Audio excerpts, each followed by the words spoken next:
21st Mont Blanc Marathon. Et c'est parti. La vraie Formule 1. This is the crunch point. C'est une ambiance de folie. Remy Bonnet. Jonathan Albon. Absolutely blasted away. Et là c'est le moment décisif. It's back. Le coup gagnant, peut-être.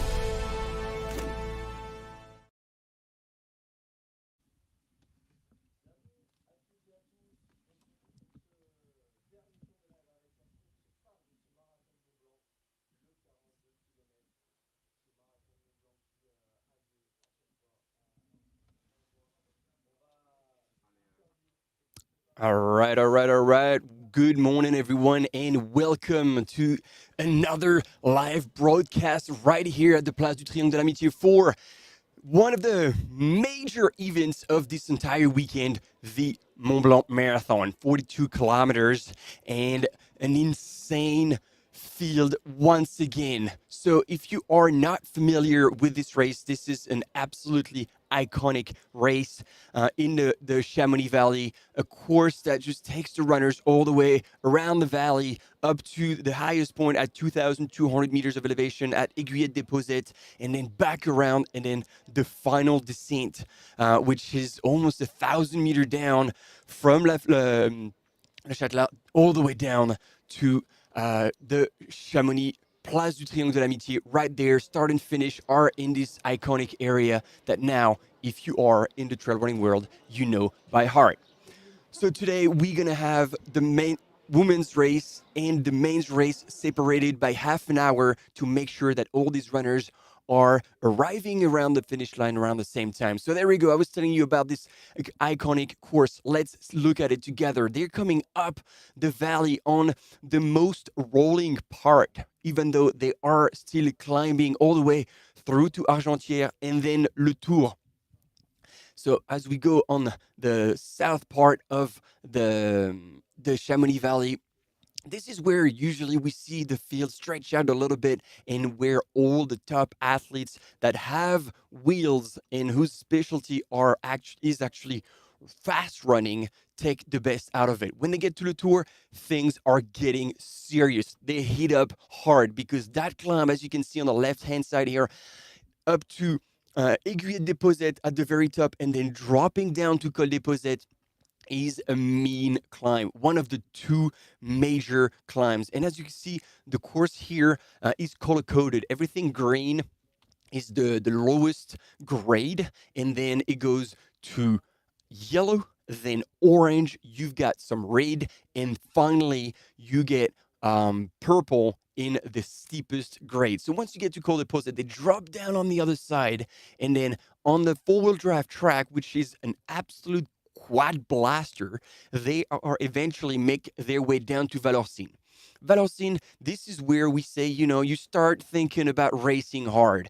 That way they go up the valley again on another runnable part, but that is a mean part. It's kind of a false climb, kind of a douche grade that's hard all the way up to Col des Monts. Then they go across the road, and this is the start of the second climb. First up to Le Béchard, which is right there, and then back down first to a technical routine descent to Bois du Plagnolet, and then this is where the race truly unfolds. The climb up to La Flégère that we've seen yesterday in the younger race and the 23K race. Oh, we got cut a little bit early, I think, because then there was this way across to finally drop down into Chamonix.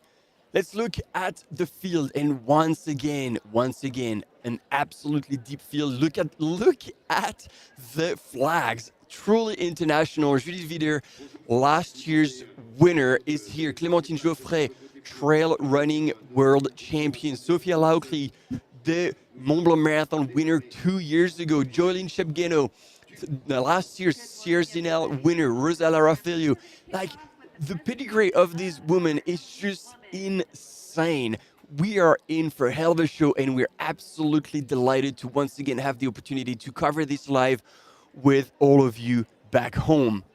So, as I was saying earlier, we have two separate starts. We'll send off the women's first, so we can actually have really a focus with both our live broadcast teams, both on the women's and on the men's.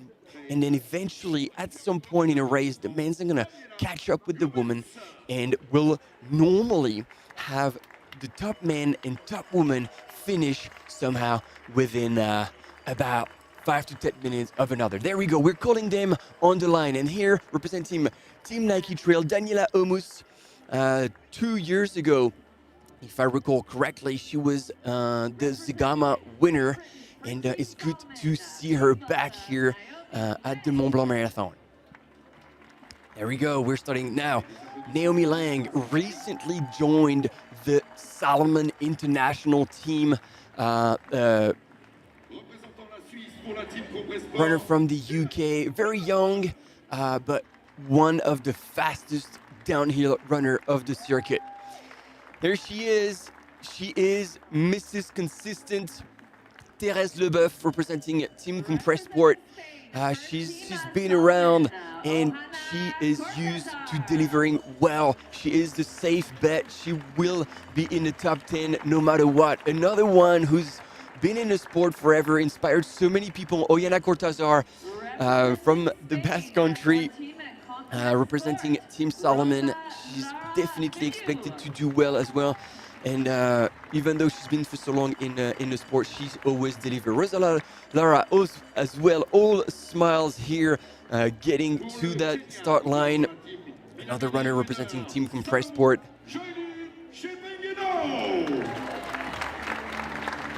And there we go. It's going to be Joylynn's first marathon. We know she can deliver and score extremely high on races up to 30Ks. Big question mark on whether or not she's going to be able to pull off the same performances she's done both at Sierre-Zinal and last year at the Golden World Series, taking the win in both races. There she is, ladies and gentlemen, the 2023 Mont Blanc Marathon champion. She came, that's an interesting fact. Sophia Lauchley from the US, that was her first trail marathon, and she came in one. Naomi Lang, first trail marathon, and then Joylynn Chembiano, first trail marathon. So they could deliver here, coming from France, representing the Team Keep Run that we had on the screen. I'm blanking, apologize. And then we're transitioning to Judith Vider, representing Team Hoka. Allez, bien sûr, on va demander à nos élites de s'approcher maintenant devant la ligne. On est à 3 minutes du départ. Je vais demander à Fred Courte de venir me rejoindre, le directeur de course, pour quelques mots avant le départ. 3 minutes to the start. Ladies, you can come towards the line, please. And because we told you there's going to be 2 different starts, that is what this is the women's elite start. So we're gonna send them off, and you're gonna see only a few runners there.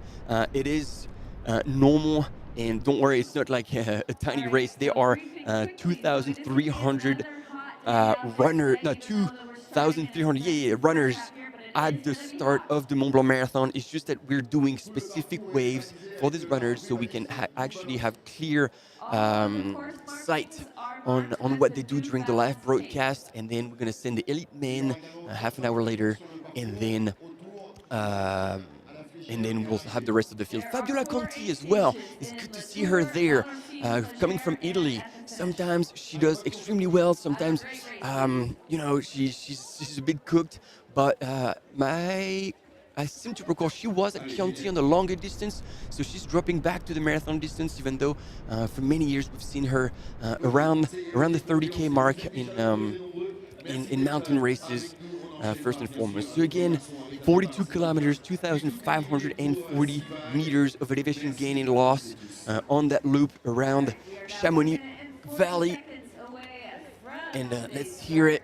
We are extremely close to the start, and we are hoping that you are as excited as we are to get started with that 2025 Mont Blanc Marathon.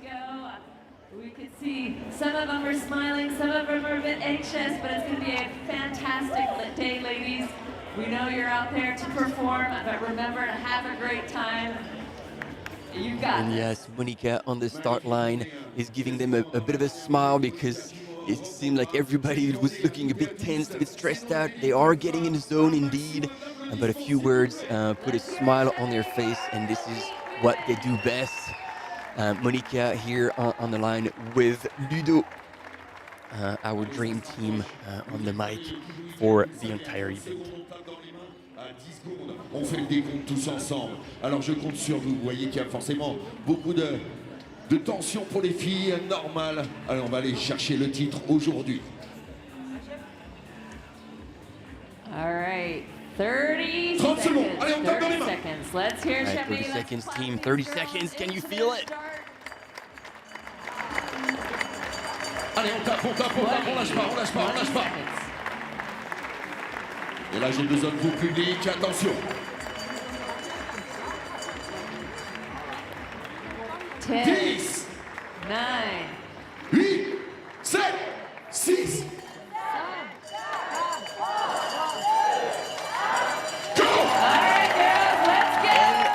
We are off, ladies and gentlemen, for this 2025 Mont Blanc Marathon with our elite women's wave. I say it again, this is a very tight pack of front runners. Our best names, the best names in the trail running marathon in the world are here, and they're off.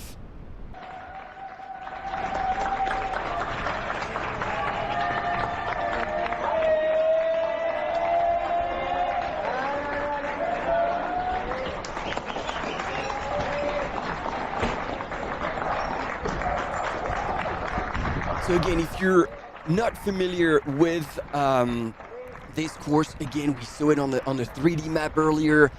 It's basically quite rolling at the start, so we can expect the fast runners to pull away potentially, or at least try to play their cards on that section that would suit them, even though you cannot blow out all your matches that early in the race, knowing that the two big climbs are coming later on, and we've seen it year after year. If you are not getting to first Le Tour and then Valorcine with some ammo left, you will be left behind. So we're still waiting to see if Joeline is going to take that risk. We know she probably is one of the fastest runners on that field, on the flat, and it sounded like yesterday at the press conference when the question was asked if to the other competitor, if Joeline actually goes pedal to the metal on that first flat section, will you follow? And they all had a smile on their face, saying like, not sure we want to go at a suicidal pace. And so it is interesting to see that at this point, Joeline is there, but she's not pushing the pace. So that is quite interesting to see that. At the front, it is good to see Judith Wieder here with the glasses, put a smile on her face and exchange a smile with Rosa Larafeu. It means that they are in good spirits, and this is very, very good for the rest of the race.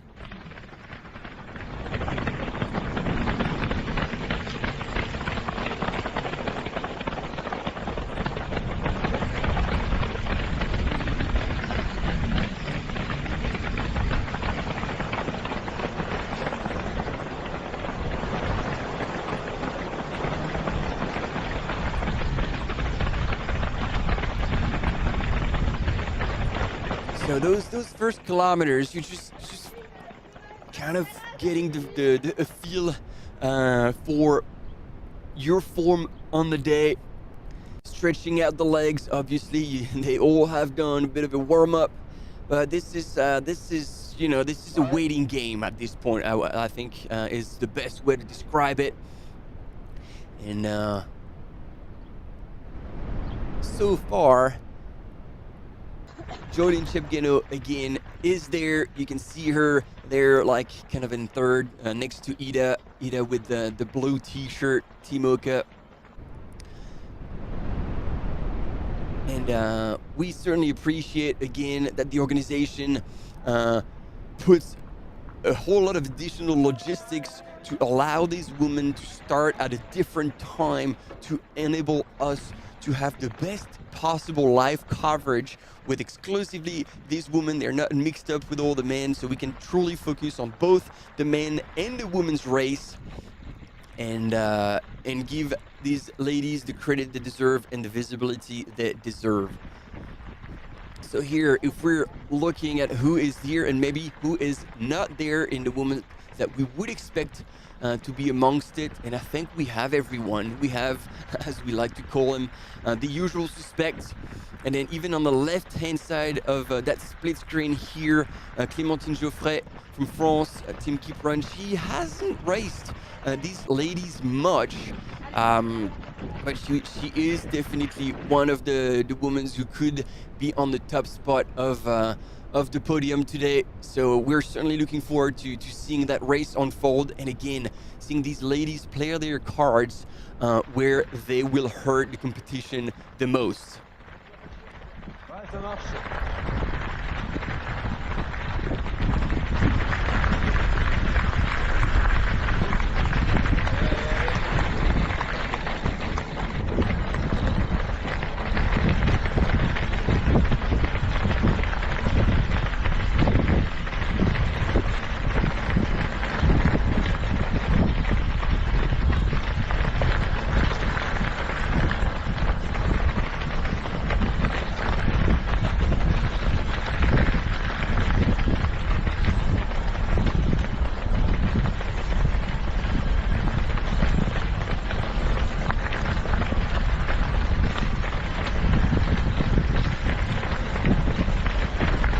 Last year when Judy took the win, so here at the front you have Oyana Cortazar. Judy is right behind with the Red Bull headband and the sunglasses.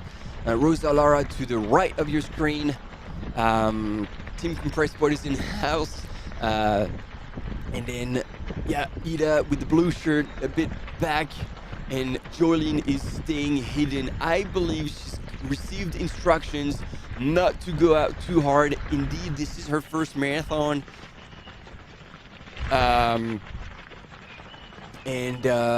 So she will want to be playing it safe.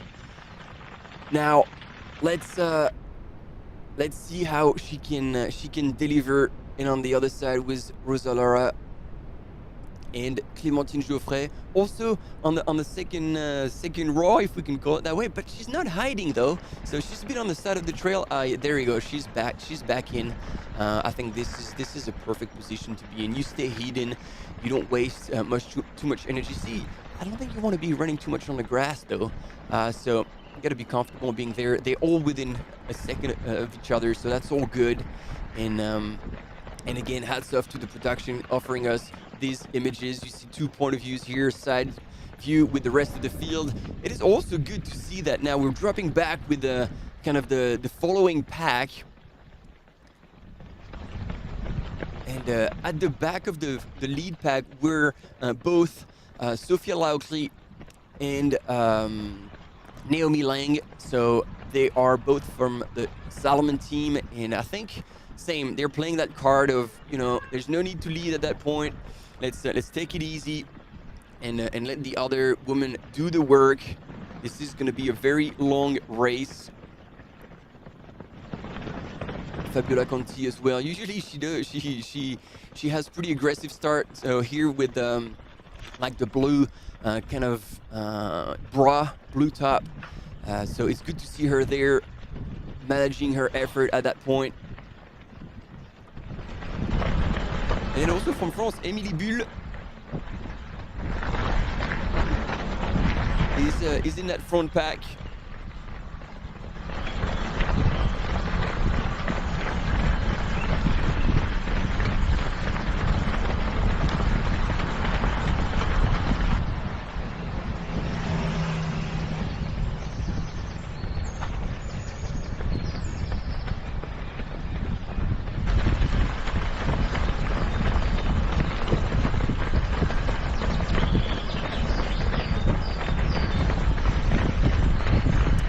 They are all pretty quiet, focused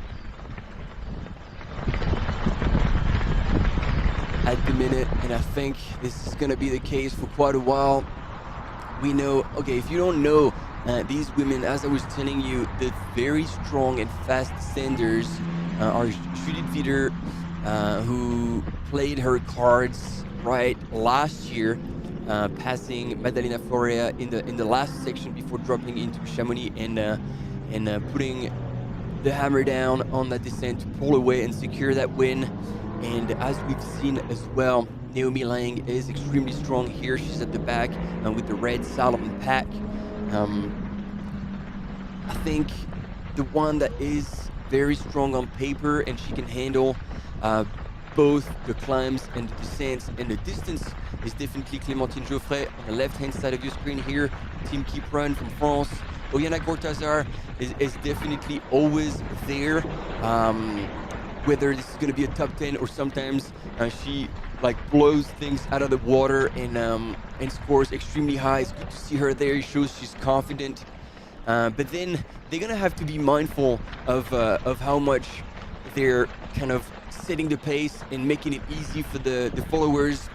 Because right now Joylyn is playing the waiting game. She's benefiting from Judith and Oyana from making the pace, just staying hidden. But we've seen in other races, you know, if none of the ladies were wanting to lead, that Judith was actually always very, very comfortable taking the lead. So she is right where she wants to be. When the pace is off, Judith just would rather get going. Ida Robsham as well here again on the right hand side of your screen. Blue is present. These are early days, ladies and gentlemen, and look at this already. Fantastic views of the Chamonix Valley. And I don't know, we're probably going to get the information a bit later on, but if we, like the past few days, we had an inversion, which means that we actually ended up having higher temperatures higher up. So down in the valley was actually nice and cool. And then higher up, as we were climbing, the temperatures were raising. So you'd expect the opposite, and the higher you get, the more air and the cooler you get, but it's not. And so that means that not only on the way back on that climb and on that Petit Balcon Sud trail going up to La Flégère, not only is going to get higher and hotter, but also you are fully exposed, you are in the sun. And so again, on top of managing nutrition and hydration, these ladies will have to deal with the heat. And we've already seen over the 90K race on Friday, a lot of athletes using ice in bandanas. So obviously they were spending a whole lot of time out there. But I feel like if this is the same day and the same temperatures, we had over 30 degrees down at bottom in Chamonix. So that could very well mean that taking advantage of ice bandana or like cooling technique could really, really make a difference for these ladies, even though they are like, they started at 6:45 local time, so it is still nice and cool for now. It's going to be a little bit more for the mains when they're going to be starting in just over 15 minutes now. So we'll see, you know, any percent now that you can gain in being smart on top of, you know what, training, having your pacing plan right, having your nutrition plan right, every extra percent that you can claim, you definitely need to take advantage of, because those races are getting so competitive that now you can provide a half effort in hoping to do well.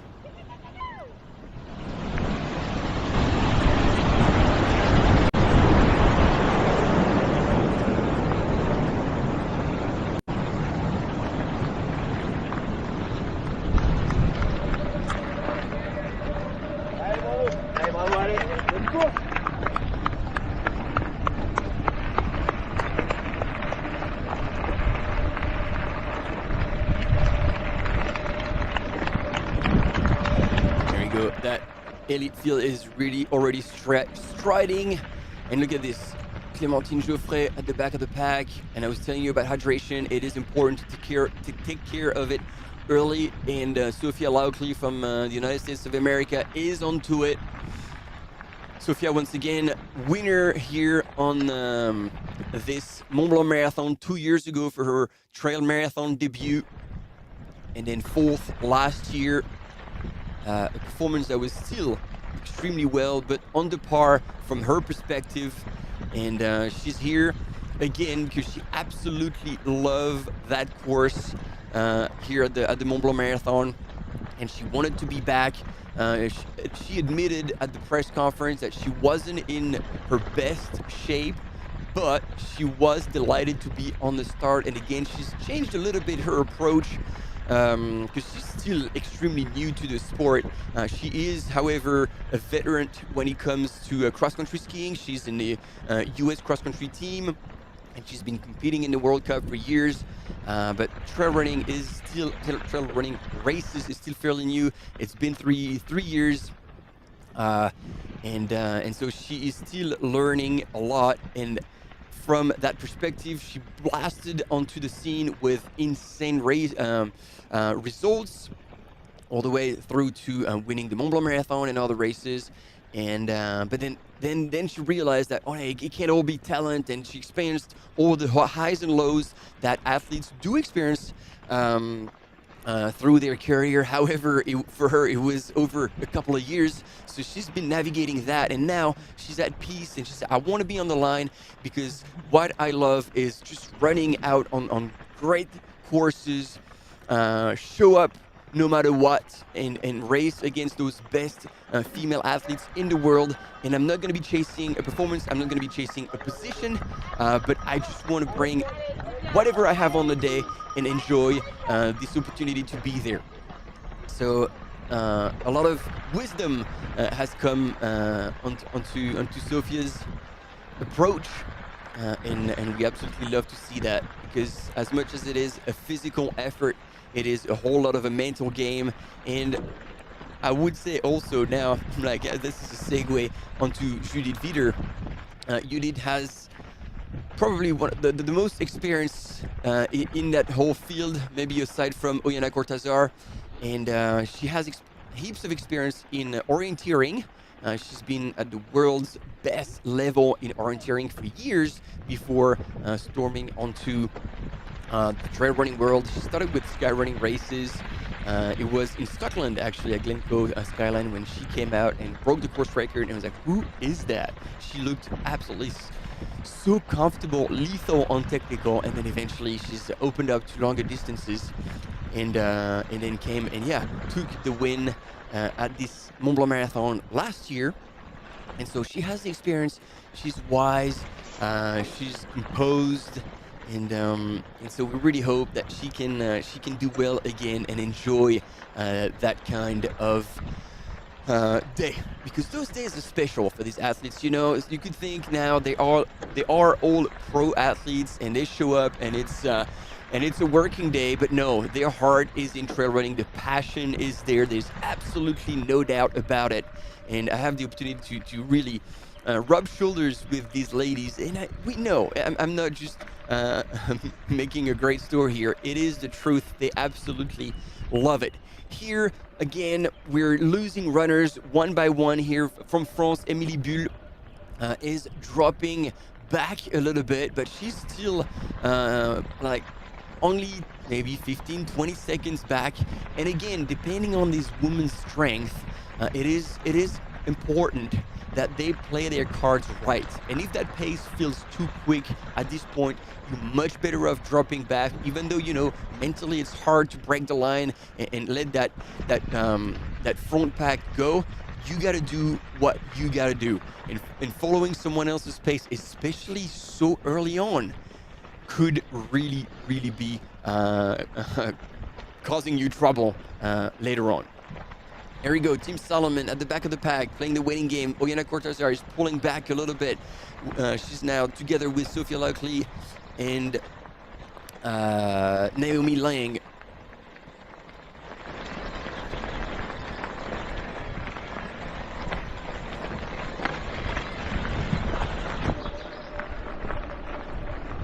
Here, Daniela Omus as well. Team Nike is dropping out slowly. She said she had been doing a really good block of training, but then it sounded like her both resting heart rate and HRV were a bit in the red, so she wasn't sure about her form for today. But she was here and prepared to give it a go. So at this point, again, getting dropped a little bit, but this is sometimes the best thing to do, because if you don't have that speed, once again, trying to keep up is just suicidal. So that means that now Judith Wider is in the lead, setting the pace, and we'll see as the grade will start getting steeper and steeper before dropping down. It's going to be a bit of a roller coaster for the next few Ks, and we'll see as we climb who can keep up with Judith's pace.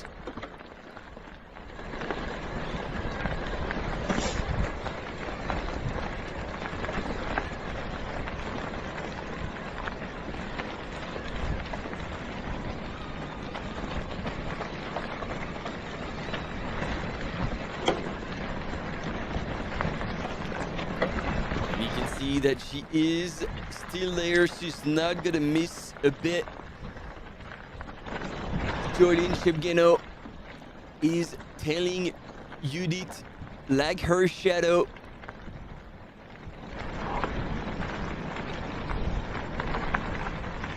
And now we can see the field spreading a little more. It's good to see Ida there at this point. She will be confident that she has what it takes today to come and do something great, make history.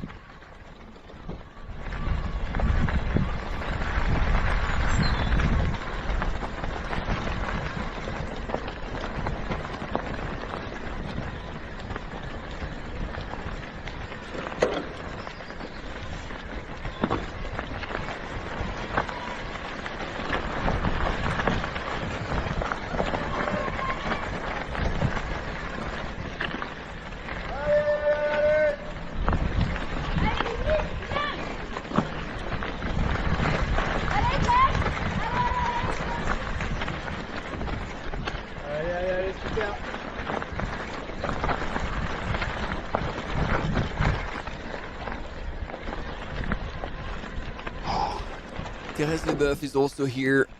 She's one of the two compressed sport athletes. But we can differentiate her because she's got calves, compression socks. And so there we go, ladies and gentlemen. From Switzerland, last year's winner Judith Wider is now. We know she's definitely one of the best in the downhill. So as soon as it goes down, she's just flowing and putting a few meters on the rest of the field. And look at Joylene is just there. She's just breathing down her neck. And you know, if you were not a weathered athlete, that could really bother you. You'd be like, come on, get off my back. Like, don't run so close to me. I don't know if this is intentional from Joylene to just like really like just stay there, right there, which really could be annoying for your competition. But Judith will be able to kind of close that off and not worry too much about it. And as I was telling you here, the grade is getting steeper, and now it is spreading a little more and a little more.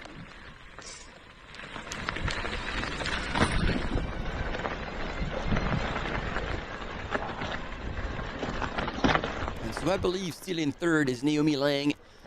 She is also, like Joylene, doing her first trail marathon, so she'll have definitely the speed and legs. The question mark will be on the distance. See if she can hold it on and keep it together all the way. And then Thérèse Leboeuf, also from Switzerland, is also here in fourth place on that climb.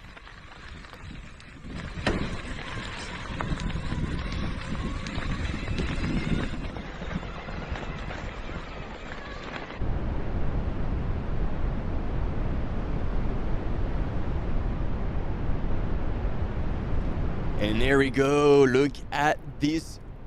Chamonix Valley is offering us the best possible display for this Mont Blanc Marathon. The 42K with 2,540 meters of elevation gain and loss.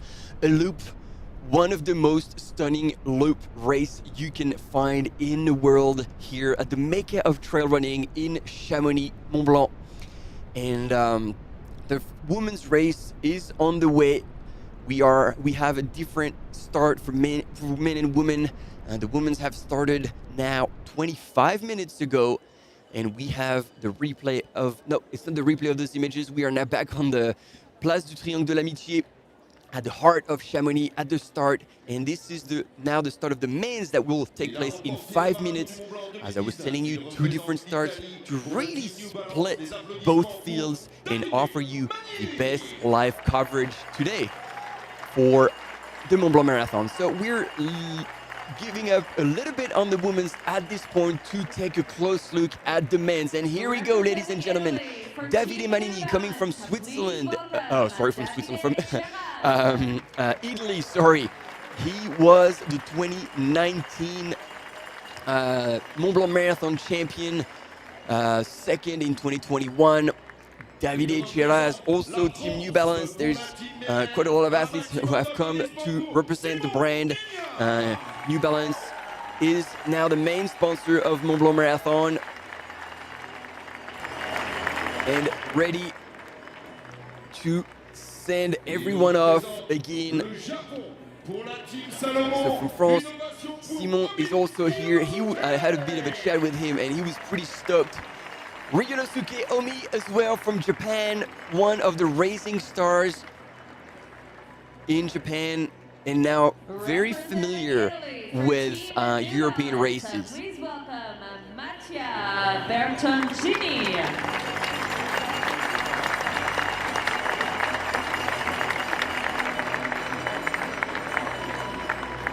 Mattia also from Team New Balance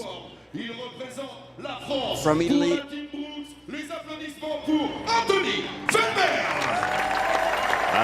The local runner. This is, I think, his 4th participation at Mont Blanc Marathon, representing Team Brooks. Anthony Felbert, same. I had the opportunity to see him a couple of times before the race, and he looked relaxed. He looked pretty excited about having another crack at this race that means a lot to him. And there he is, ladies and gentlemen, Ezekiel Ruto. He was 5th last year, and he's coming back for nothing but a better spot here on the finish line right there in a bit of time. They are definitely excited about it. My bad. Thomas Roach coming from the UK. Representing Sweden. For Probably team one of the most underrated athletes, and we can certainly expect him to challenge all the other runners here. Peter Engdahl, current record holder at CCC. He knows the Chamonix trails like the back of his hands. He's also been 3rd 2 years ago at Mont Blanc Marathon, so he's been going up in distances, but he can certainly still deliver on marathon distance. And he also started the year with a whole lot of shorter races to keep the speed. There we go, from France, representing Team Keep Run, Thomas Cardin. And according to all the whispers that we had in the Chamonix Valley, definitely one of the names that everyone is expecting to see up at the front. Et puis vous pouvez les applaudir, nos top élites. On vous en a présenté 10. Il y en a 2300 top élites. Un maximum d'applaudissements. And again, Ludo is at the start to send off all these runners. These 2,300 runners here at the Mont Blanc Marathon. An interesting runner as well here with the long hair, Raoul Bos. He's a young athlete who's recently joined Team New Balance. And he said that was a massive target for him.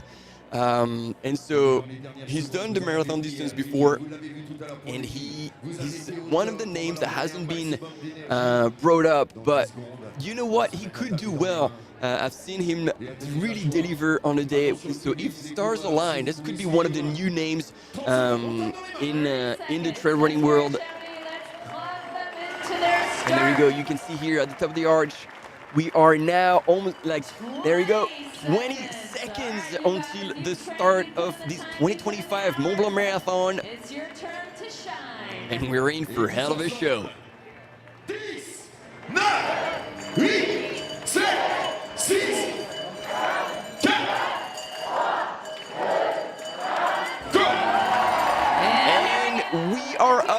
and gentlemen, the men's race is now also on the way.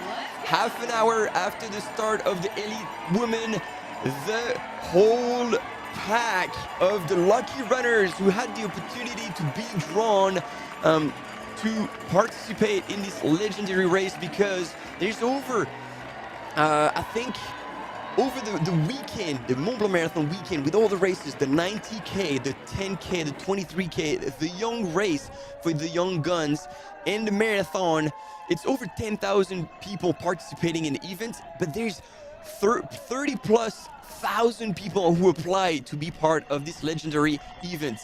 We were telling you that the beginning of this race is flat and some people want to take advantage of it. This, ladies and gentlemen, is the new Théo d'Etienne, the New Balance runner who finally pulled off a beautiful win at the Mont Blanc 90K. Was exactly doing that in the past years. We're probably around the 3 minute per K at the minute.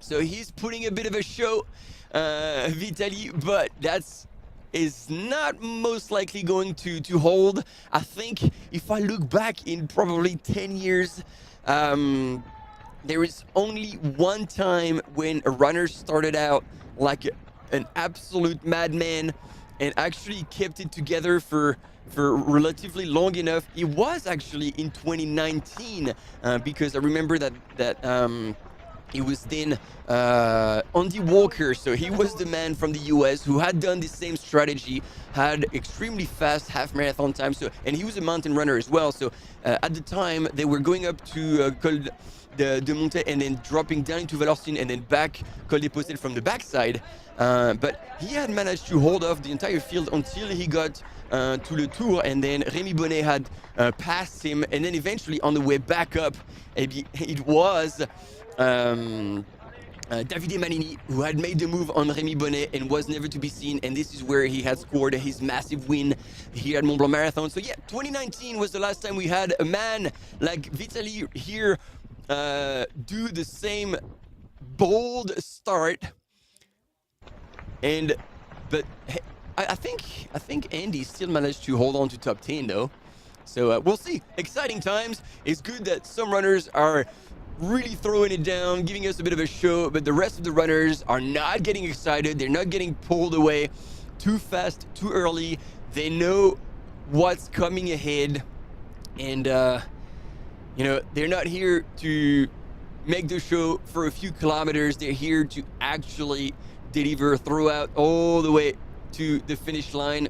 And here, the beautiful track here in Chamonix downtown. If you ever get a chance to run a few laps with the Mont Blanc in the background, which is a pretty epic view, you will feel like you're moving super fast if you look at your watch, because this is actually a 300-meter track and not a 400-meter track. So some people have been fooled, but then you realize very quickly looking at your watch that you are missing 100 meters.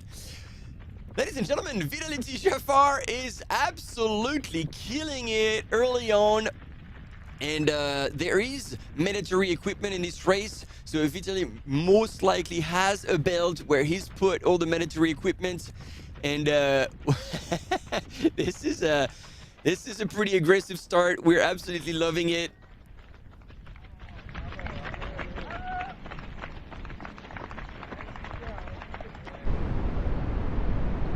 And so we'll follow the progression of these runners when they go over the first timing mats. And there you go. You can see here again with the headband and long hair, Raoul Bos.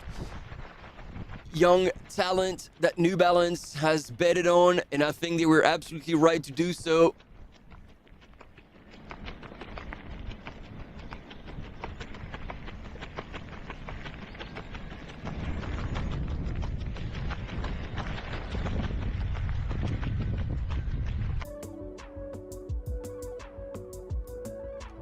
There we go. We have a bit of a replay of the women's start that took place at 6:45 at the same spot. And you can see it was a very tight field because it was only the women's elite athletes who started with half an hour lead on the elite main. Again, this is to offer you a very separate broadcast. We can go from one to the next and ensure as well that all these female athletes and male athletes come across the line within 5 to 10 minutes of each other, offering the whole crowds in the Chamonix town all the top finishes within a very short time window. So those ladies were going through the L'Avanchée. That was a bit of a replay, and now we're getting back live with the women's race here on your screen. Sophia Laukli ahead, Oyana Cortazar. I don't know how far back we are.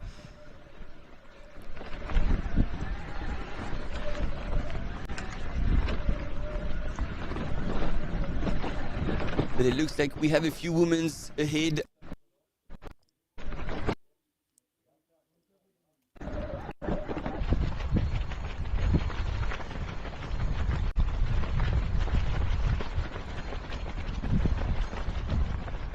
And back onto the men's. We're going to be going back and forth between the men's and the women's.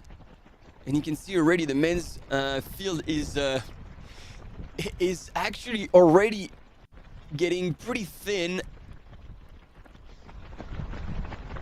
But as I was telling you earlier, it is very important to find your own pace in those early kilometers of the race, because based on your strength, and we can certainly say that Vitaly Shafar, as his strength is fast running on flat terrain. He's looking at his watch to check in.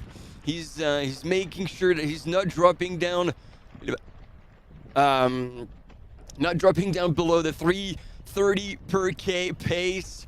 He's absolutely blowing it out of the water. I don't know if he's watched the 2019 edition where indeed a runner had a similar strategy. Andy Walker from the US made that bold move.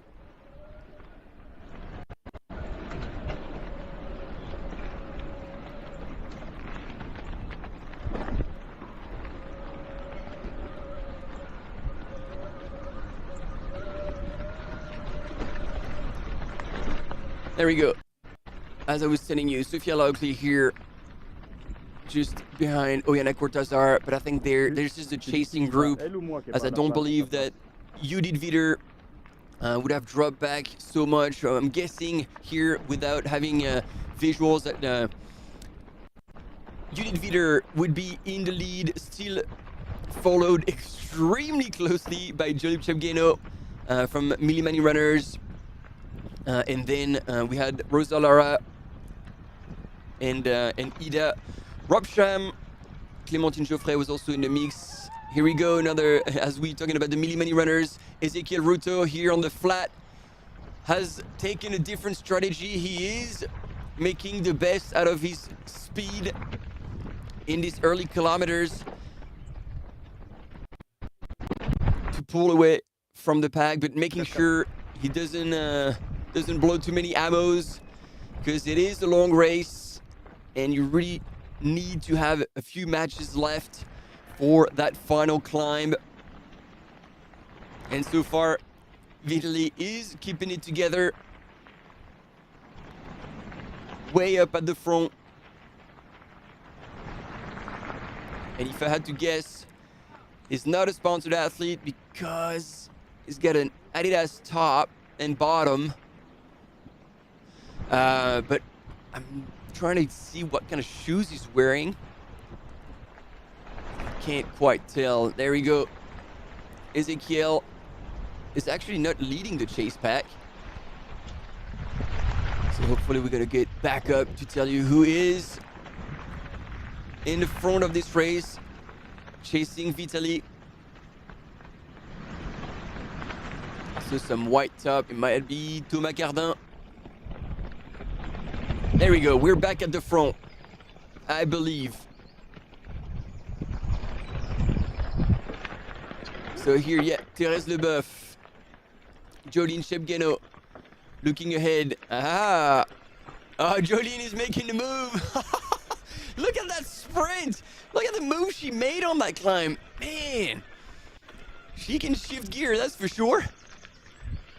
And then slow-mo on the left-hand side with Clémentine Geoffrey, Fabiola Conti, Sophia Lockley, and up ahead with the blue top, Ida Robsham.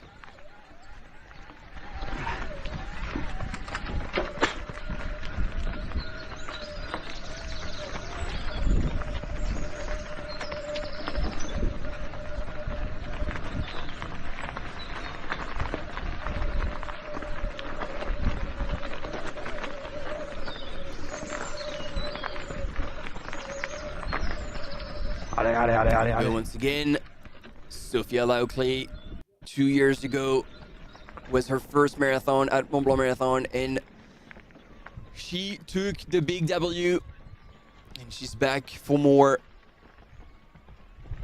Here, Oyana Cortazar, just behind Clémentine Geoffrey,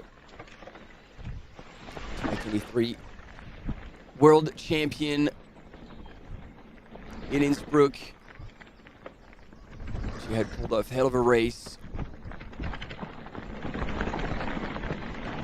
She is now not in the lead, but I believe exactly where she needs to be, doing her own thing, not getting pulled away too much by the competition.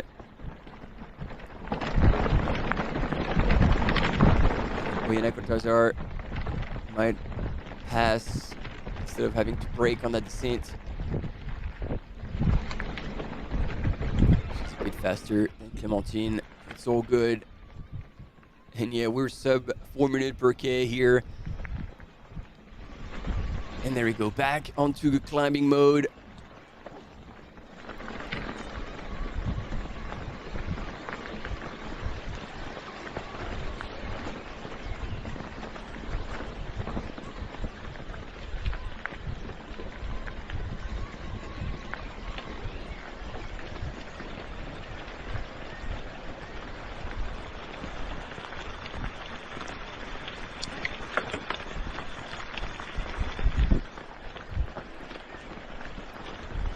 So, is it the women's leader? Have we gone all the way to the top? Yes, I believe this is who we've got. So, still in the mix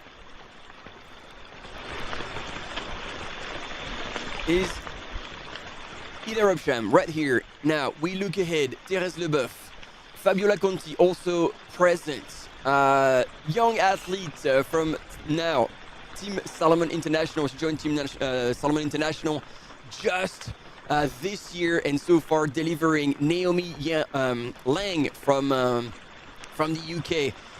Definitely a super strong mountain runner. She loves being out there. She's also like one of the young athletes who's just good to have in the sport. She's here for the right reason. She just loves a good run, a good battle, and now she's taking on her first marathon today.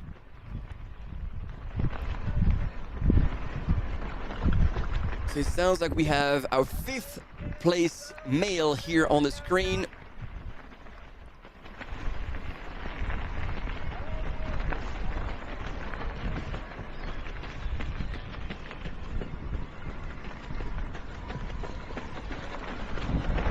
Team Asics, Miguel Benitez.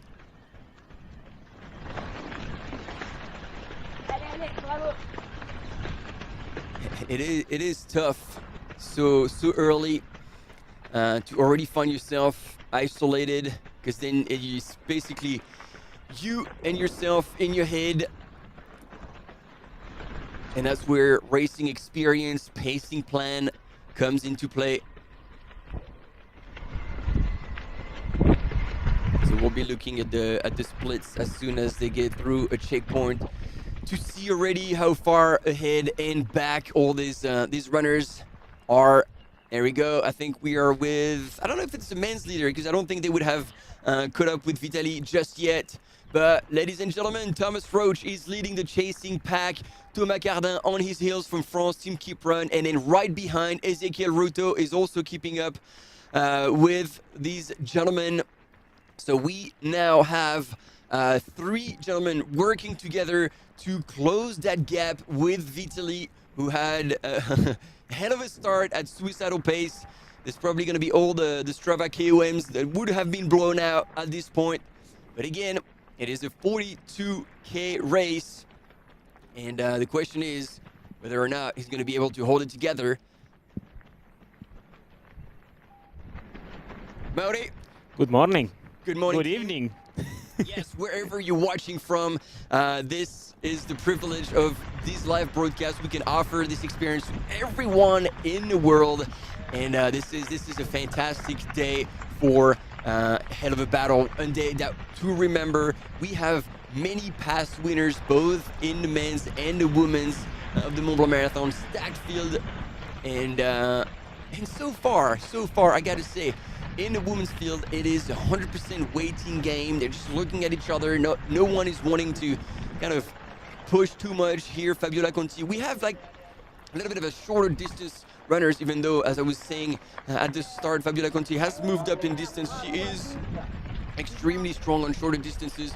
Jolene Chepgeno from Mini Man Runners, Solomon. This is her first trail marathon. Naomi Lang, first trail marathon. So these ones have a hell of a lot of speed in the legs.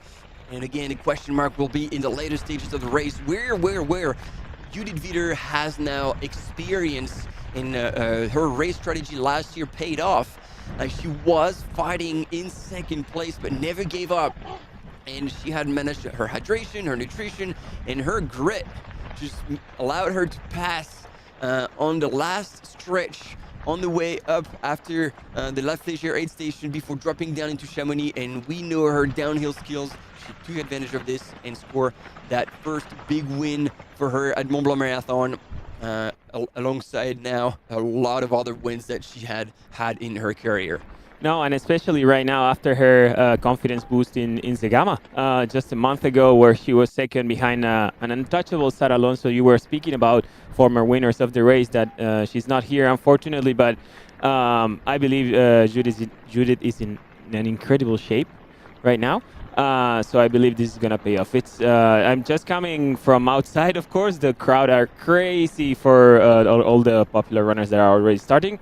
And it's starting to be really, really hot outside. Already? Yeah. Already really hot. And so if this is confirmed, we'll get the information later, but if the inversion is still happening in the Chamonix Valley like it did the past 2 days, the higher they're going to climb, the higher the temperatures will be, which is certainly not going to help. So race strategy, you get your nutrition, you get your pacing plan, you have your hydration, but heat management is going to be essential. We saw in the 23K, the Kenyans from Mini Man Runners absolutely blow the rest of the field out of the water, and they are used to the heat, so that will play in their favors again. So we'll see if Ezekiel and Jolene benefit from that, and if the other runners try to have another strategy. And you know, they have aid stations, they have crews, and it is allowed to take whatever you want. So I don't think it would be a bad idea, probably when you get down to Vallorcine, to leave with a nice bandana. We're going to see a lot of sponges, a lot of water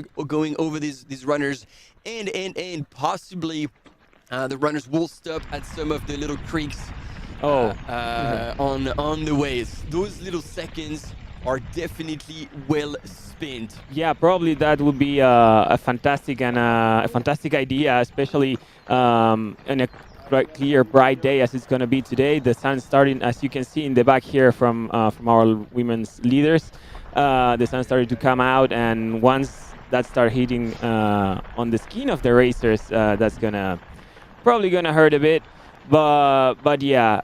It's amazing for me to see Judith just pushing the train. She's just it's a completely different strategy on last year, where she was just super patient, waiting to see what's happening. But it looks like the women's train is coming easy. They're not attacking each other yet. And then on the left-hand side here, a little bit of a history, because running through the valley, you have so many iconic places, and this is like the Church of Vallorcine. It's called the Lady of the Assumption. It was built in 1272. So that tells you how much history those runners are going by. And it was actually originally built in an avalanche couloir, which really didn't help it to stay up. Yeah, Because yeah, here in yeah. Chamonix, you do have quite a lot of those. And so the population wanted really to keep it. And so they've built a big retaining wall up above. It took 2 years to build that. So yeah, this is a miracle that this chapel is still standing.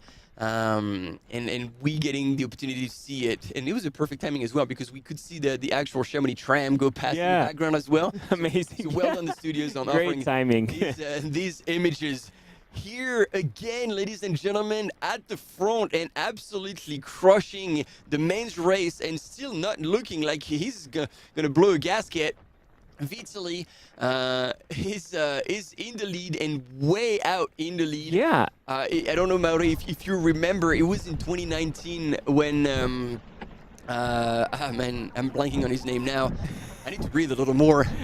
Andy Walker had started out like a demon and actually took the rest of the field, over half of the course to keep up and to pass him. And Remy passed him, and we all thought, okay, that's it. Remy's passed him, and he's going for the win. And on that climb to La Flégère, coming absolutely out of nowhere, Davide Manini came and dropped Remy like a bag of hot potatoes. It was insane. And it's like, what just happened? And this is where Davide made his move and was never to be seen again. So we can expect as well, if Davide has a good day today, that he's going to stay hidden for most of the day and then play his cards on that last climb. Yeah, and Davide, that also comes from a long year of being out. He just showed up again in another race in Austria, and I think he didn't have the best of the experiences. So I believe his card is gonna make him run fast today. A win for Davide today would be fantastic, especially being this a New Balance race, right? And hopefully it's good for him. Yeah, fantastic. This is absolutely ridiculous. Vitaly, ladies and gentlemen, and this is not a surprise. Like, Vitaly Shafar is not faking it. You cannot be an average runner and run a sub 3 minute per K. However, hats off to this guy, and he's from Ukraine, so probably making a statement as well. Yeah, and when totally. you know you have an entire nation behind you that you want to support and represent, that gives you wings. That transcends you to do well. And in that descent, he's like really throwing it down at an insane level. So he has undeniably an elite level. His ITRA score 864 is definitely up there, but not quite as high as the rest of the field. So what is his plan? I don't know, but one thing that I hope is that he's gonna finish high enough in the field so that we get an interview with him, and we get to like give him a voice in addition to offering him visibility for him and his country on the screen today.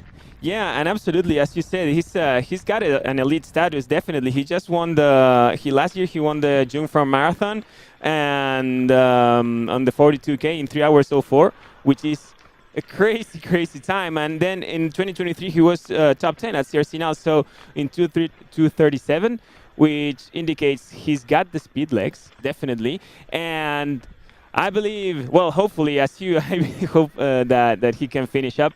And it's something that usually doesn't happen. This when people go out so hard and so fast, and especially running under 3 minute kilometers in such early stages of the race. And when you have such a deep field, yeah, like, you're being chased by some of the world's best. You're like, yeah, no worries, team. I am gonna leave you in my dust and just go pedal to the metal, and damn, we'll see how far he can hold it up. But as you say, top 10 at CRC now, it means one thing: the man can climb. The man can climb, the man can run fast, and probably also survive on the downhills, because CRC now is a race of surviving in the last downhill. But look at him go. It's beautiful stride. It seems like he's doing 400s in the track, right? Fantastic for Vitaly. Like, people, if you want to take a lesson of running form, this is close to perfect on that four-wheel drive track. Look at him, just high knees. The heels are coming back up. He's composed. He's well. Yeah, and his arms are going together with the whole flow The that gait he's is getting. perfect. Yeah. Man, he's doing Look good. at that image. I don't know. Yeah, I'm checking his watch to see the pace. Probably fantastic. I'm really curious. I really love. I don't know how to say it, but a really fast, intrepid runner. And I don't know if he dressed for the occasion, but like he is 100% our dark horse today. He's coming out not out of nowhere again. Like he has the results that back up his pace right now, but he's pulling it off. Yeah, we have here in camera, we have Miguel Benitez and Anthony Felber, also two of the younglings. How it's insane. It's been a long 24 hours of trail running in the world, and how many young kids are Well, it's crushing. 72 hours. 72 hours, of course. Of Went course. way back Yeah. with the 90K on Absolutely. Friday. Absolutely. I'm sorry. But yeah, it's been crazy in the world how the younglings, how the under 30s are running crazily fast on every distance you can imagine. But Anthony and Miguel here were another example of what we can get today with the youngsters and the new generations of runners. Our camera biker is leaving some space to Vitaly. Oh, and interesting, it must be really hot because Thomas Roach has now his cap in his hand. He wants to get the hot air get out of the but that cap will come in handy later on when he's going to get the chance to put it in cold water, whether that's going to be in a stream or at aid station. And right behind him, again, no surprise here, Thomas Cardin here, European champion in long trail distance last year, ahead of Benjamin Roubiol, who was trail world champion 2 years ago. What did you lose? I don't know, probably a gel or something. Yeah. It didn't look that big, so it can't be a flask. Yeah. Somebody dropped a penny and he picked it up. Yeah, maybe. He's just You never know. collecting the tip, right? And then Ezekiel Ruto as well in the mix. Last year, 5th place finisher. And he's come back for more, for sure. Yeah, totally. And the race is still super young. It's only 27 minutes elapsed. But the climbs are starting. The first big, let's say, leg killers are coming. So we will see how Vitaly goes. It's Vitaly or it's Vitali? Vitaly? Vitali. I would want to say, again, I'm not 100% sure, but Yeah. I'm just going to read it out. Yeah, like yeah, it yeah. spells and hope that it is the case. Vitaly Shafar absolutely crushing it. And he's fine. Like, he's Oh, not... yeah. He's the man with a plan. The only thing we're missing is that plan. We did not know about this. Nobody tipped us. It's like, guys, look out for that guy. He's going to go out hard and blow out everyone in these early stages. As you said, just under half an hour. But the pace he's just holding on right now is absolutely unreal. Yeah, it's... and I thought, like, well, we will see. He seems to be running in sort of flats. Not like complete flats, but it seems to be like... I know. And you have this good experience as well, so maybe like both our keen eyes will figure it out. But like, I thought it was the Salomon carbon shoes. Yeah, it looked like them, or either those or the Keep Runs. I couldn't see what his sponsor was, but it seems like a carbon shoe, completely flat. And I thought that he was gonna start dancing a bit on the roots, but he was crushing it. He's light and fast still, we talked about this earlier. I asked a question because it doesn't look like he's got a sponsor. Like he's got a road Adidas kit, so not even trail. And then those shoes that we're hoping to identify at some point. And here, back with Sophia Laukli, she is still chasing, but now fallen back a little bit from that lead pack. In the front, still Judith Wider from Switzerland representing Team Hoka, followed by Joeline is still there, and she's been breathing down Judith's neck. Like, I was saying, if it was not Judith, probably someone would have turned around and elbowed him because that is so annoying. Yeah. And it's a really long race, man. You cannot be fighting Get people. off my heels. Yeah. But Or just come in and run in or front. exactly, or like take a relay. Yeah. But I mean, it's just somehow a little bit dangerous as well because if she trips Judith, that would be very unfortunate. Yeah. Don't think it's gonna happen. It's not talk about like possible bad scenarios. But at the front, we're still in the women's race. Thérèse Leboeuf was still there, and Fabiola Conti as well, and Naomi Lang, the UK runner, who's still, doing a very smart race. She's staying back. She's not getting excited. So it is good. It is Yep. good. The race will unfold, a bit later in the women's race. So everything has yet to happen. Fabiola Conti here with a short hair and kind of a bluish bra just ahead of Thérèse Leboeuf from Team Compressed Sport, also from Switzerland. So in this pack, we got Switzerland, the UK, Kenya, Italy, and Switzerland. It's double Switzerland there. I don't know if they team up at some point to try to crush the rest of the field. They certainly know each other, yeah. so they could be working together. Here, Oyana Cortazar has fallen back a little bit, and then Clémentine Geoffrey from France, Team Keep Run, again 2023 World Trail Champion, is a little further back. I was expecting her to be with the leaders, but again, for the women's, it is 1 hour elapsed. They started half an hour before the men's, and she's doing her race. Yeah, and I wouldn't count out anyone there. No. It's Oyana Cortázar is one of the legends of our sport, the Basque runner who has won a lot of races. But if I always got a kneel to someone, it's to anyone who has won Segama at some point with being one of the most competitive races of the world. She won it a long time ago, but she's still here. She's still fighting. She was top 10 this year again at that race. And of course, Sofia Laugli, which is, what can we say about her? One of the top athletes, one of the endurance machines that the sport of trail running has right now. So, yeah, I wouldn't count out on anyone. And it's interesting because I think the pace is not as hot as Vitali's one, and of course it logically brings the whole crew of guys running faster. I think the girls are running a more conservative race. Yeah. At this point, they are indeed. Interesting to see who it will be in chasing in the men. So we have again Thomas Roach, Thomas Cardin, and Ezekiel Ruto chasing, and we actually haven't had images of who's a little bit further back. And then if you were with us for the Mont Blanc 90K on Friday, we had a field reporter giving us really like what's happening, the hot tips from the field, and now natural in her role of field reporter as well as athlete extraordinaire, Hilary Gerardi will be with us in a few minutes to give us a bit of an update on what's going on. Back with the women's, and it seems like Judith is still leading the pace, setting up the pace, and then behind, sticking to her pace, but not taking any relay, is Joylim Chegeno and Naomi Lang.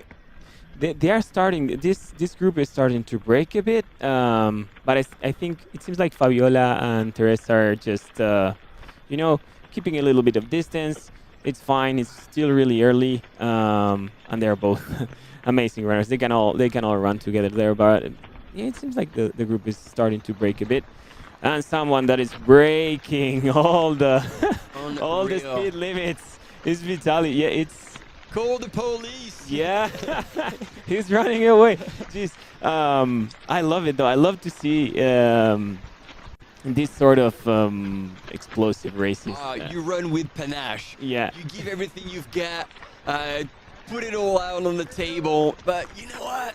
What if it worked? Yeah. What if it worked? Yeah. Wouldn't it be the most amazing win in this long history of Mont Blanc Marathon? First edition was back in 2003. And Vitaly Shafar, with an extremely aggressive and bold start, would actually hold on to the first place throughout this race. He definitely has racing flats. insane. Yep. That's insane. I mean, Yeah. it's been a really nice past few days, and the sun has been hot. It did rain, however, a lot on the night from Thursday to Friday, which offered a lot of moisture, which actually wasn't the best for the 90K runners because Yeah. it was quite hard in addition to the heat. But Nice there's humidity, no, yeah. there's no mud on the ground. Yeah. So he won't need crazy traction, and he's proven on the images that technical wasn't going to be a challenge for him. You see, like, I mean, this is not uber technical at this point. We're like on the forward drive track, but he's opening up, and he doesn't seem to be bothered at all. At all. Yeah, there is That's what I Davide. like to see. That's what I like to Yeah. see. Representing Team New Balance and 2019 winner here at the Mont Blanc Marathon, Davide Manini is closing on the chasing group.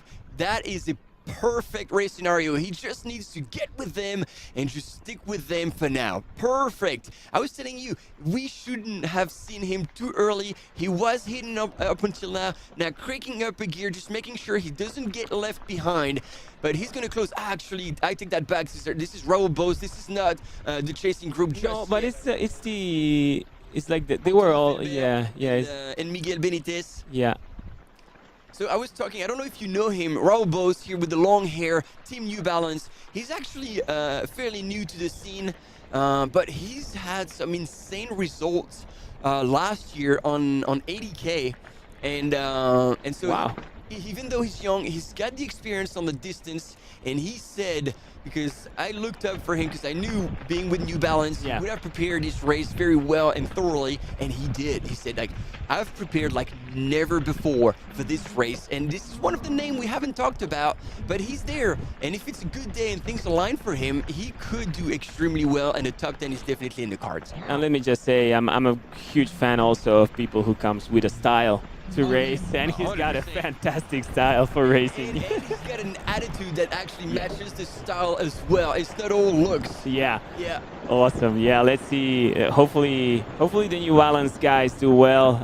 Assuming it's probably the most important race for them in the year. So hopefully we can get to see them there. And again, I'm really happy to see Davide running the way he knows. I'm back on the front fields of the trail running world scene. So let's see how it goes.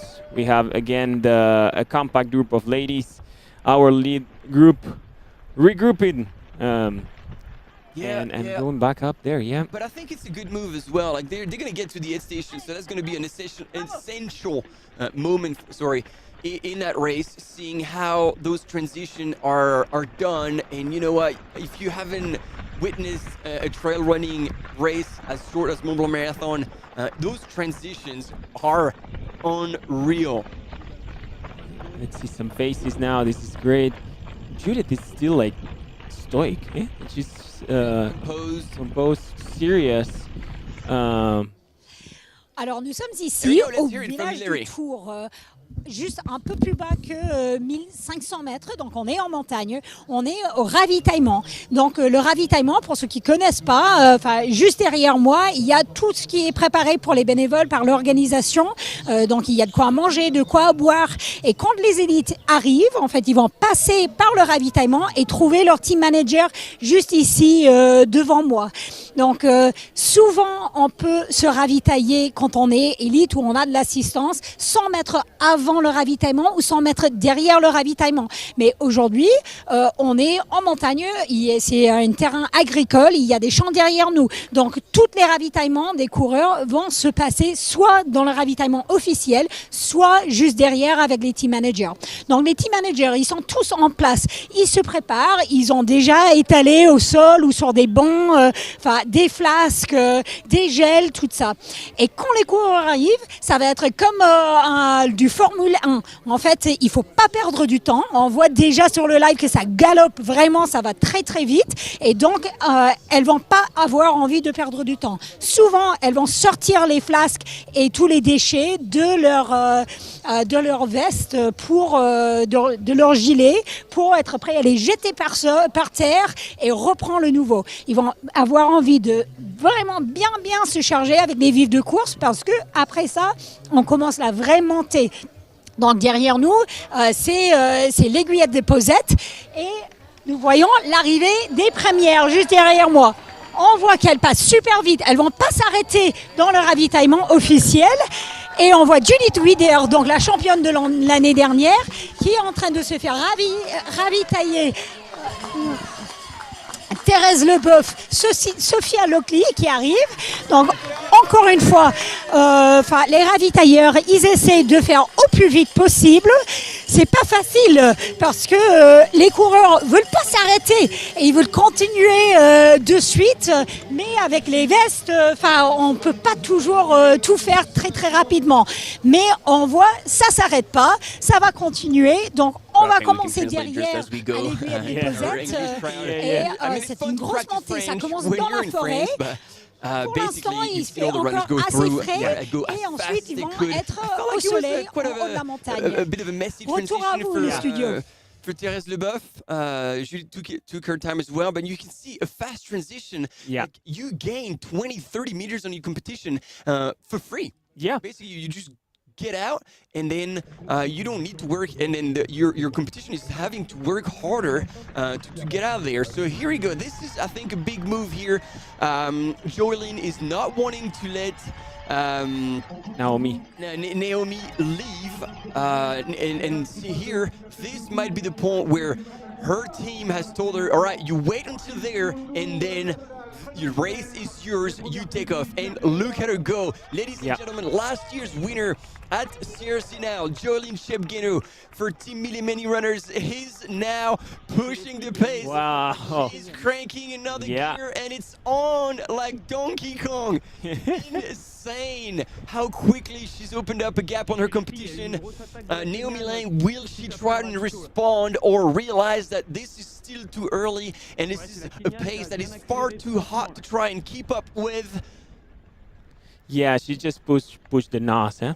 She pushed the nitro there on the rest of the competition. But yeah, I was trying to understand and listen to what Hillary was saying, but she was just trying to explain to everyone that how the team manager role was working, trying to get the strategies and trying to get the flasks and the gels and everything ready to their runners, and we could see all the things, the good things that could go and the bad things that could go. Probably Therese had some trouble there trying to transition into this aid station, and Judith had a perfect aid with whoever was. Gabrielle was her partner. Oh. So, they know each other. They've done it countless times. And there we go. We are chasing now. Here's the chasing pack behind Joylyn, who's kind of pulled away. And it's good to see Sophia Lau. Yeah, she there, caught up. Because she said it yesterday during the press conference. She's not at her top shape. And he said, it doesn't matter. I'm happy to be here. I'm happy to give it a crack with whatever I'll have on a day. And it's good that right now she is definitely in the mix, holding on to that chasing group with Judith Wider, Naomi Lang, and is that...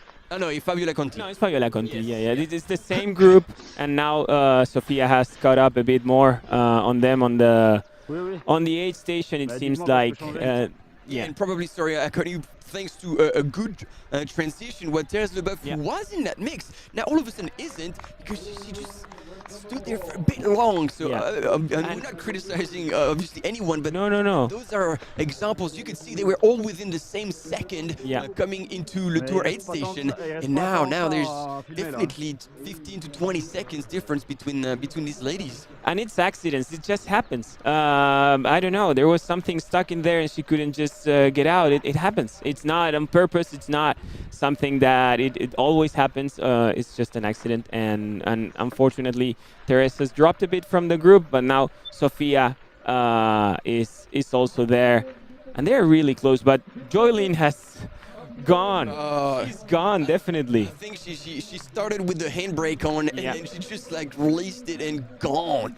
That was an insane push in a matter of seconds, and now she is head down, doing what she does best, climbing hard.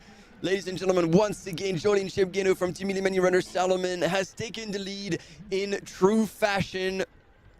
Now the question is, after going hard like this, there's still a long way to go.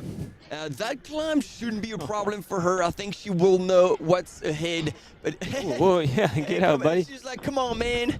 I'm on a mission. I know you're on a bike, but you just not fast enough for me today, so get out.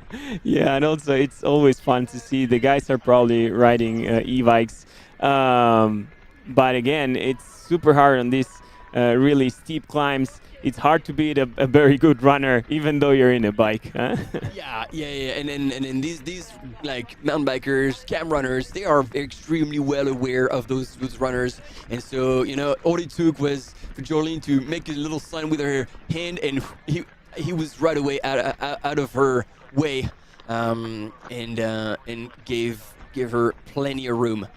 Here now, it's good to see Ezekiel take on that climb and take a bit of a relay. Thomas Roach holding on, Thomas Cardin, same. They're kind of working with each other. It's good that they're taking relay because they know that up ahead, but they don't know actually how far ahead.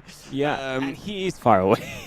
He's a mile away. Vitaly Shafar already probably, I mean, it's hard to say exactly where he is at the minute, but he is miles away in the lead of the 2025 Mont Blanc Marathon and in style. I wonder if Ezequiel Ruto is also with his handbrake on as Joelyn was, because here we had a bit of a steeper climb, and in 5 steps he took like 2 of advantage on the other 2 guys. So I wonder, I don't know, on a completely beautiful, hopeful scenario, he takes off and tries to catch Vitaly, but I think we're gonna have to wait to the aid station to see it. Yeah. We'll see indeed if he's been briefed with the same race strategy. And then here, Raoul Rose from France. And I think, as you were saying, we will have a little bit of an interview with Hillary and the team managers that are at the aid station to get an understanding from the inside of how those transitions are operated. Alors, je suis ici avec Gabriel, qui est le mari de Judith Wider, la championne de la course l'année dernière. Et nous allons lui demander comment la préparation s'est allée pour elle. So, Gabriel, thanks for speaking with us. Judith, she's back this year after a win last year. How is she feeling coming into the race? She's really happy to be here on the Southland. She really loves the race. She loves Chamonix. She loves the area here. And she's not in the very best shape now, but she looked good now, and I hope she can continue like she started. She started really strong. I think she has a good pace, but not the too fast pace. They are all together, but now I think the race only starts now in the first big climb here. Okay, so that was actually going to be my next question, is what's the strategy? When does the race begin? So it's here? I think it will begin here, because I assume Jolene will start going faster here. She stayed back a little bit, and then it's about pacing. And as we saw last year, the race is not finished until the last downhill. So it's a long race, yeah. For sure. What would you say Judith's strengths are? What does she excel in the most? It's been pretty runnable, very fast to here. Now we have a steep climb, we have steep downhills. What's her strength? I think she's really good at all, and also at pacing. She knows her capacities. She knows what she can do, but her biggest strength is for sure the downhill. But she can roll fast in the flat too, and in the uphill, there are always better ones. But she can do well too. Yeah, really great all-around runner. Alors donc retour à vous. Alors donc ce qu'on entend, c'est que Judith, elle est en forme, elle est contente d'être ici, peut-être pas à sa meilleure forme de la saison, pas encore, mais elle est ravie d'être là. Elle sait que la course commence maintenant, donc elle gérait son effort jusqu'à ici. Et elle sait que la course commence maintenant. Joeline, elle va vraiment pousser dans la montée.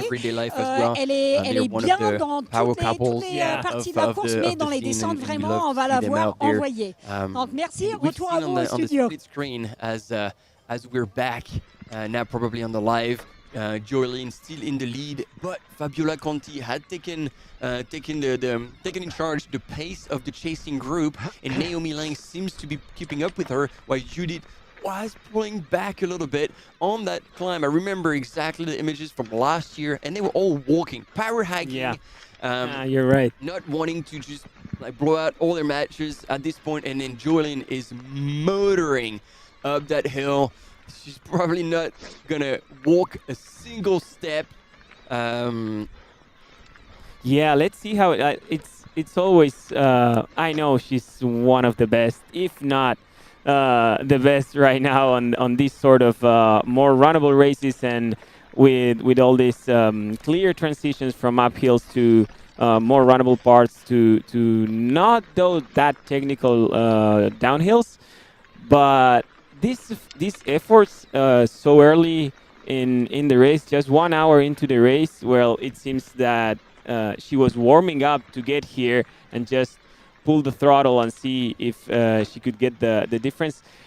I don't know if this can be this sort of gaps can be held for so long. Hopefully it is. We will see another breakout performance for Joylyn. But yeah, she's got an amazing group of runners behind her and trying to catch up. But yeah, now all the external factors outside of running are starting to get in. Like right now, in like 5 steps, she's gonna start suffering the heat, the sun, straight on her skin. So we will see how it unfolds. But it's good to see her. You know, she took a sip of water. So yeah, that's the thing as well with the mini runners from Salomon. They're being like, there's a whole team around them to educate them, tell them all the tricks of the trade to make sure that, you know, there's not like okay, I'm going all out and hopefully it holds together. No, there's a strategy, as you see, as you saw just then, and then like nailing the nutrition, nailing the hydration, because again, like at this level, fitness is not enough on the marathon distance, on 4+ hours on the trails. Yeah, and she's about to crown the biggest summit of the day, so we will see how it goes. Yes, indeed. Aiguillette Déposée, 2,200 meters of elevation. So from 1,400 to 2,200, that's how much they're going to be climbing, and it's over a very short distance, less than 5 Ks. So no wonder the pace is slowing down, but one man that is not slowing down one bit. Vitaly Shafar, ladies and gentlemen. He's covered 12 Ks at an insane pace, 51 minutes. That is beyond ridiculous. And so far, he doesn't look weathered. He doesn't look tired. He's still opening up that stride. What an insane start of the race. We will have the splits as soon as he goes through the 8th station in Le Tour. I really hope that he has crew. Yeah. That he's not going to be losing seconds for free to the rest of the field. And he's running with nothing. He's not wearing a pack. We cannot see. He probably has a belt. There is mandatory equipment, so he would be running with some sort of belt. But it doesn't seem that he has a lot of hydration on a day like this. So I wonder. Hopefully he has a crew. And then my huge question mark is this upcoming uphill that he has after it. It's. I will repeat it as many times as it's needed, but I love to see this sort of performances, the Zach Millery thing, you know, the Andy Walker thing. All or nothing. All or nothing, and hopefully it works for him. Yes, and so see, the men's field started half an hour before the elite women's field. So see, those last women from the elite wave are now being caught up by the men. Yeah. And in that, one of the chasing groups, there's probably like 2 chasing groups, we still had Raul Rose from Team New Balance, and the rest of the field. See our Cam mountain biker, he's struggling. This is telling you something about the grade of that climb, how steep it is. And so, yeah, he's with, I think it's Miguel Benitez. Miguel and Anthony. Anthony Felber. Yep, Team Brooks. No, it's not Anthony. No. It's just the reflection of the sun, like, kind of confused us. Like, is this the Brooks? Yeah. And yes, it is indeed. So this gentleman's would be 5th, 6th, and 7th. I believe so. So we'll see. They are at 12.5K out of, we call it the marathon, but it is truly 43.2 Ks and 2,540 meters of elevation gain and loss. This is a loop. Yeah, and it's probably one of the most beautiful loops that you have in the valley here to get some of the best views, with also a bit of a leg crushing on the elevation gain side. I think it has the perfect balance for everything. Not for these guys that whatever you put in them, they're gonna run, but for the popular runner, for the everyday runner. So yeah, let's go with Hillary. Yeah, Hillary will be right on the field to tell us how Vitaly is going. Alors, on est toujours ici au ravitaillement du Tour et on entend l'arrivée des premiers hommes. Ils vont arriver ici, ça galope fort, on a déjà vu, ça va très très vite. Encore une fois, ça va être très très rapide quand ils passent. Personne va s'arrêter pour parler avec nous, ça c'est sûr, mais aussi, à limite, ils n'ont pas envie d'arrêter pour les ravitailleurs. Quand ils arrivent, ils enlèvent vraiment à l'arrivée du ravito. Et en fait, il y a des panneaux qui annoncent l'arrivée du ravitaillement. Hillary, but we cannot in the studio, so we're gonna let her talk and probably tout ce qu'ils ont utilisé see déjà. if we can understand Quand with ils the lead arrivent dub. That's à leur probably not team gonna happen. manager, But in the ils vont meantime, tout ladies and jeter gentlemen, par terre Vitaly pour recharger avant de is monter. getting Donc, through premier to the homme aid qui station and arrive, hopefully, donc c'est he Vitaly has no Chaffard. crew. Wow, he's gonna be doing everything by himself. A bit of this, a bit of that. Donc, c'est-à-dire que probablement, il n'aura So pas we got Vitaly son on the propre aid station. ravitaillement. He's reloading he's got a bottle. Not even a flask. Wow. Bon, je crois que nos équipes auront peut-être du mal à le suivre tellement il va vite. Mais contrairement à la plupart des élites, il n'avait pas d'équipe d'assistance. So that was Il a rempli 8:11 son propre time of the bouteille day qu'il tenait à la when main. he Ça, passed, c'est aussi when he différent. left the Certains aid coureurs, station there. comme on a vu chez les Tour. filles, ont des gilets de course, des gilets d'hydratation. Souvent des bâtons aussi, et donc, mais lui, il est en maillot, il porte le strict minimum, sûrement il a tout le matériel obligatoire dans une ceinture qu'on ne voit pas bien quand il court, et une bouteille à la main. Donc on attend ici l'arrivée des prochains hommes qui vont sûrement arriver bientôt. Retour au studio.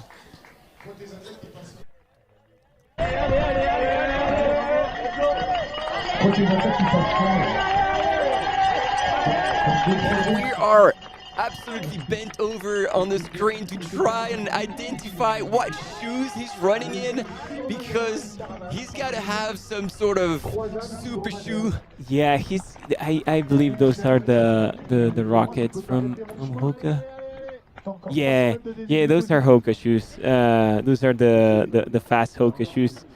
And they don't seem to be. You can see the plate through the midsole, so it has a carbon plate, which definitely helps striding out and opening up. I don't know if the word is resoled. It doesn't even have like a. No, the outsole is not even there. So this is the original shoe. He hasn't done any modification. Wow. Man, oh man. He's definitely highlighting himself from the rest of the field and from everyone probably today on the Mont Blanc Marathon. Vitaly Chaffard he's giving us a show. He's giving us things to talk about, and he already has over a minute. He's gonna have on the outside of the aid station, I believe he's gonna have at least 2 minutes on this group on this chasing group. Now we're back with Joylyn, that she's about to crown the summit. She's about to crown the highest summit of the day, and she hasn't walked a single step on this 800-ish meters of elevation gain climb. So far, still running, and that tells you how long and relentless that climb is, because it's been over 10 minutes now, way over 10 minutes. Yeah. That they've been climbing on that steep section, and now, as you were mentioning as well, they are exposed, they are in the sun. That's going to add more stress to the body, and that's going to be absolutely terrible to sustain. And actually, we were talking about this, and at that point, none of the top women had actually any water poured on them. So they will definitely feel the heat on that section. And there we go. We have Thomas Cardin here, who has gone through the aid station and out.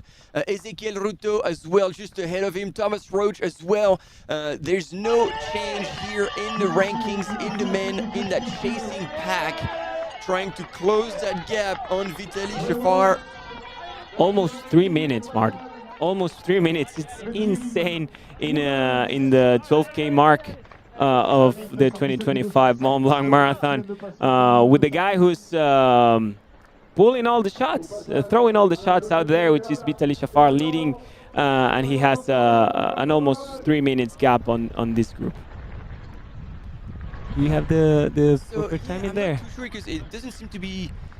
It must the timing map must have been way before the aid station. And at that point, yeah, it was like a couple meters back, yeah. So it is actually not 3 minutes. I thought it was more than that. It is 1 minute 42 seconds that Vitaly has on the rest of the field. So that's a good indicator. We'll see. Hopefully at Col Deposit, we'll have another checkpoint, and we'll be able to see if that gap has shrunk or increased or been maintained by Vitaly.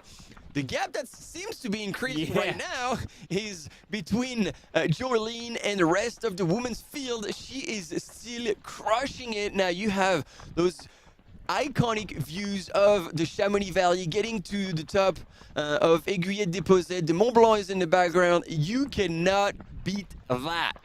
Yeah, and it's crazy. It seems like a TV studio, right? It seems like it's like it's an overlay, but it's not. The Mont Blanc is right there behind Joylene as she climbs. And I also like on the technical side, for all you nerds like me that are watching constantly trail running streamings, we have switched from a camera biker to a camera runner right now, and it seems like it's gonna be better on this uphill for having these beautiful, stunning images. And now we get the aerial footage of the Col de Poussey. And ladies and gentlemen, this is not AI. This is real. For real. This is the real world. And I was gonna say, I'm trying to see if there is a site from the chasing group with Joylene. It seems like she escaped enough from the rest of the women's field to even lose the sight of them, which I believe it's one of the best strategies. These are hikers. But yeah, yeah, she definitely escaped. She is now out of sight. And that's gonna be also like, the saying, out of sight, out of mind. Yeah. The other runners be like, okay, well, she's too far out now. Let's fight for second. Because Jolene at the minute does not show any sign of fatigue, even though she's produced a hell of an effort. And now on the right-hand side, Naomi Lang leading the chasing pack with Fabiola Conti right behind. And already Judith Wider seems to have dropped back at this point, maybe 30, 40 meters. Naomi looking over her shoulder to kind of gauge who's behind and who's being dropped. And it's good to see those, I don't want to say rookies, but marathon runner debut here, yeah. Both Jolene and Naomi Lang right now, first and second in the Mont Blanc Marathon at this very moment. Yeah, Jolene also taking a look over her shoulder to see, to try to understand what the gap is with the rest of the field. But I also wouldn't leave out of the count on Judith, because she's probably gonna regroup with either Therese or Sophia, Therese Leboeuf or Sophia Laukli. So I think we're gonna have two super powerful chasing groups, but it seems like it's gonna have to happen something really extraordinary to Joylene to cut this gap. She's constantly looking back. These switchbacks can give her a bit of perspective to see where she's standing on this lead, but it's a lot. It almost from the technical side we could see was over 400. You can see there 400 meters. Like over 400 meters is a world. Yeah, in this sort of climbs, which is if we put it to a straight line, to a flat part, it might be over the double of it, maybe over 800 meters. So we will see what the race unfolds for Joylene, but she doesn't seem to be stuttering at all. She's just running crazy fast. Her body language shows that she's strong, and she's got this. Speaking of strong, here we go, tiptoeing up that climb as well, up to Aiguillette Déposette at 2,201 meter of elevation. And again, you know, he's gone onto the climb, and he's not slowing down that much. You know, he's like tiptoeing as you know, and opening up as soon as the grade decreases. He's still well in the house. Vitaly Shafar.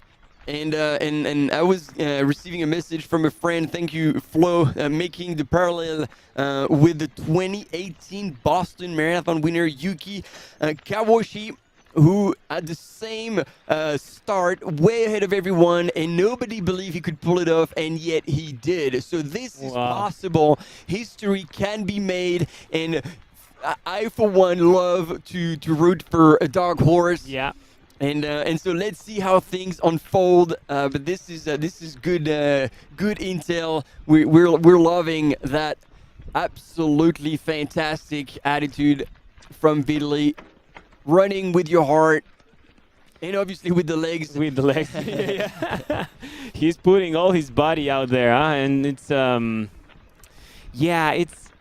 it's interesting because we saw Joylin before just pull the gas and crash out, and Vitaly is probably taking a bit easier. This climb he's taking it a bit easier than Joylin did, but it's a completely different strategy. You can see there are two absolutely different strategies as we have the drone footage. Wow.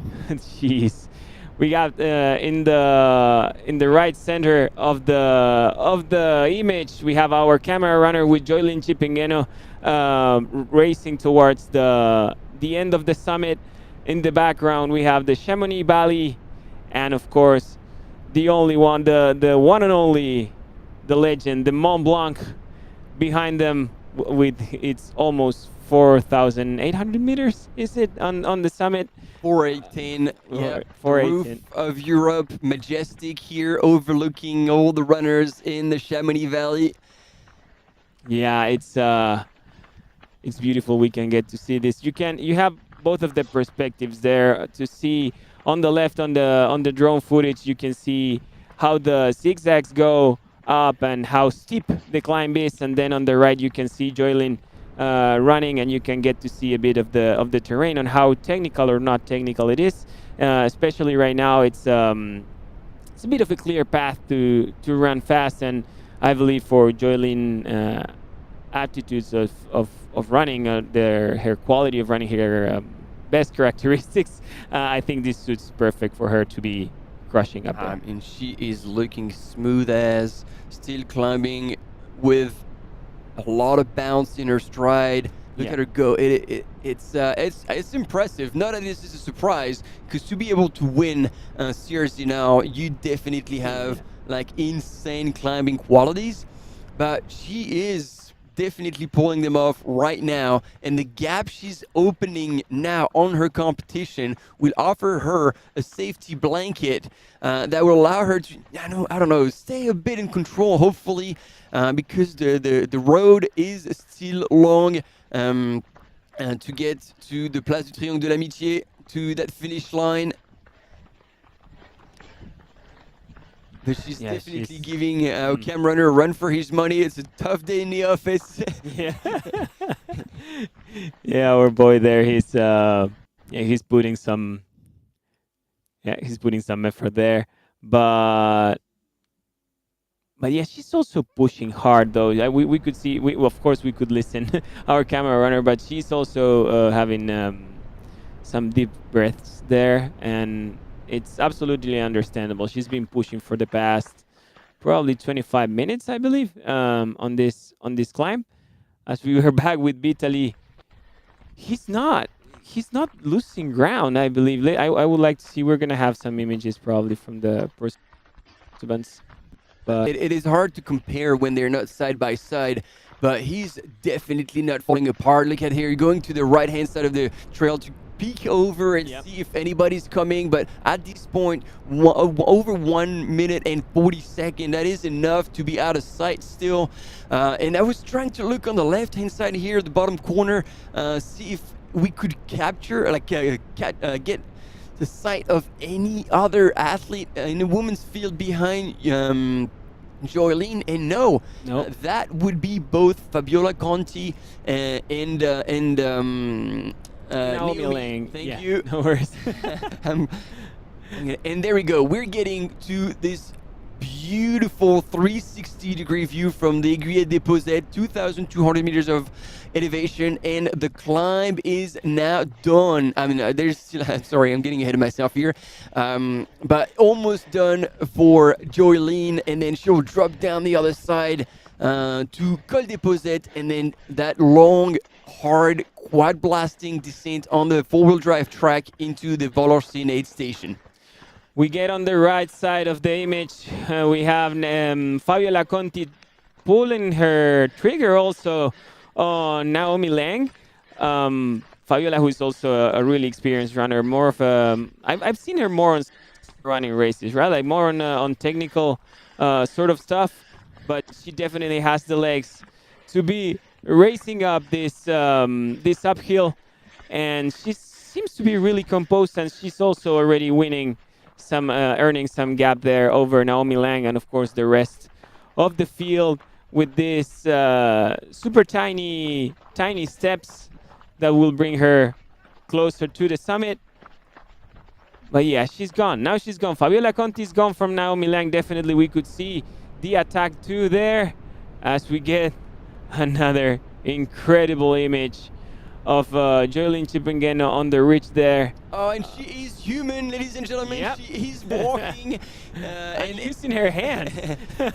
So that is something that I wanted to point out, because, you know, Kenyan runners, we weren't used to seeing them hike at all. Yeah. In their minds, like, hey, this is a running race, you do not walk. But, you know, they've been taught to power hike, because on that kind of slope, it is far more efficient to power hike, hands on knees, push hard, bend over exactly like Joyline was doing, and transitioning back into running whenever the slope like mellows down. But look at this drone images again. She took a second there. I don't know if it was to try to see the switchbacks or to try to see the beautiful waterfall she's got on the backdrop, but yeah, and we've discussed this for years, since the Kenyan athletes, all the African athletes actually, they jumped into the trail running scene, is that if they were going to be able to catch on the strategies, to catch on the different sort of efficiency notes that this sport has, and we all knew that once they get to connect all the dots, they were going to have this sort of immense performances. So what we're seeing today from Joyline is probably one of those. Wow, yeah, it's breathtaking. Definitely, the landscape it's insane, and I love also to see all the spectators there trying to get some photos. Probably some workers, like some media workers too there. But and look at her go. Yeah. It is a bit tricky here because you have multiple tracks and you need to pick whichever line you believe is best. And it's going to be interesting. Hopefully we'll have images of the following runners, because Naomi Lang in that section should be absolutely lethal. And see, like, she's going around now. You could have gone to the left. But I wouldn't say she's not too challenged by the technical terrain. And in the meantime, back with our men's leader again, Vitaly Shafar, absolutely crushing it still. Looking over his shoulder, trying to catch a glimpse of who's coming behind him. But at this point, there is no one to be seen, and he's cruising in first place. The dark horse of this race. We didn't even believe that man could hold it for let alone a kilometer, and now he's well on the way. He started like 1:30, like an almost an hour and a quarter into the race, and still most likely over a minute lead on the rest of the field. At the bottom of the climb, he had a minute 43. Yeah, as per our GPS there, he seems to be halfway through our Col de Posay climb, and yeah, it seems like exactly the same that John Lee did, but just in a different side. He just went out from the gun trying to get that gap, and now he's trying to hold it, and it seems like he has stopped a bit. He has he's now a bit more in control to see if he can keep the pace and get a win out of this strategy, which it would be amazing to see something like this, especially on racing flats on a race like this. But yeah, Vitaly Shafar is there, just step by step, tiptoeing his way up Col de Posay, and yeah, it doesn't seem to be bad. He's super composed, as per what we can see. I would love to see what his heart rate monitor is saying right now. But yeah, we're back with the lead women, with Fabiola Conti about to go. And she's also made a bit of a move. Yeah, she's gone from Naomi right now. Yep. Yeah, so the field is spreading thinner and thinner in the women's lead. Fabiola Conti from Italy is in second place, and back with our men's leader, Vitaly Shafar. I cannot tell how far away Vitaly is from Fabiola right now, but they are already on the same slope, right? I think there's a bit of there's still a bit of a turn and then a climb. Yeah, like a couple of switchbacks away. But I think thank you again, production, for those images. It is unreal. And here, Fabiola on getting to the top of Aiguillette des Posettes, 2,200 meters of elevation. And the first big climb of the race out of kind of two majors, let's call it 2.5, up to Le Béchard and then back down, will be behind her. I was telling you at the start, Fabiola Conti, sometimes she blows out or drops, but man, when she delivers, she is extremely strong. And I was like you, we always remember her from skyrunning races. Yeah. But she's actually been moving up in the distance, and she won the Tour X 130. Wow. Yes. Yeah, that's a change. That's a bit of a change from the skyrunning races, but yeah, but it matches. The Tour is a technical race, so she can definitely move really well on a bit more of technical terrain. And now, if we get to see this same drone footage of her, if you remember, just a couple of minutes ago, we saw Joylene trying to calm down, and you could definitely see the difference of her speed, of her leg speed going up and her leg speed going down. And I believe Fabiola is going to give us a bit of a show right now on this first. I don't want to say technical. I don't want to be disrespectful of all the skyrunners, but yeah, it is a technical section. Yeah, that one. Let's see there. Look at that. Yeah. The flow is completely different between Joylene and Fabiola. So let's see if she can cut a bit of the gap. But it's already a big one between the first and second women on today's Mont Blanc Marathon. Yeah, as well as on second and third. It looks like, now it's getting further and further away, but can't really see Naomi at this point. And woo, here's a chasing pack. And if you remember correctly, I think they're still over a minute away. Yeah. Ezequiel Ruto is setting the pace on that climb, chasing Vitaly. Ezequiel Ruto once again 5th place last year at Mont Blanc Marathon, and he's come back to get a better performance so far. He's in the mix, but the teacher, actually he's chased by two Thomas. Thomas Cardin, right, from France, Team Keep Run, last year's European champion in trail long distance, and Thomas Roach, a bit of an older runner compared to the rest of the field, but that is experience rather than age and fatigue. He is definitely there. He's smart. I for one really expect him to deliver all the way until the end. Yeah, it's fun for me to hear you because you said to Thomas and then you said Thomas and Thomas. Yep. The French and the British Thomases are chasing Vitaly really strong. I wonder when the anxieties start to push here because it's already an hour and 20 and you haven't seen this guy anymore since the gun. And we see, we're back with Joylin. Joylin is back to Joylin Chipungeno, the women's leader right now. She's on the road again. She's on this on this lodging road. You call it another way. It's a four-wheel Jeep road, yeah. like Yeah. four-wheel drive track. Four-wheel drive. That was the word I was looking for in my mind. Sorry, but Jolene is back on the four-wheel drive road. She's running definitely there you fast. go. Yeah, We're getting close to the 3-minute per K pace on that one. And again, that's the thing. You can open up because as you can see, it is kind of groomed. It is open. There's not many tricks waiting for you. But the thing is, pounding your quads at close to 3K an hour, 3K per minute, sorry, 20K an hour, could leave some traces, could hammer the IT bands and quads. And when you have to turn the wheels back on after the Valenciennes station on that long douche grade climb up to Col des Montais, sometimes you're like, oh, what just happened? well, yeah. Where did this come from? But yeah, and she doesn't. Now she's a bit more in control than she was a couple of meters back.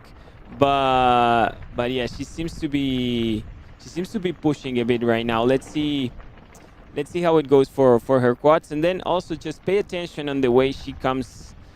She runs on the downhills. Now she's back. This is a bit of a flatter portion. When we were watching the race back in 2022, we were just moving around. We went up that little cabin, and we were following the race in this portion. This is a bit flat before they get to the drop, and this is going to be interesting because this is as hard as that uphill was. Is the same grade for going down, and it doesn't seem that Joylin has the control, like the body control, as probably Fabiola is going to have, of course, because she comes from another background of running. I was trying to wonder also where the anxiety is going to pay for these three guys for chasing Vitaly for so long and not even seeing him at all, and see if anybody makes a move on this first big uphill. Yeah, it is still a long way to go, and I think runners know that it is just not quite yet the time to get excited.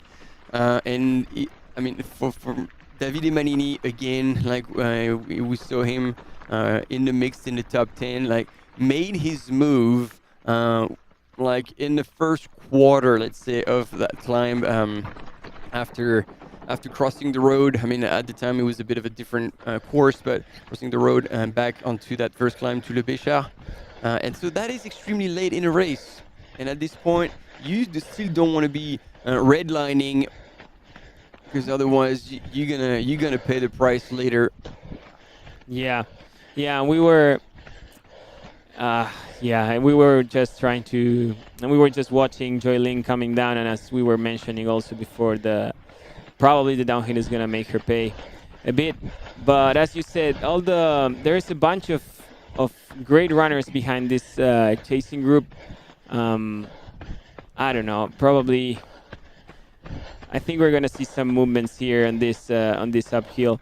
Also, just a lot of questions, right? It's like, is he bonking? Is Vitaly bonking? He went out so hard. Can he hold this such a strong pace? Everything. It's a lot of questions for these guys, and I believe, Thomas Cardin has taken the lead there, trying to push the pace a bit more.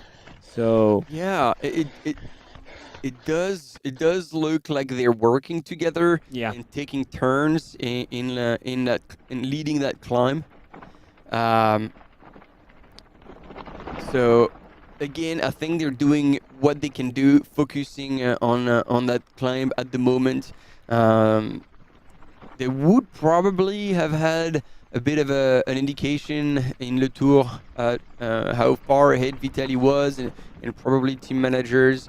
It's like, hey guys, do what you gotta do, because there's two options: either you'll never see him again, Yeah. or you'll reel him in. But basically, you don't have control over his race, so just do what you gotta do. And so here, once again, Joylin Shebgeno is absolutely crushing that downhill into Valorcine.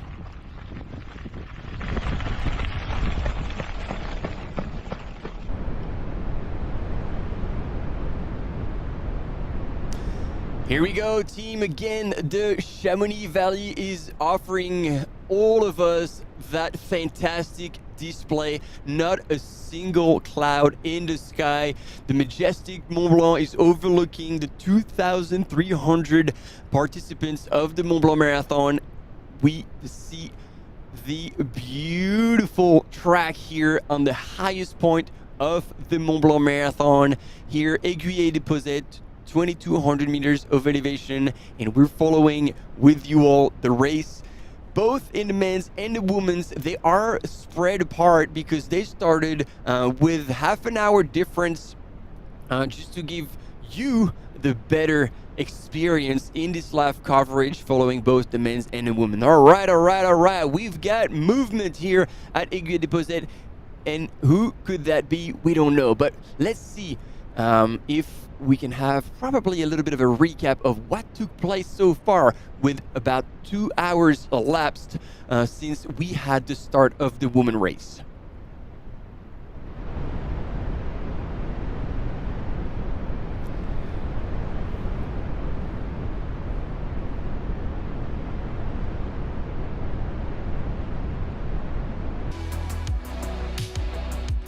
Here we go, Mauri. We had, again, 6:45 local time this morning, the elite women's wave starting and offering us opening today's show, today's live broadcast. And in the early hours, Judith Wider from Switzerland, Team Hoka, was leading the field.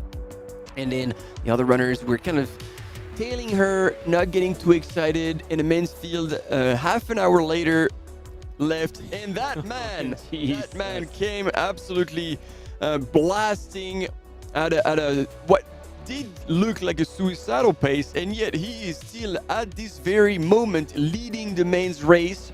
But he's followed by some big guns, including Thomas Roach, Thomas Cardin, and Ezekiel Ruto. This is the moment, ladies and gentlemen, where Joylin Shebgeno took the lead and decided to put on an attack on the rest of the women's field. And look, at this point, she's getting to the top of Aiguillé-des-Posettes, and she had over 2-minute lead. I think we can safely say that.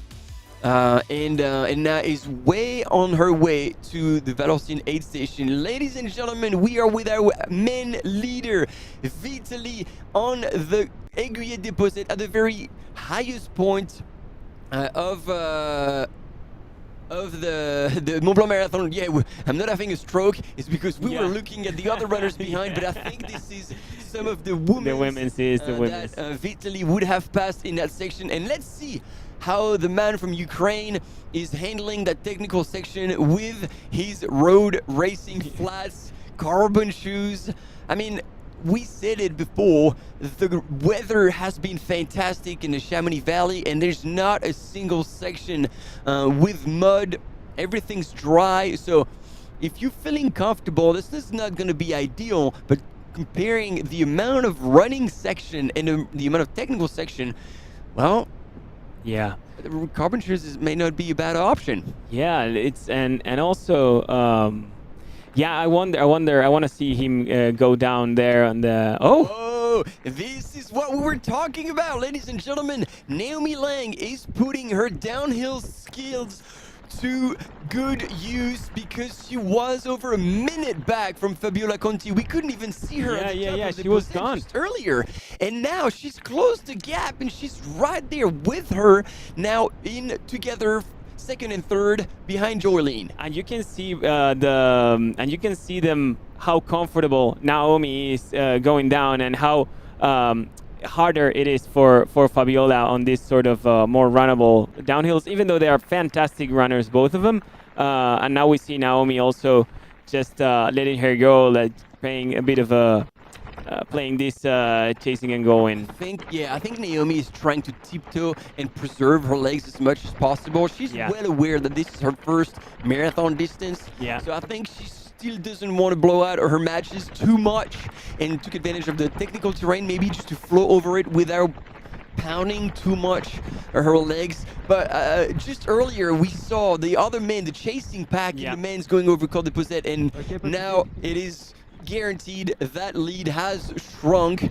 And Ezekiel Ruto has also put on an effort and dropped Thomas Cardin. Thomas Cardin was about like 30-40 meters back, and then Thomas Roach probably another 50 meters back from Thomas Cardin.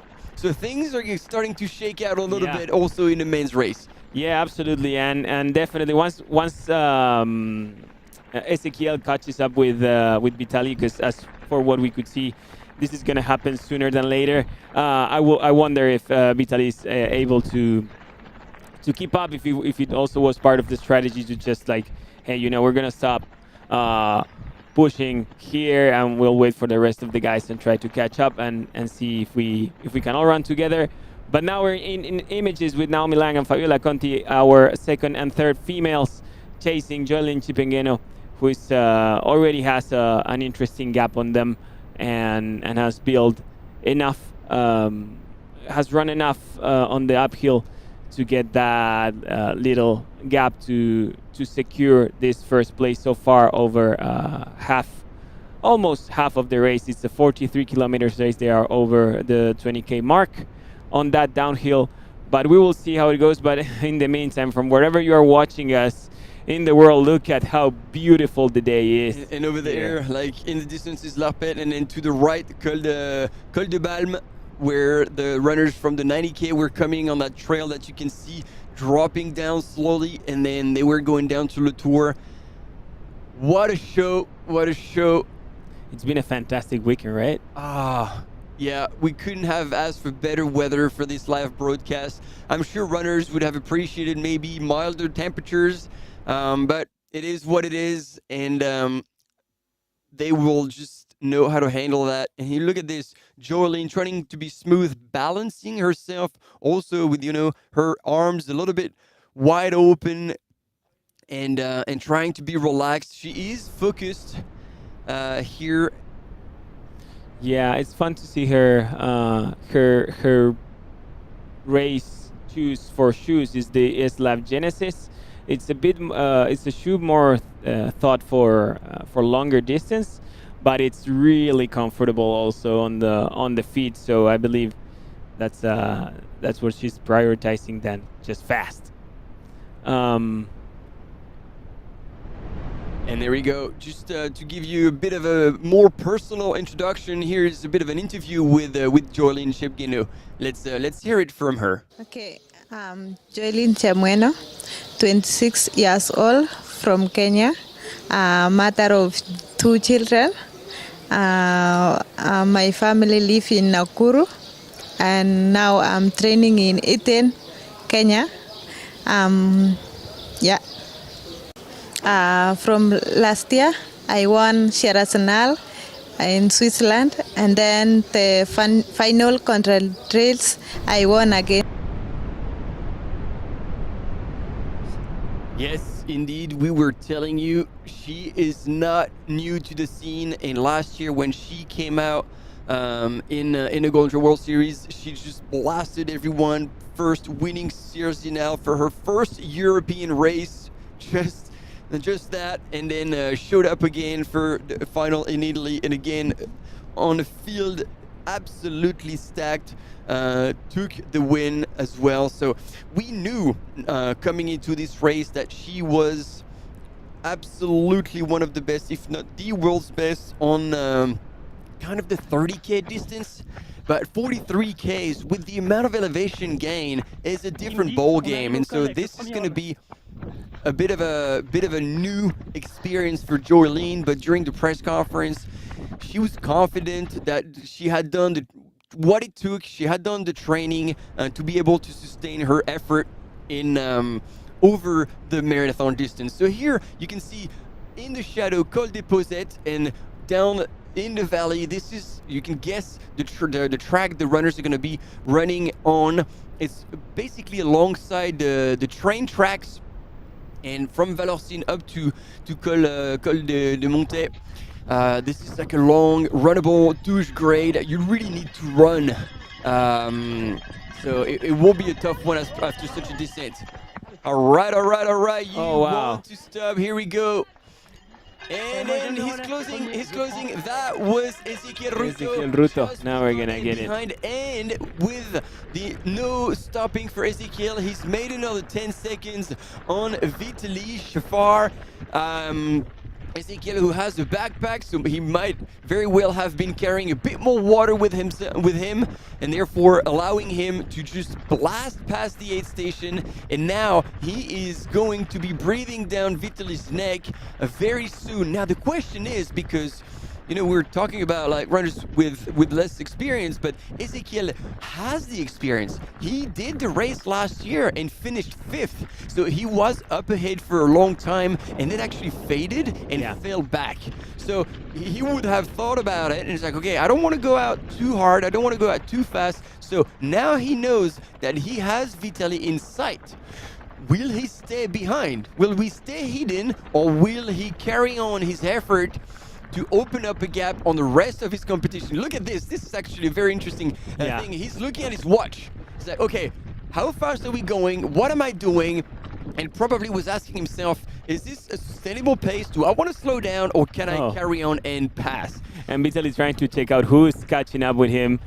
What's he going to do? Trying to read what his opponent is doing. And it's interesting because there is a wide space, and they're just going to run together, shoulder to shoulder. But it's not a clean pass. No.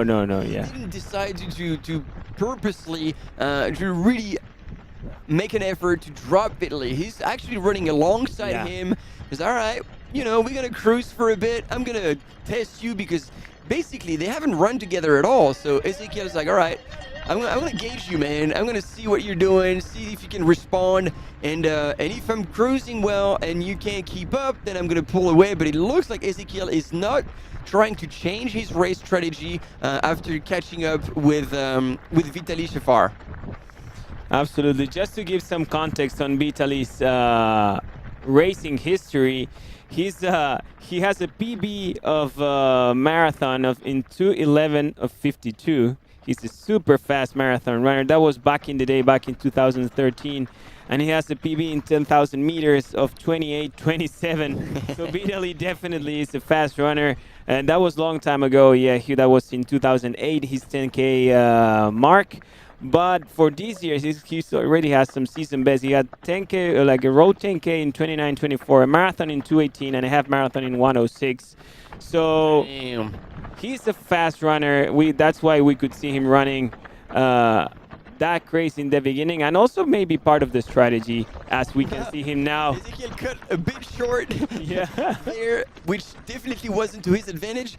But as you were mentioning all the references on Vitaly, Ezequiel has opened up a little more. So now I'm actually wondering if Ezequiel has opened up, or it's Vitaly in that section that is quite steep, struggled, because there we go. Thomas Roach is also closing, which is surprising because Thomas Cardin in the past images was running behind Ezequiel, and Thomas still hasn't closed the gap. So it shows also that our UK runner And Thomas Roach is a hell of a descender, like a lot of UK runners. And look at him. runners, man. Yeah, like fell runners. That's it. And I mean, he has, as much as he's in the 45 to 49 years young category, Thomas Roach is a weapon.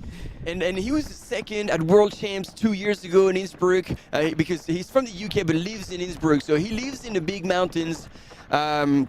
And he has the conditioning in his legs to handle that amount of elevation. So Ezekiel is keeping up, but now it looks like they have made enough of an effort, enough of a difference to clear Vitaly Shafar from the lead, and now it's going to be a fight for the top position in the podium. I'm also curious to see how far Thomas Cardin is. Possibly he did stop at the aid station. Right, yeah, we have. That would have been the reason why he's not quite there yet with them, but it will be good to see see them coming into the Valenciennes aid station and see how the gaps are. Yeah, and also wondering where if Vitaly can hold the pace of these guys that have been running together and trying to. They've been chasing him for so long, and now they finally caught him to see where if the effort paid at all, and see if he can hold on this group of runners. We see Joylin chipping in and just skipping the regular aid station, the everyone aid station, straight through their crew. We kind of there we go. There we go. Here's it going in, one bite of a banana, and off she goes. That was a good transition, efficient but not rushed. She stood there, she was offered everything. She had a bite of the banana, she had a bit of water, refilled the flasks, one gel, and off she was. Well done team. That's how it's done. Sort of F1 transition there. Yeah. Even it's funny how they just left everything there for her. Even the banana was there. It's just like, if you want to buy it, just grab it, and off she went again. As we see her slow motion. And here, actually, they were to my liking. There were far too many people in front of her, but at least nobody got excited. Yeah. They were all there standing, and then one person was talking, which is good, because if you have too many people, then it creates chaos, confusion, and it could lead to mistakes or anything. But here, despite the 4 people in front of her, one person was talking, put the gel, put the flask, the banana was just standing. It was available, but not pushed down her throat. So, no, kudos to the team. It was extremely well done. Yeah, that was a great job. If you ever wonder how the aid stations work for professional runners or the fastest runners on the groups, this is probably the best example to see on a solid team of 4 people there. As we were saying, sort of Formula One thing, just putting everything out there, the right direction. And this is trained also. As you train uphills, you train downhills, you go to the gym, do your strength work. Then you also train the aids, of course, the aid stations, because especially for these runners, losing a second there can mean the whole race at some point. So and it is free time. Yep. If you're efficient and you're in and out, and your competition takes 20-30 seconds more, well, this is as much time they're gonna have to make to catch you.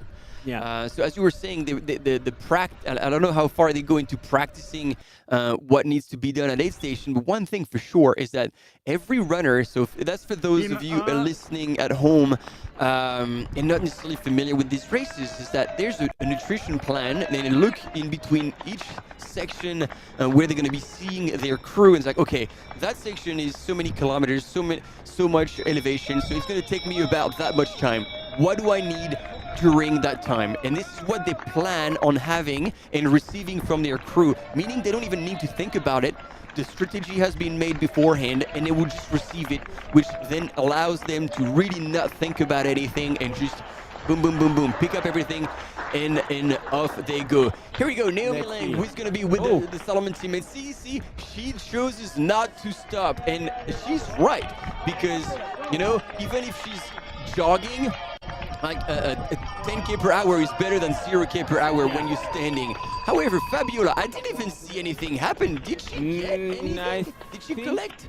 I think it was everything for Naomi. I think she didn't collect anything there, which may be... That is a bold move. Bold move, she yeah. Surely didn't pick up anything at the aid station. That is a bit surprising. Yeah, I didn't see. There was a lot of hands there for a second. I don't think it was only for Naomi. Yeah, they were all for Naomi. No, and that was the Solomon team. So they stick to their runners. Yeah. And Fabiola wouldn't have received anything from them. And no, I watched again, but it doesn't look like she received anything. No. That is a bold move because that's a long section until the next aid station. Yeah, not using an aid station on a marathon can be probably a wrong decision because she didn't even use the regular aid station. Nothing from there either. So we will see. She's still there. She's still composed. She's still holding on Naomi's pace.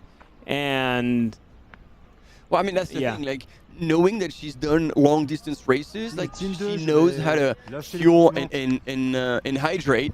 It's just a bit of a bold move, really. Yeah, totally. We will see how it unfolds for her as we see them starting the famous douche grade.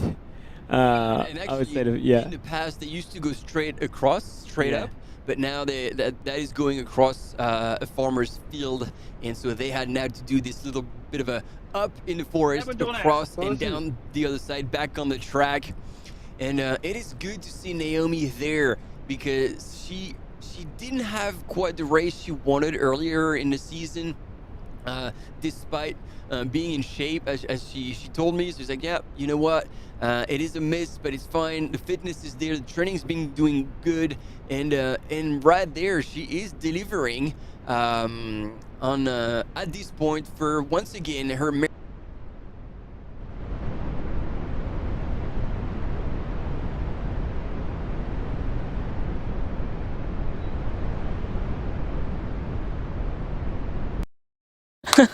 Hi, I'm Naomi Lang. I'm from Aberdeen in Scotland, but I live in Glasgow. I'm a medical student there, and just kind of love anything to do with the outdoors. But I am running for Salomon. It's my first year with them, so pretty exciting season. I also run for a club called Carnegie at Home. And this is my first marathon. So usually have done like the short distance trail stuff. So ran in Euros last year where I finished 5th, and like the Golden Trail final, where I was 7th, I think. Stepping it up a bit, but excited to see how it goes.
Alors, on est ici à la Flégère, on est là bien avant les coureurs, mais donc c'est le dernier ravitaillement avant la descente sur Chamonix. Donc ici, on est dans la domaine skiable de la Flégère. Donc les coureurs vont monter ici, on les verra pendant longtemps en montant ici. Ils passent dans la réserve des Aiguilles Rouges, qui est une réserve naturelle et créée en 1974, juste là derrière. Quand les coureurs arrivent, il y aura leur assistance derrière moi avant l'arrivée dans le ravito. Ici, nous avons le contrôle de matériel obligatoire. Donc, comme on a dû vous expliquer, chaque coureur doit porter avec eux un minimum de matériel obligatoire. Donc ici, les top 10 coureurs vont être contrôlés. Après les top 10, ça serait des contrôles aléatoires. Donc chaque coureur doit montrer qu'ils ont une couverture de survie et aussi un flasque, un gobelet, un téléphone et une veste imperméable. Bien évidemment, on n'a pas besoin d'avoir le veste imperméable aujourd'hui. Il fait chaud, il fait beau, mais il faut l'avoir avec soi au cas où parce qu'on est en montagne et on ne sait jamais, ça peut changer très vite. Alors, ensuite, ici, derrière, nous avons le ravitaillement qui ressemble aux autres ravitaillements. Il y a de l'eau gazeuse, l'eau plate et le coca fabriqué ici. Donc, on sait que le club de sport a supprimé toutes les bouteilles en plastique. Il y avait avant 70 000 bouteilles en plastique pour les ravitaillements. Aujourd'hui, il n'y en a aucun. Il n'y a pas de gobelet non plus parce que les coureurs portent un gobelet avec eux. Et donc, tout est monté ici. On est arrivés en télécabine parce qu'on est dans la domaine skiable. Et tout ça aussi monte en télécabine.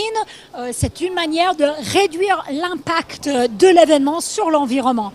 On a de la nourriture ici, il y a des bénévoles qui coupent des saucissons pour les coureurs, il y a aussi des cakes, on voit encore une fois l'eau gazeuse, il y a du sirop pour avoir un peu d'apport de glucides et donc tout ça est fait aux petits soins des bénévoles mis en place et on voit qu'il y a une grande variété, il y a du fromage, il y a des fruits, il y a un peu de tout parce que le coureur, il faut qu'il s'alimente mais des fois on a envie de sucrer, des fois on a envie de salé, il faut avoir tout pour pouvoir prendre ce dont on a envie quand on arrive là. Encore une fois, quand ils arrivent, comme autour, on verra qu'ils vont vider les gilets, vite jeter les flasques, tous les déchets au sol s'ils sont accompagnés par des assistants et re-remplir ici. Peut-être ils vont partir un peu moins lourd parce que d'ici on est au kilomètre 35, il n'y a que de la descente à Chamonix d'ici. Donc peut-être pas chargé avec 1 litre d'eau comme ils auraient fait autour avant une longue montée très très chaude. Donc c'est vraiment ici, dernier pointage important. Mais même s'il n'en reste que de la descente, c'est pas fini. Ici, on sait que cette course peut se gagner dans la descente. Il faut savoir descendre, c'est technique. Souvent, on voit des coureurs même tomber, donc la lucidité est très importante. C'est pour une des raisons pour lesquelles il faut bien s'alimenter ici pour avoir ce qu'il faut pour tenir cette descente. Donc, on attend ici encore les coureurs qui vont monter, une grande montée au plein cagnard. Il va faire chaud pour arriver ici. Si je ne me trompe pas, on va voir pas mal de coureurs recevoir des gros coups d'eau sur la tête juste pour les rafraîchir à l'arrivée.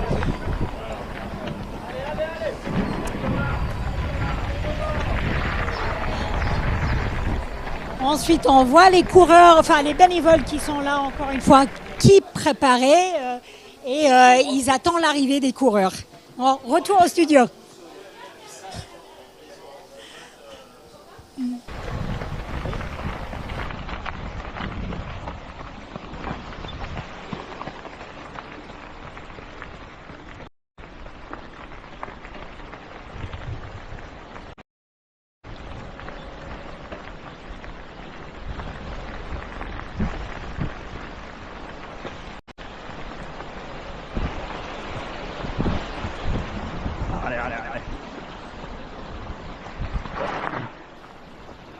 Go team, thanks for being with us.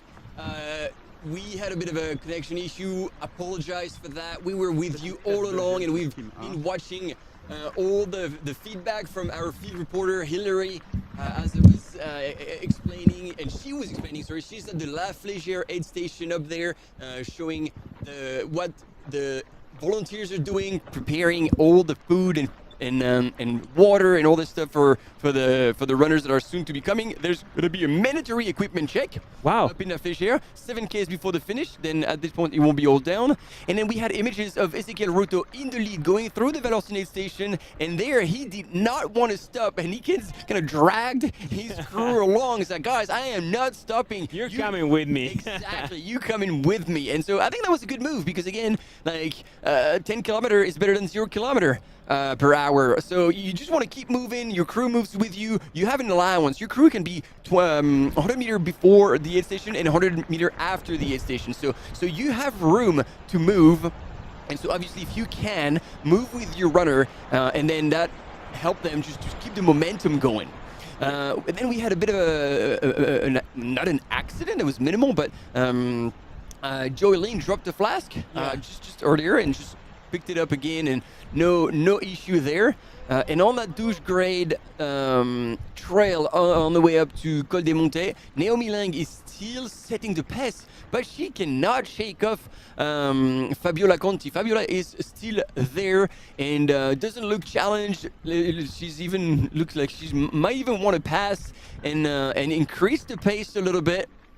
It's interesting to see the different type of running of both of them. It seems like almost Fabiola is doing the Olympic walking. She's just moving so efficiently on her pace and her stride, and Naomi is more of a longer stride runner.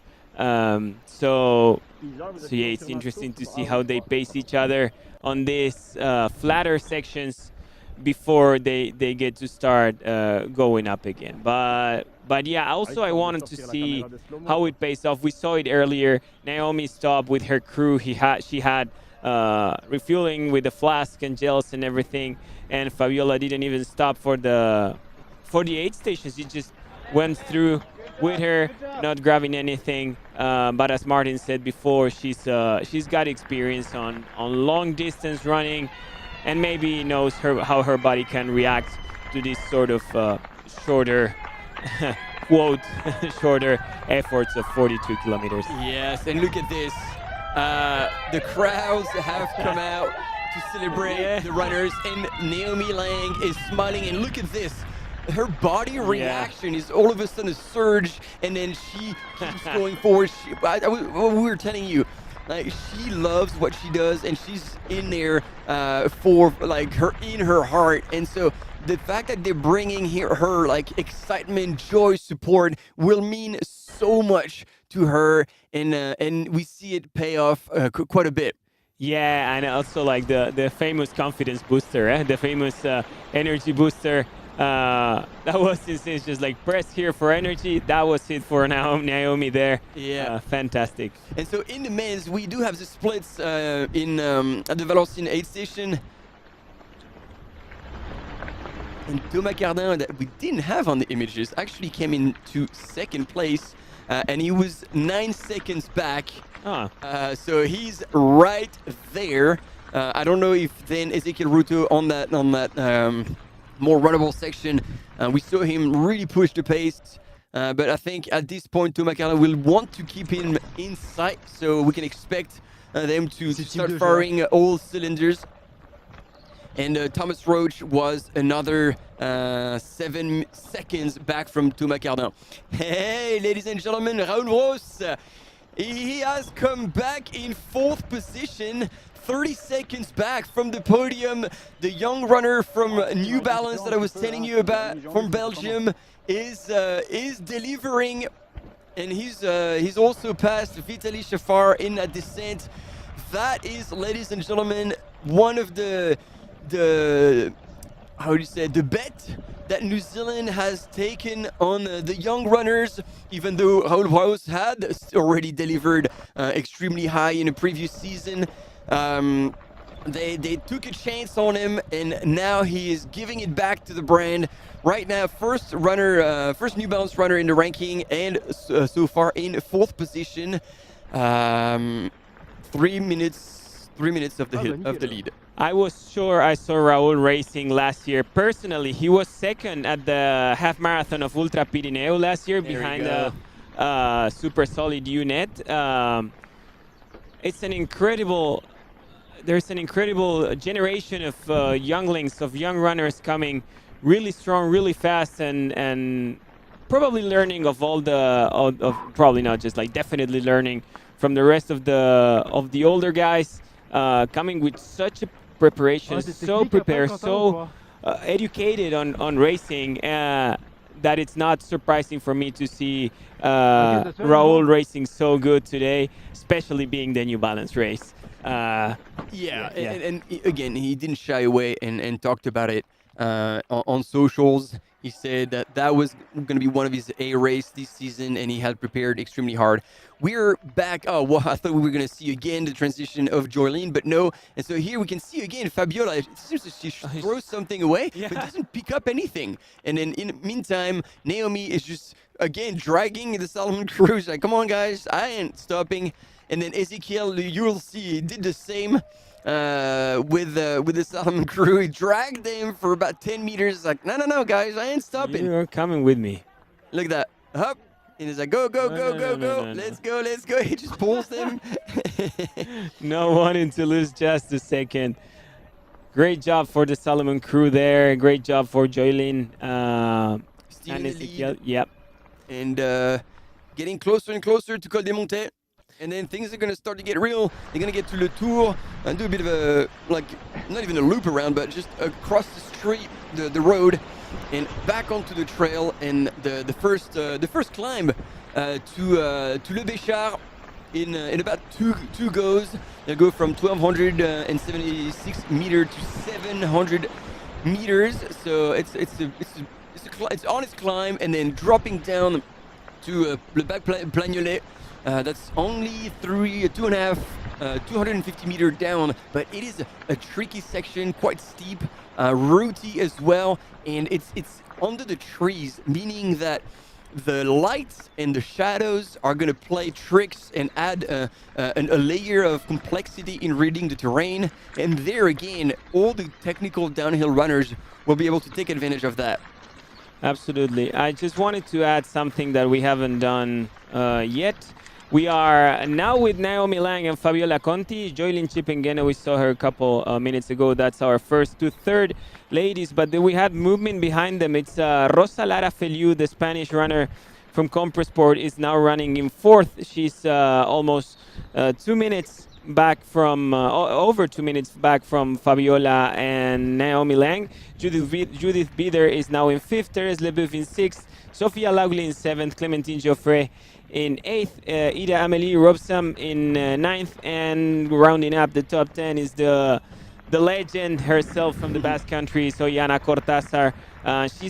She went through in 2:22. That's 14 minutes back from Joylene, but it's still only less than halfway through of this Mont Blanc Marathon 2025. I think we're going to go with a presentation of the runner we have inside there, Mr. Ezequiel Ruto, who's going to be telling us about himself. My name is Ezequiel Kemboy Ruto. I'm the father of 2 children, and I train in Iten, Melman Irana. And this race is the second to come here, Mont Blanc, to participate. This is the second. And then, so I hope everything is okay. Those were the words of Ezequiel, who's maybe a man of not many words, but Jesus, he can run. And he's leading today now the 2025 Mont Blanc Marathon in an amazing fashion. Look at him go. I like that. He's been checking a lot. He's watched. If you hadn't said it, I would have said it. Indeed, he looks in control. Yeah, like he's still running within himself, not redlining, but that's just the pace he's able to hold on that climb up to Col des Montets right now. Yeah, and it's Ezequiel leading just to go also over the top 10 men who went through already the Valorcine aid station. It's Ezequiel Ruto leading in 1:50, 1:15 elapsed with Thomas Cardan 9 seconds behind him. Thomas Roach also around 16 seconds behind Ezequiel. Raul Raus in fourth, Vitaly Shafar in fifth, our early leader today. Miguel Benitez from Spain in sixth. Davide Magnini, the New Balance guy, in seventh. Anthony Felber in eighth. Ryonosuke Omi from Japan in ninth. And Hans-Peter Innerhofer rounding up the men's top 10. Hans went through in 1:58.13. That's exactly 7 minutes behind Ezequiel Ruto. We have already a nice gap between the first and 10th man, which is insane because we have Hans is he's not a bad runner at all. And he's already 7 minutes behind Ezequiel, which shows how good his performance is so far. Yeah, thanks for that top 10 recap, Mauri. And then I was looking because, again, we know that back in 2019, he made his move at a later stage. And so Davide Magnini is just 5 minutes back from the lead going into Valorcine. Then there's the climb to Col des Montes, and then the climb to Le Béchat, and then La Flégère. So there's still a lot of ground that would favor the Italian runner from Team New Balance. But I think now is the time to try and close that gap if he's wanting to have a crack at the top spots. Here, ladies and gentlemen, 2024 European Trail Running Champion Thomas Cardan, teacher in the everyday life and hell of a runner. He doesn't race much, but he picks his races extremely carefully, and he's now he's the runner-up in the 2025 Mont Blanc Marathon, chasing down Ezequiel Ruto, and it looks like he's made a bit of a gap. We didn't see behind our cam runner, but made a bit of a gap on Thomas Roach, who once again we've seen shines when the downhill comes. So we can expect that he's not played his last card, and from La Flégère down to the finish, it's a 7K descent where Thomas could be bridging any gap if he's not too far back at that point. Absolutely, and also has had a fantastic beginning of, the first half season of the 2025 has been great for him, with a win at the 50K, the 46 Trail du Ventoux, 48K with 2,500 meters of elevation gain in 3:55, which is insanely fast. He won also the Grand Raven to 50K in April with 3:38, and he was sixth at the famous Basque Festival, which is the Segama Esgorrimendi Maratoia, where he ran in 3:55 on that insane course. He ran exactly 4 hours faster than me, which is kudos to him running 4 hours faster than me. But fantastic year so far for Thomas Cardan that I wouldn't let him out of the talk, even though Ezequiel has taken a bit of a gap over him at just a couple of seconds. But they are both running really solid, going up in really good fashion. You can see there Ezequiel, with both his flasks, double fisting, flasks, going for all of it. Yeah, Mauri, I think this shows also that he's still not extremely used to that, because he's holding them in his hand, while since he's carrying a pack, he might as well put the flask in the front pocket of his pack, just like Joylene has done, and then you freeze your hand, you can relax a little more. So, it's experience that's coming into play. But man, look at Joylene. She has now crossed the road, and she, if I'm not mistaken, she's now on the Petit Balcon Sud, on her way up to the Béchat. Look at how she's charging up that hill. Unreal. And she's just just putting extra push. Yeah. There's anger in that stride. Yeah, she's in complete control of this 2025 Mont Blanc Marathon. Jolie Cepengeno going up the Petit Balcon Sud on an incredibly fast pace. I assume she's gonna go past our our camera runner, so try to just take advantage of this image right now because she's gonna go through and she's gonna blast it. But she's not slowing down at all, even though it gets a bit technical. She's still crushing up there. Mauri, you are absolutely right, and that is starting to show. I mean, look at the difference. Like they're not even tipping over. Ouais, dans le technique.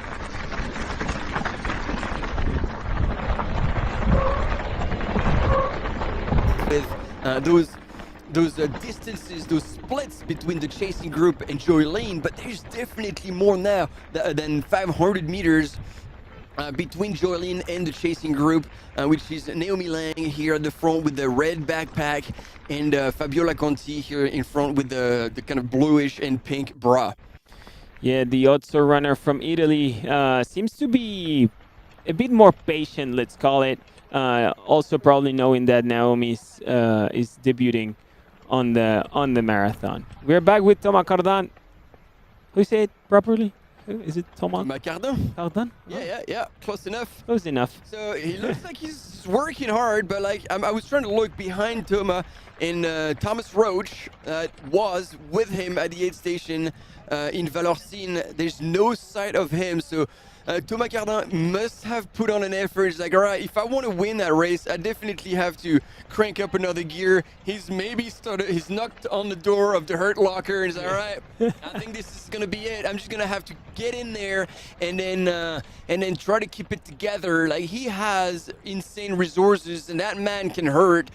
This is still a long way time-wise from the finish line, with a hell of a climb and then a descent that you need to still have some in the bag, because it is not a descent like the one that we just saw going into Vallorcine on the four-wheel drive Jeep track. It is actually a tricky single track in the trees, rooty, lots of switchbacks, so you need to be actually able to push. So the back end of that race is phenomenal, because it just keeps you on your toes all the way through to the end. And so there we go, 300 meters, ladies and gentlemen, between Ezequiel Ruto on the left side of your screen, leading the 2025 Mont Blanc Marathon. And on the second place, he looks a bit more defeated, but clearly he's closing. Thomas Cardan from France, the team Keep Run, is chasing hard. Sometimes the body language can be tricky. It is deceiving, yeah. For us, just sitting here watching them, it seems like they are suffering. Like, I would bet that Ezequiel is running way better than Thomas, but then maybe on the technical side, Thomas has an extra boost of energy to just go for it and chase that first position that maybe Ezequiel doesn't have. We're back up the. Oh, look at that! We had a move. Yeah, it looks like we had a move. So it's interesting, because it's every time we see crowds and cheering that Naomi Lang actually cranks up a notch. And then maybe that was also part of her plan. It's like, all right, I know this is the last climb. I know this is like mentally you're breaking down the course into different sections. And it's like, this is definitely the start of another section. And so now look at this, even in her attitude, she's a bit head down, and she's attacking the hill as well. And now she's dropped Fabiola. And there she is. Here's Fabiola. So let's see if anything happened. Not so much, and there's not that much between these two ladies still, but she's opened up a gap. And I don't know if this is Fabiola fading. Again, we remind you all, she did not stop at the Vallorcine aid station. She did not stop, and she didn't take any fuel. So hopefully she's not like starting to bonk, and she's still okay. She seems to be having the same. She's got like this special stride that she can keep up really efficiently. But I believe that was an attack from Naomi. It seems to be an attack from Naomi more than a fading from Fabiola. And it's interesting. So we are almost at the 25, 28K maybe mark around here. And I wonder what's Naomi's longer run on this sort of effort, right? Like, run, I couldn't tell. I know I had a conversation with her. She says, like, this is not the like the marathon distance is not the furthest I've ever gone. Like she's done kind of a Rogaine type adventure thing. Like it was a couple of days, but they had to carry. Oh yeah, they're right next to each other. Oh no, they're together. Yeah, two switchbacks. They see each other. Fabiola is keeping her outside, so she's not done or gone by any means. But yeah, Naomi had done. So again, they were carrying big backpacks for the overnight, but the longest she had covered on foot in a day was 55K. But she said like it was hiking. Yeah, like, she was not racing. It was nowhere near the same like conditions. Hard, like full gas racing for 43Ks. But so far, she's doing it extremely well. So for what I can see on her ITRA profile, she just ran a month ago the Scafell Sky Race in the UK, which was 37K with 2,500 meters of elevation gain in 451. I'm sorry, and yeah, we know that she can absolutely push there on up to 37K, and she won, of course, the race. But yeah, we will see beyond the 37K mark, especially in this race with such a downhill and such a demanding downhill for a racer of her characteristics that she loves going downhill, as per what we could see before. I assume this is going to be a fun definition between them two, and probably I'm gonna do my bets already. I think Jolene has enough of a gap to be going downhill easy, and hopefully I'm wrong and we see a lot of action. Well, we want to see a lot of action, but yeah, you are right. I would agree with that. Not only she has already a substantial gap, but she didn't look like she was fading one bit. Like she was still crushing that climb, and so again we'll have the splits at the next aid station. But there, as you were saying, Naomi made a bit of an attack and gap. Fabiola is closing again, and I think even though she's young, I assume Naomi has a bit of a plan, and as you were saying, she's a hell of a downhill runner, so she can't just play it all on that climb. She still wants to keep moving, but I think she would still keep a few cars to put down, going through the La Flégère station for the last 7Ks, because this is where she'll truly shine and be able to make a lot of time on Fabiola if she is with her at that point. Because let's remember, not so long ago there was a big gap at Col des Posettes between them two, and then Naomi was able to close that gap extremely quickly on that descent. So if this is the same scenario occurs, yeah, we'll see Naomi pull away a little bit. So similarly, yeah, Fabiola, since she's seen that happen, she was like, all right, I'm gonna have to drop her before that descent if I want to stay ahead of her. Yeah, and I'm just assuming, because I saw her racing sky races, I assume Fabiola can go down really fast also on this stage. Yeah. So we may see a fantastic definition for second and third. And also considering that's going to be the further Naomi has gone on a trail race effort. So should be fun as we see them coming up the Petit Balcon Sud. Is it still the Petit Balcon Sud? Let me just grab the profile so I don't speak nonsense. But they're gonna go up Le Véchard right now, right? That's where they are going. They're on their way up to Le Véchard. So there's a bit of a climb. Then there's going to be a bit of a descent, very short-lived. Sorry. No, to Le Véchard, and then they drop down after going over Le Véchard, and that's the downhill the technical downhill section that I was talking to you about. And actually, yeah, it is a very good point. That is going to be the first opportunity for Naomi to make a statement and possibly shake off Fabiola. I was going to say Fabiola might actually know that. It's like, hey, you know what? Climbing is my thing, and I can move. And right now, I feel like I should be moving faster. Here I go. Excuse me, lady, I'm going out now, but it's also they seem to be working together. It's been over 2 hours, 46 minutes since the start of the female elite race at the 2025 Mont Blanc Marathon. And Fabiola Conti and Naomi Lang have been racing together for so long, and now they seem to be working towards both trying to cut the gap between Joylyn Chipengeno and them, and also trying to escape from the rest of the field, because there's a lot of great runners there. Very good point, Mauri. I was actually going to say that because you mentioned her earlier. Rosa Lara has had hell of a season so far. She's been extremely strong, 4th in Zegama, 4th at Golfo dell'Isola, winning the Barbudo Sky Race, and then they also winning the Marocca by UTME 2024 earlier at the end of last year. So 2 races, 2 4th place in stacked fields, and she's got experience here. Yeah. She's doing what she needs to do, and you know, as you were saying, neither Fabiola or Naomi need to let go of the gas pedal, because the back of the field is eager to come back, and we do have talent. Yeah, then behind Rosa is Judith Bieder, Therese Leboeuf, Sophia Lauchley, Clementine Cheffrey, Ida Robson, and of course Oyana Cortázar, my own personal favorite, if I gotta say. But yeah, these two are working together, and they are. I think this is the smartest thing they can do. It's like, okay, we know we're gonna battle, but now we need to build gaps. We need to work on this. Little differences we got with the rest of the field.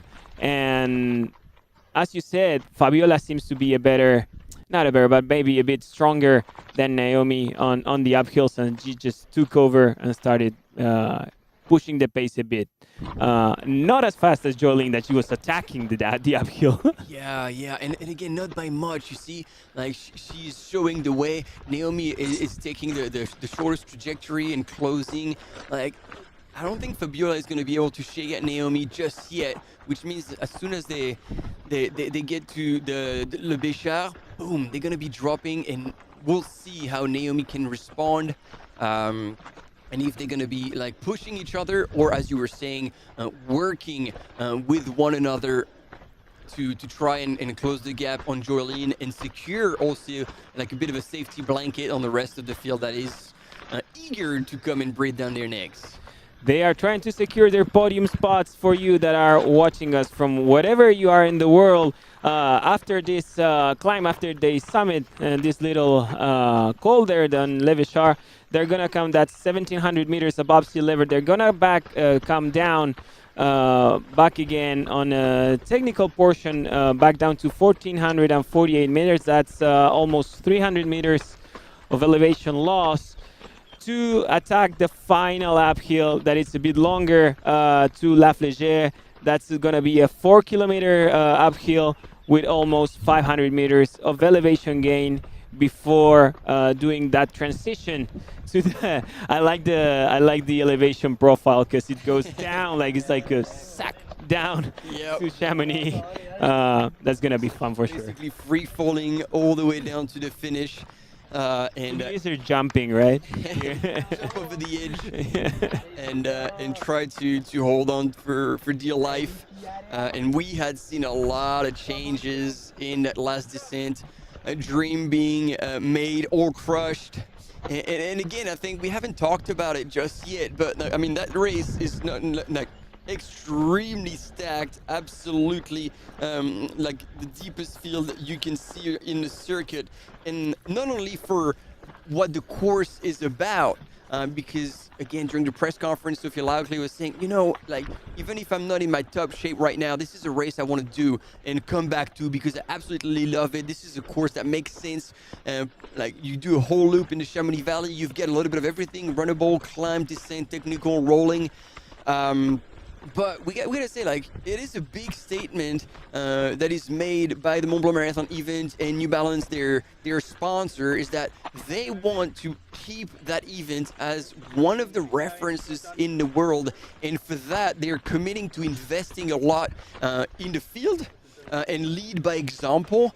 Because they have all the bases covered and have there are 1,000 volunteers out there doing everything to giving up their time to allow the runners to have an amazing experience and make this even possible. But on the sustainability part, like, they are second to none in terms of all the things they're doing.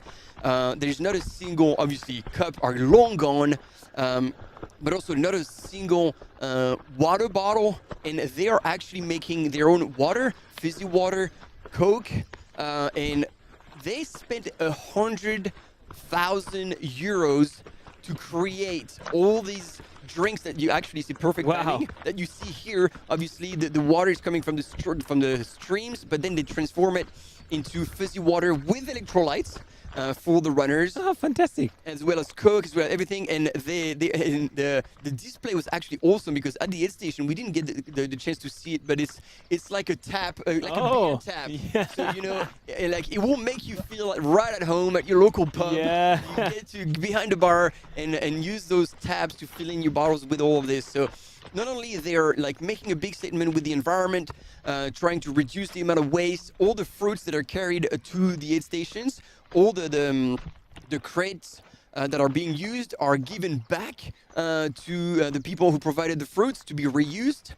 And last but not least, they are making an estimation, not an estimation, basically when you want to sign up to the race, 40% of the people, 40% of the numbers are allocated to people who come with buses, trains, like basically sharing rides to come to Mont Blanc Chamonix. So they need to show their ticket, but to reduce the one and biggest by a long shot cause of carbon emission is the runners coming to the venue. And so not only they're offering this shortcut to a guaranteed number for 40% of the numbers of all the events in the Mont Blanc Marathon races throughout the weekend, but also runners are now asked to pay to cover whichever carbon emission they have generated by coming to the race. So it was voluntary last year, and they had collected around 4,000 euros, which was already a good thing.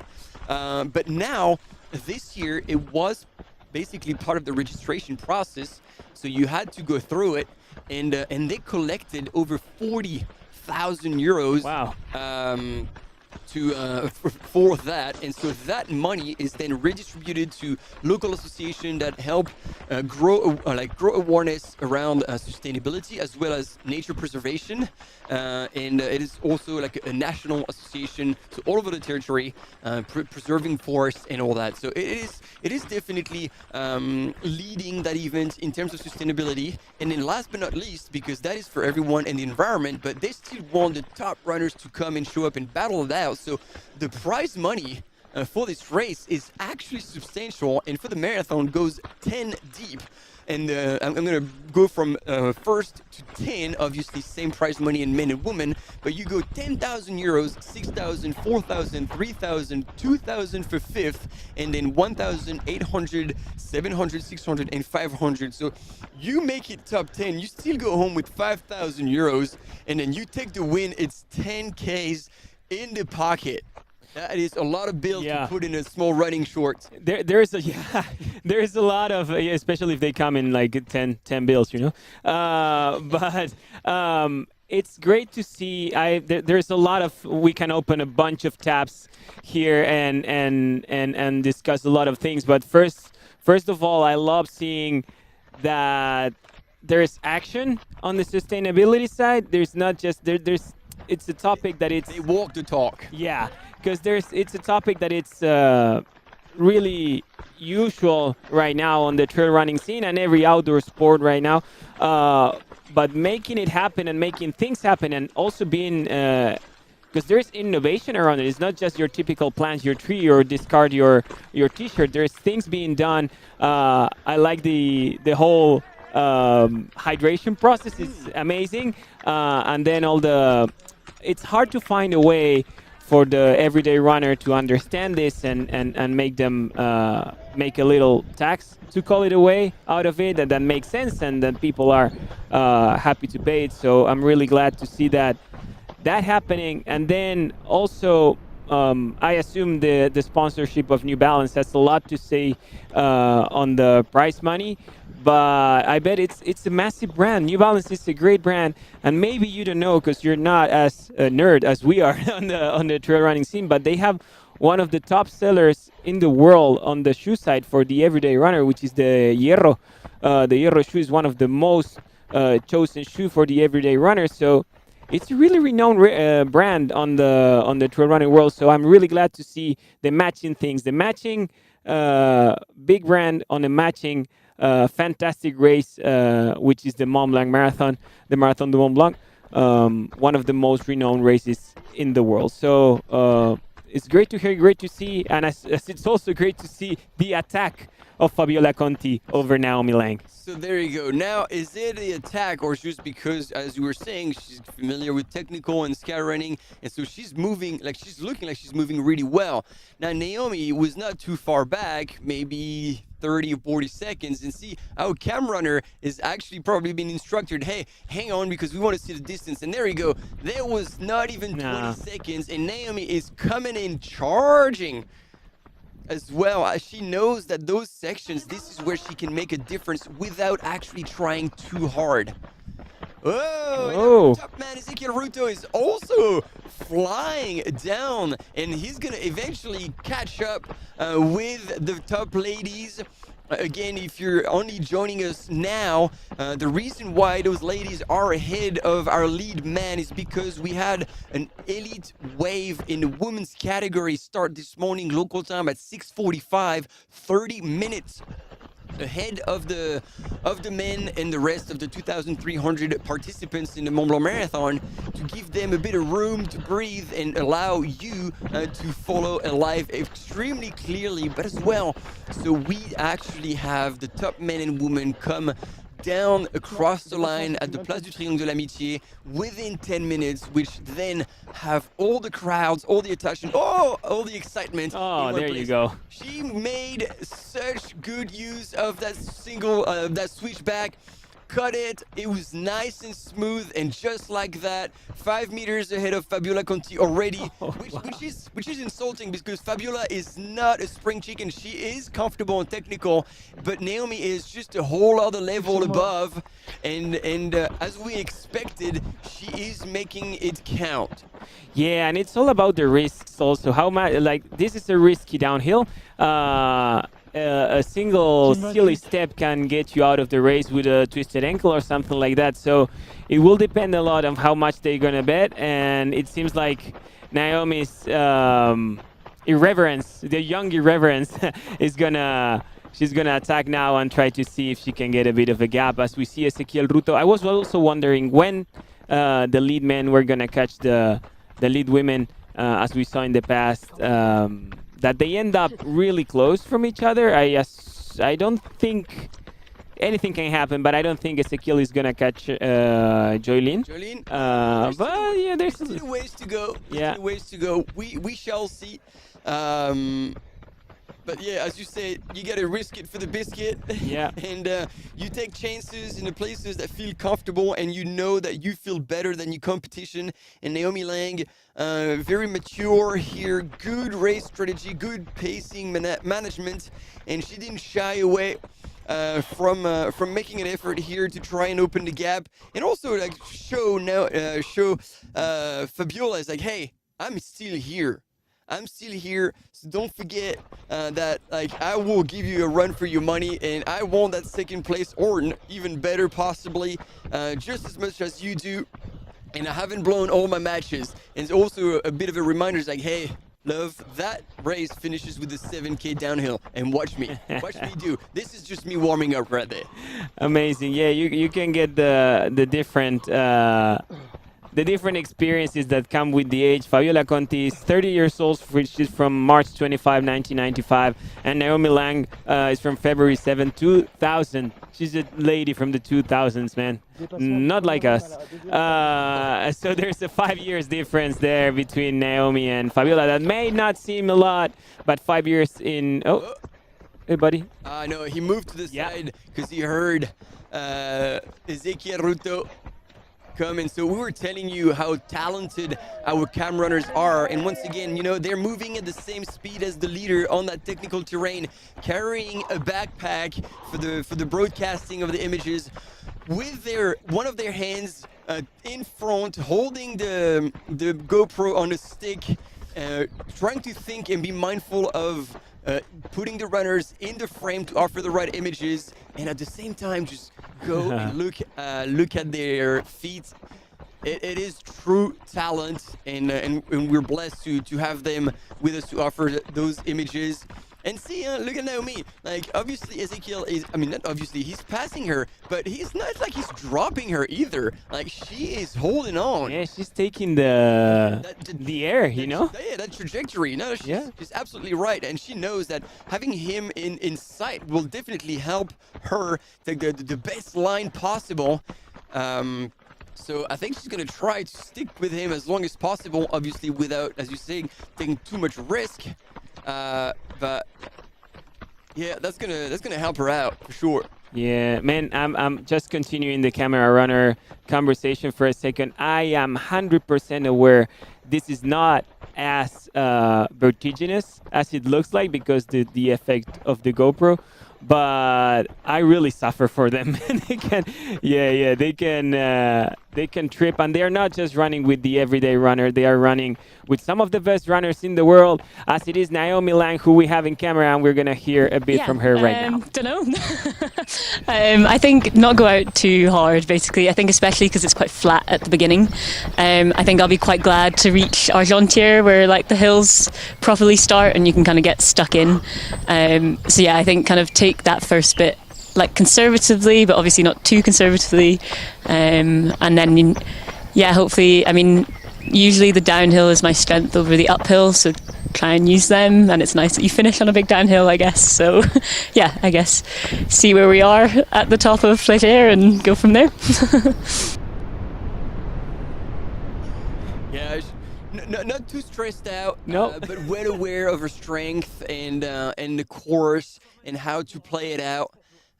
So it's good. It's good. It's good to see that she was able to stick with the plan. Yeah. And even though the flat was not her forte, she was up there. She was sticking with Judith at the beginning, and then yeah, first downhill, reeling Fabiola, and now on that little descent from Le Béchard, make her move. But again, let's not bury Fabiola just No, yet. absolutely not. And she and also Naomi said that she was gonna wait to see at La Flégère what's going on. So 100% aware that the race has another extra little step there after the final climb. As we see Ezekiel already tackling it, right? He's already on the climb to La Flégère. That's it, exactly. And again, perfect timing. Thank you to the studios. They've reached the bottom of that descent. Plagnolet and Ezekiel is now on his way. So you can see again, the grade is not stupid. Like, you know, the green is the flattest, and then a few yellow sections. But until that last climb on the ski slopes to La Flégère, it's going to be that kind of grade. And so if you're able to still run the way Ezekiel does, man, he's going to be putting some time on the rest of the field. However, again, it's not all about the looks, because we saw Thomas Cardin looking a little bit more heavy, I want to say, like it looked like he was working a bit harder. And yet, he had closed the gap to like 300 meters, which truly isn't much at all, because in that kind of race, if you snooze, you drop back 5 spots, considering the depth of the field. And so Thomas Cardin is here for the win, and he's not going to give up until he crosses the line. Let me just say, I was just comparing. I'm not 100% sure if the course was exactly the same as last year, but last year Ezekiel Ruto went through the the aid station, the one you just said, in 2 hours and 33 minutes elapsed. And now for this year, the same exact point, he went in 2 hours 34, just 1 minute slower than last year.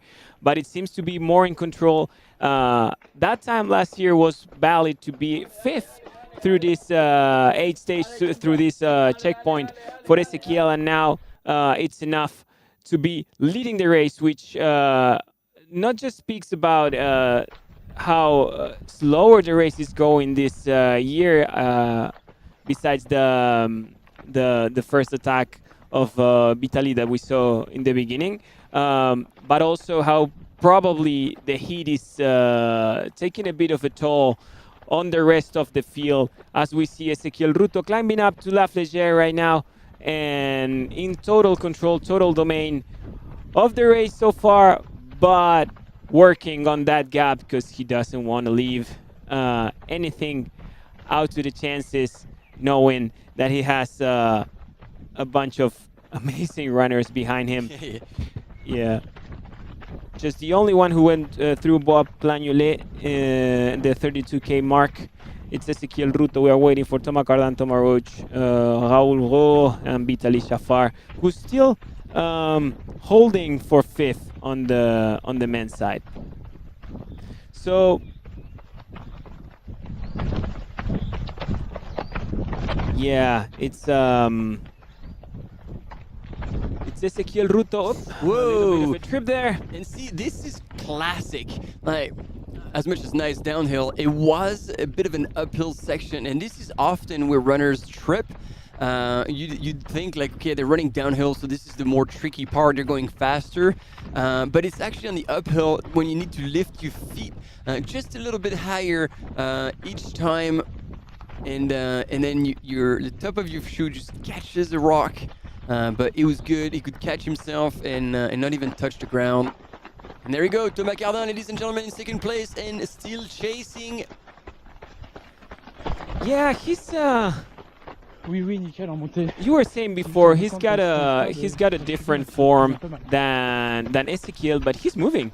He's moving really well. He's moving up there, but it looks like he's controlling. He's still safe on his run, but Ezequiel is attacking. He's definitely attacking right now, trying to secure this lead over Thomas, because my assumption is that Ezequiel's downhill technique is not as good as Thomas probably, and he wants to keep it sure. No, not as good, but I think from what we've seen, it wasn't bad either, and Ezequiel looks still comfortable on those downhills, so I think it's going to be a hell of a fight all the way through until the end. And it's interesting because once again, I think it's very similar. If you were with us yesterday for the 23Ks, a similar scenario where Nashon Kiplimo, a Kenyan from the Milimani Runners, was leading with the same form, kind of like a lot of bounce in his legs, and we're talking about like the biomechanics of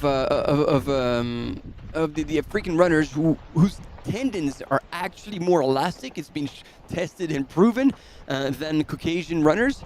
And behind him was Simon Pacard from France. He was chasing hard, but then it was a different style. And so now looking at Thomas Cardan, it was a bit similar, like not as much bounce, not as springy, but in strength, like a lot of power. Like, you know, he's motoring up the hill, so he's not necessarily moving slower, but it's indeed a very different style.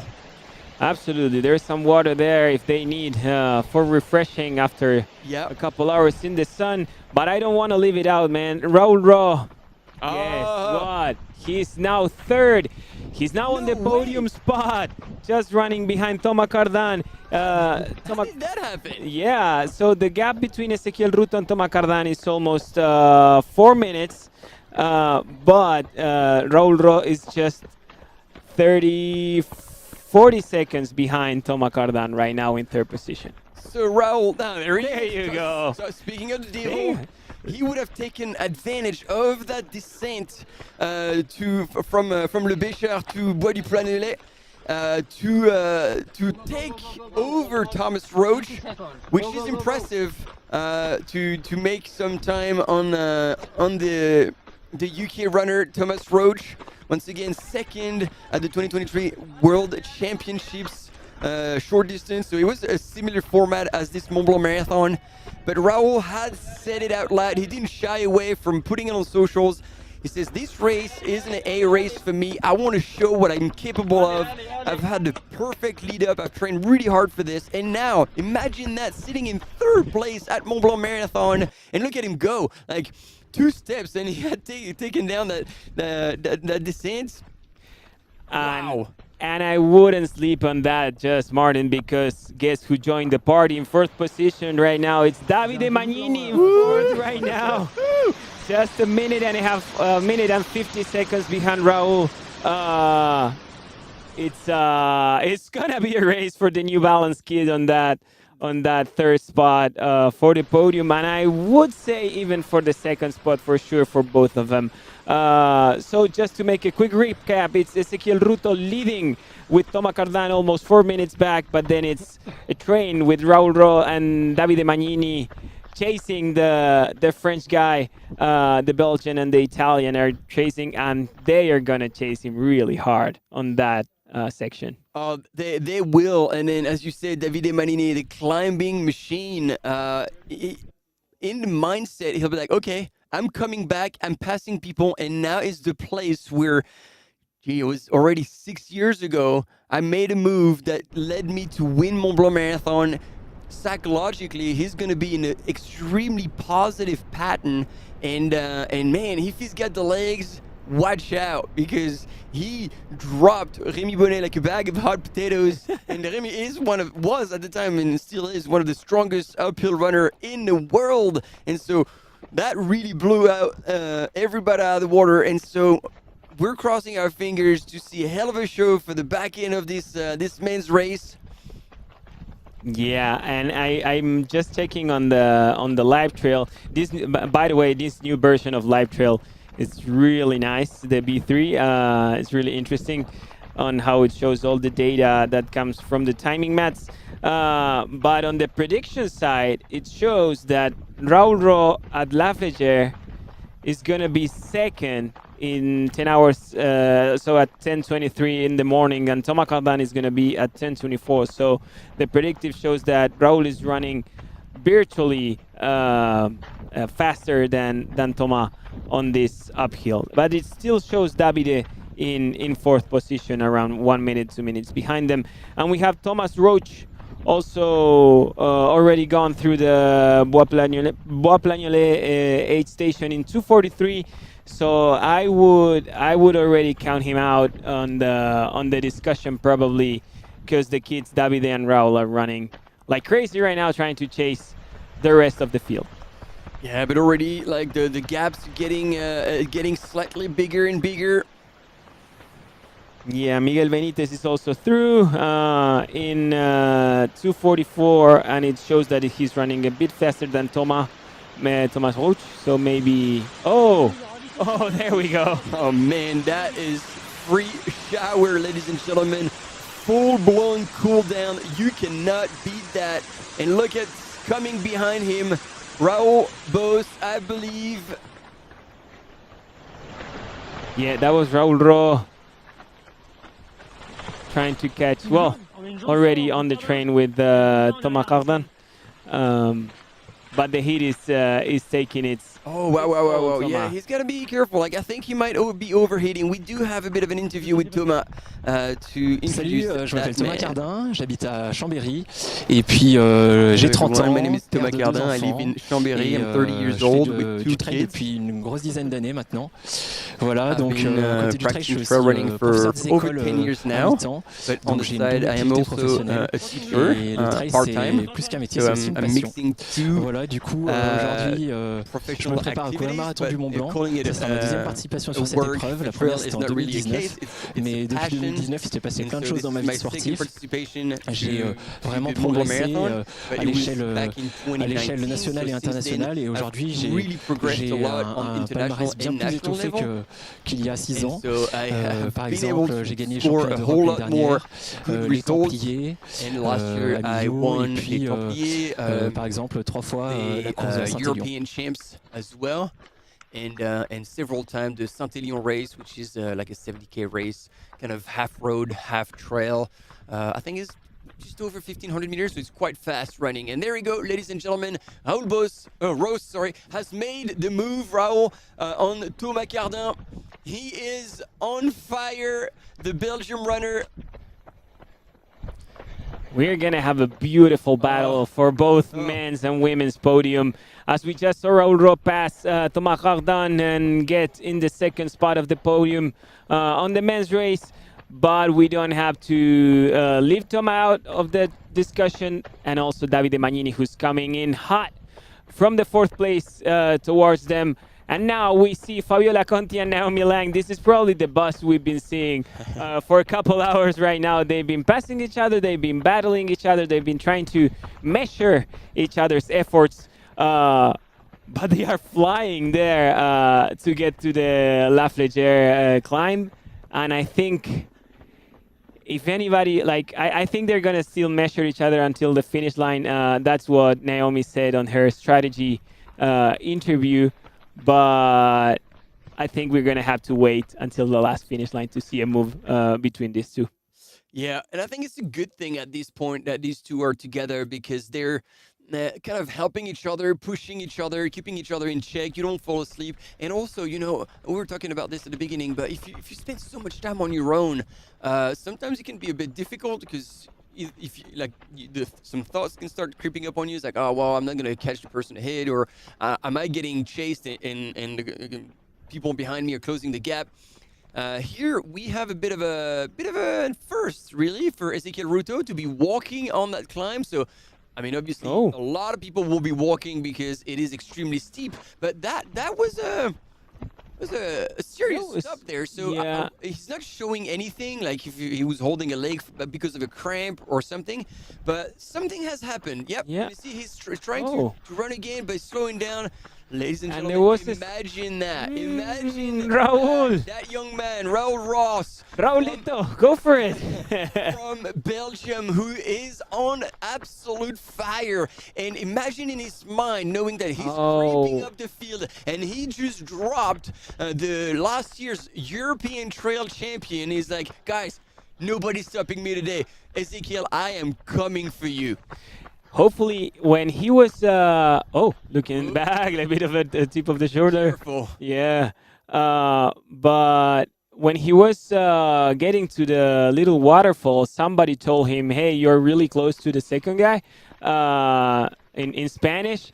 So hopefully somebody tell him that Ezequiel is bleeding. Or maybe he's like a shark and he can smell the the blood from somewhere out there. Yeah. And Raul can go for it. As we see Fabiola Conti and Naomi Lang still pushing each other towards the top of the La Flégère, the final climb. And Fabiola again showing that on the climb, she's but look at this. Now this is a true battle. Yeah. Naomi is responding and she's not letting Fabiola lead. She's like, nah, you're not gonna go. I still got it. So you gotta be careful not to let the ego take over your pacing plan. Because again, and she knows it, she's got probably the advantage on the long downhill. So unless she's chasing for the win still in her mind, Naomi Lang has a lot to lose and less to gain by fighting like this, going back and forth with Fabiola, trying to respond to the attack rather than just, holding on to her, letting her go a little bit because there's so much ground that she can be making on the last 7K. Ladies and gentlemen, first and second man, and this is two really different stories right there. Raul Boss on a steep section, he's still powering up high up the hill, while Ezequiel Ruto looks definitely like he's hitting an extremely hard point. And you know what? We're just going past the 30K mark, so obviously this is very different to like the wall that we talk about in road running because the timing is long gone. But Ezequiel is suffering, and we're being told that 300 meters. 300 meters, that's that nothing. Can be closed. It is not a gap that is too far to be closed, ladies and gentlemen. And Raul is on fire, on a mission. And as you were saying, he can probably smell the blood right now. Yeah, and that's Rosa Lara. That's the fourth lady, if I'm not wrong. That might be Rosa Lara Feliu from Spain, the Compress Sport athlete that was sitting in fourth in the previous aid station. As we see Ezequiel Showing another sign that he's cooked. He's looking behind. He cannot transition back into running. So now he's going to have to keep himself in check, walk, recover, try to eat as much as you can. When you hit such a low point, you know, you got to get the fuel in, you got to hydrate a little bit, try to look after yourself and accept, not run scared. I know it's extremely hard, but you got to pull yourself together, accept that you're going to be going slow. We saw again last year the American Eli Hemming on those trails, actually, on those locations at OCC. He was leading and he stopped. Yeah, he stopped. I remember that. And we were like, oh shit, what is he doing? And then he just stopped, stretched, bent over, stretched his hamstrings, did what he needed to do, and then was back out and moving well again. And so you need to look after yourself, because you can get a second win, but if you do not eat and if you still try to push yourself a little more on those ones, you're just going to dig a deeper hole for yourself. Yeah, it seems like as we see on the opposite side, we got Jolene Chipengeno crashing the climb to La Flégère. Look at that. No, girl, just go. You need binoculars if you want to see your competition, love. You are so far ahead, and I tell you what, there's not a whole lot of runners who are able to still at this point and on that climb, which the grade is just going to get worse and worse and steeper, that are still running the way Jolene is right now. Masterclass from the Kenyan runner, from the Milimani runners. She is showing that she was not only the best over 30K distance, she is now also possibly on the way to score the big W at the Mont Blanc Marathon, and showing that she can handle the marathon distance extremely well. Absolutely, Martin. We've been having a lot of action, fortunately, on the image side, so we kind of missed the chat. I'm sorry, guys. On the chat, we'll let you go down there. But yeah, tell me.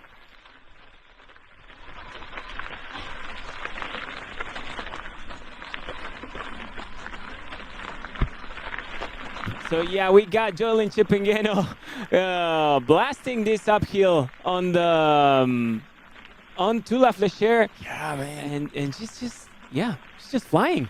And the more she's going to turn back, the more her confidence is going to grow, because she won't be seeing anyone coming behind, and she'll be like, all right, the gap is made. I just need to look after myself. Even though, you know, Jolene doesn't really run easy. She's got only 2 gears, 0 in full gas. But there we go. That's going to give us a bit of an indication of who's behind. You were saying Rosa Lara, yes, is her. Where is Rao? Yeah, that's Rosa Lara for sure, with her classic pink Compress Sport. And that's Judith. That's Judith. And Judith with her. Okay, right ahead of Raul Rose in second place in the men's. And Thomas Cardin is responding. He is not giving up. And the thing that we have to take into account is that even though Raul passed Thomas had taken the time to get out of the trail and get a full-blown shower with ice-cold water, because the water coming from those creeks is extremely cold. And so maybe it took a few minutes to kick in, but he cooled himself down a whole lot. And look at him. He's making a statement. It's like, look, young kid, I know you're strong. I know you're eager to do well, but I'm still here, and I'm not going to go out without a fight. And so he's responded, and at the power hiking game, Thomas Cardin from Team Keep Run is responding to Raul's attack. And that's great. And it's interesting. We heard in the interview, he said that he was almost over 10 years of trail running experience with a bunch of wins already. And Raul, he's a kid. He's a youngling. He's coming to the sport really hot, but it's still a long ways to go on the experience side. And you can see the CV of Thomas over there trying to control the situation. It speaks for itself. Like the man has a pedigree that just will allow him to respond. But again, as you say, Raul Ross is a younger gun in the circuit, but he's not here by accident. He's super talented, but also worked extremely hard to get where he is right now. And as you were saying also, like, we love the look, like those long blonde hair floating in the air, and the whole New Balance road kit is 100%. And man, we're going really back. I don't know how many people will get the reference, but that is reminding me Kyle Skagg, the American runner who, you know, like, was New Balance, long blonde hair flowing in the wind, tall and skinny like this, and again, extremely talented. That cover of the Ultra Runner magazine after Hard Rock, that's what we're talking about. That's the one. That's for the older guys like us. Fantastic, but that's sure. Same style as Kyle, one of the legends of our sport. And it's fantastic to see. I really like to see style on trail running and just wearing it, you know, like proudly wearing it and taking it fast. So really happy to see Raul Ro doing so well here on his brand's race and hopefully holding to Thomas Cardin on his attack. So now we had Joylene on the kind of the last part of that climb. She can see the aid station in La Flégère, and so as we saw earlier with Hilary Gerardi, there's going to be a kit check, a mandatory equipment check. So you can hope that the Salomon team will be there to tell her and explain to her what it is, because I don't think they do this during CRC now, and I'm not too sure in the shorter races they do that. So this might not be something she's used to. Yeah. And so we're gonna see how she can handle it, because again, she can speak English, but her English is not flawless. And then the volunteers they're not recruited because they can speak multiple languages. Yeah. We're in France, like Chabal says, we speak French. Yeah. Yeah, absolutely. It's going to be interesting to see. And then it's my following question is it's random. I assume it's a random. I think they're going to do it for the top athletes. So okay. No, sorry. I mean, like, random. It's not that they're going to take everything. It's like, hey, you know, safety blankets. Yeah. Yes. Oh, this could be interesting. This could be a game changer for the whole race on how it unfolds. And then how fast you can take your backpack out, or how fast you can recognize where the things are. But yeah, that's Ezequiel Ruto suffering a lot. And so he's cranked up a gear again to try and run, but man, he looks like he's hit a wall hard, and actually he cannot even keep up with Naomi and Fabiola. And looking back, that's gonna be a tough one, but he's got to keep it together. He's got to keep his head down, stay strong. I know this is terrible for the soul to see that brutal climb. The sun's beating down, and eventually he's gonna see Raul and Thomas in the distance. All right, this is going to be a special moment here. So let's take a close look at the transition for Joylene Chepgueno. It never ceases to amaze me, all these drone footages of La Flégère and the Mont Blanc in the background. So they're pouring water over her. One flask. It's gone. Yeah.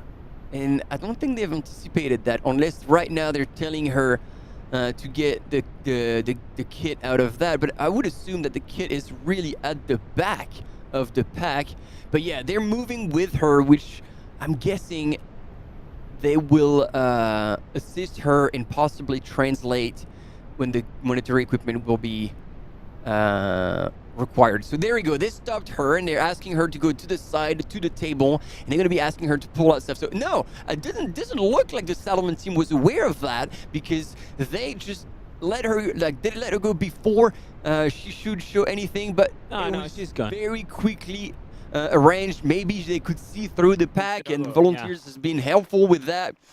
There we go. So Ezequiel, there we go. When we're not watching, Ezequiel is running because. No. Oh no! I thought he had passed the two girls. No, there we go. No, there we have it. The statement has been made, ladies and gentlemen, and Ezequiel Ruto trying to respond with everything he's got, but Raul Rose, ladies and gentlemen, still running on that climb. man, he only needs a handheld, and he would truly be Kyle Skaggs right now. Kyle, if you're watching this for whatever reason, this is your reincarnation on trail running.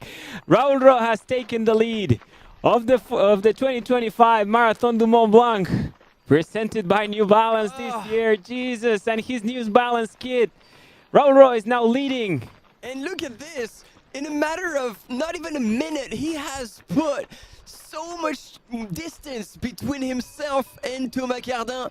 If he keeps the pressure on all the way through to the aid station, he's gonna have a gap that will help him be out of sight in the last switchbacks on that descent. I really hope the team New Balance is ready for this. Obviously they will be, but they will see that kid come up and it's like, man, we gotta make sure we get him out of there as fast as possible so he can start going down that track that Jordan Chemgeno now is on, and keep his head down. Imagine that. Like, not only for New Balance, obviously sponsored even, but for himself. That is hell of a statement on the international scene. It's not like you come and win a local race and say like, okay, I'm good. And it's like, no, you go against the world's best and you crush the field. Wow. What a race for the kid, for the Belgian kid. Hopefully he can maintain it. For all of you that are watching back home or maybe even up there in the mountain, they are reaching the La Flégère aid station, 34.2 kilometers with 1,894 meters of elevation above sea level. After that, what they have towards that, it's 8 kilometers back down to Chamonix, but they have a drop, like the craziest of the craziest downhills after the 3 kilometers after they get out of La Flégère. The last 5Ks are on a super steep downhill that is gonna give us all the answers that we're looking for to see who is gonna take the 2025 Marathon du Mont Blanc. Martin, this is just a fantastic race. Oh, yeah. And that's the beauty of that race. It always delivers. And we were telling you... wait, what's happening here? Oh, yeah, okay. Raul is passing Fabiola. Yeah.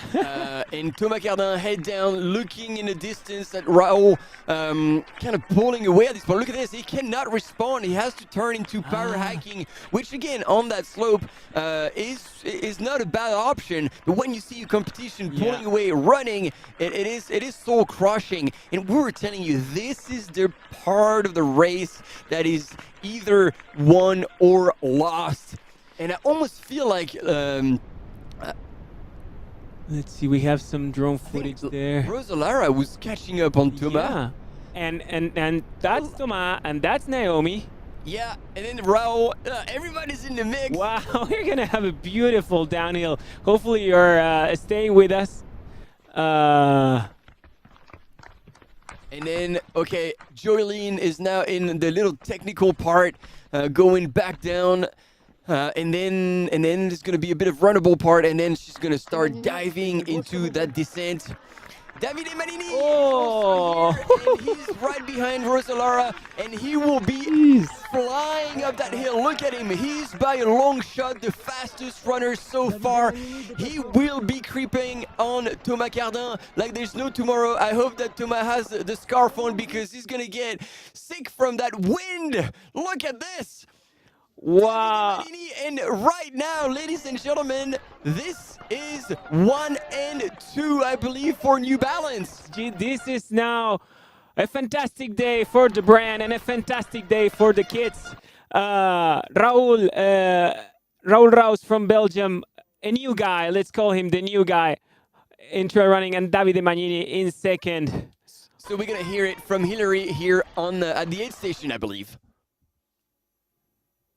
Nous avons l'arrivée du premier homme qui va arriver ici, juste à côté de moi. Il s'arrête même pas à son ravito. C'est Raoul Ramos, le Belge, qui part en courant, suivi, mais vraiment de pas loin, de Naomi Lang, la Britannique, franco-britannique, qui va arriver.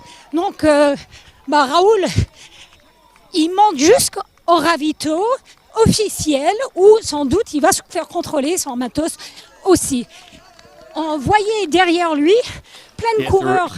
Hillary is saying that Raul is going to be also going through the mandatory check of his kit, so he's going to be showing this very quickly. He's showing, okay, not even taking it of the well composed, fantastic way. Naomi is trying to understand. This is where there's a bit of confusion, and then where Vincent Vielle could have helped a little more, but yeah, that's good. He was there to translate. And again, it is allowed for the crewing to help them. Yeah. Then we have Davide and Fabiola. Fabiola qui non plus s'attendait pas à une contrôle de matériel. Her military equipment. Elle a pris l'éponge. Yeah, and as we said, there was going to be Elle n'avait pas compris. Son changes français there. n'est pas très bien. Juste derrière elle, il y a Rosa, donc l'espagnole. Et ensuite Judith Wider. En quatrième, Judith qui est très forte en descente. Donc on sait que ça va être très très chaud cette descente. Avec les 4 filles groupées ensemble ici. Ensuite nous avons Thomas Cardin, le français, qui nous arrive derrière. Let's look at the splits for a second to see what. Look at Thomas Cardin going for the water there. Donc il va comprendre. Yeah, he's definitely suffering from the heat. Il monte son matériel obligatoire. Sorry for all the excitement here, but that was an insane transition outside of the calm of Joylene Chipengeno, who's just calmly going down towards Chamonix. Probably. Il y a de la lucidité aussi parce qu'il nous écoute. Il s'arrête un instant pour prendre de l'eau gazeuse. There's a bit of a you can see. So these are il fait très très chaud. Il sait que ça vaut le coup de prendre le temps stations that we were telling you about, sur la and tête he pour is se really rafraîchir. suffering Il prend un peu from de the hit. en partant. So in the women's race, as we saw all these new, not new names, but the descente athletes juste coming back. Il le connaît bien, Thomas. Rosa Lara and Judith Wider were within 3 seconds of each other, du Kenya qui nous arrive juste derrière. Less than 7 minutes back. À la descente. 7 minutes over 7K. That's going to be mission impossible, but Judith is ready for anything. And look at here, our female leader on the way down to the Place du Triangle de l'Amitié, Joylene Chepengeno, is still moving really well. So like shaving off a minute per K on Joylene is going to be extremely hard. But however, to creep up on Fabiola Conti, there is only less than 2 minutes, no, over 2 minutes, sorry. 2.5 minutes between Judith and Fabiola Conti. However, even though there is 3+ minutes between Judith and Naomi Lang, Naomi can really run hard, and so yeah, but I think the gap is not that bad anymore. Because with all this thing of the mandatory check, mandatory equipment check, I think they all came out in like, I want to bet in like a minute or 30 seconds. All the 4 of them, Naomi, Fabiola, Rosa, and Judith. I think they all came out. We couldn't see the aid station much to see if they stopped for some food or water. But it looks like they were all running a bit together. So we're going to have a definition, an incredible definition on this final kilometers of the 2025 Marathon de Mont Blanc. Both on the men's side and the women's side. Yeah. I really hope we're going to have eyes on the rest of the field because as much as we are delighted to see Joylene crushing the race in the lead, the story now is unfolding behind while Raul is still Raul Rose still. Oh, they are together. Ladies and gentlemen, 3, 2, 1. Pass of Davide on Raul Rose, and I think this is going to be still a good thing because Davide and Raul being in the same team, Davide is probably going to be telling Raul, okay, now I don't give a fuck, you hold on to me for as long as you can. Oh man, no, there was nothing. No, that was cold. Wow. It was cold, man. It's a statement for Davide too. He's coming back to the racing scene. He just had a really bad experience in the Mustard 100 marathon, and I think he's trying to get that little spine out of his heart.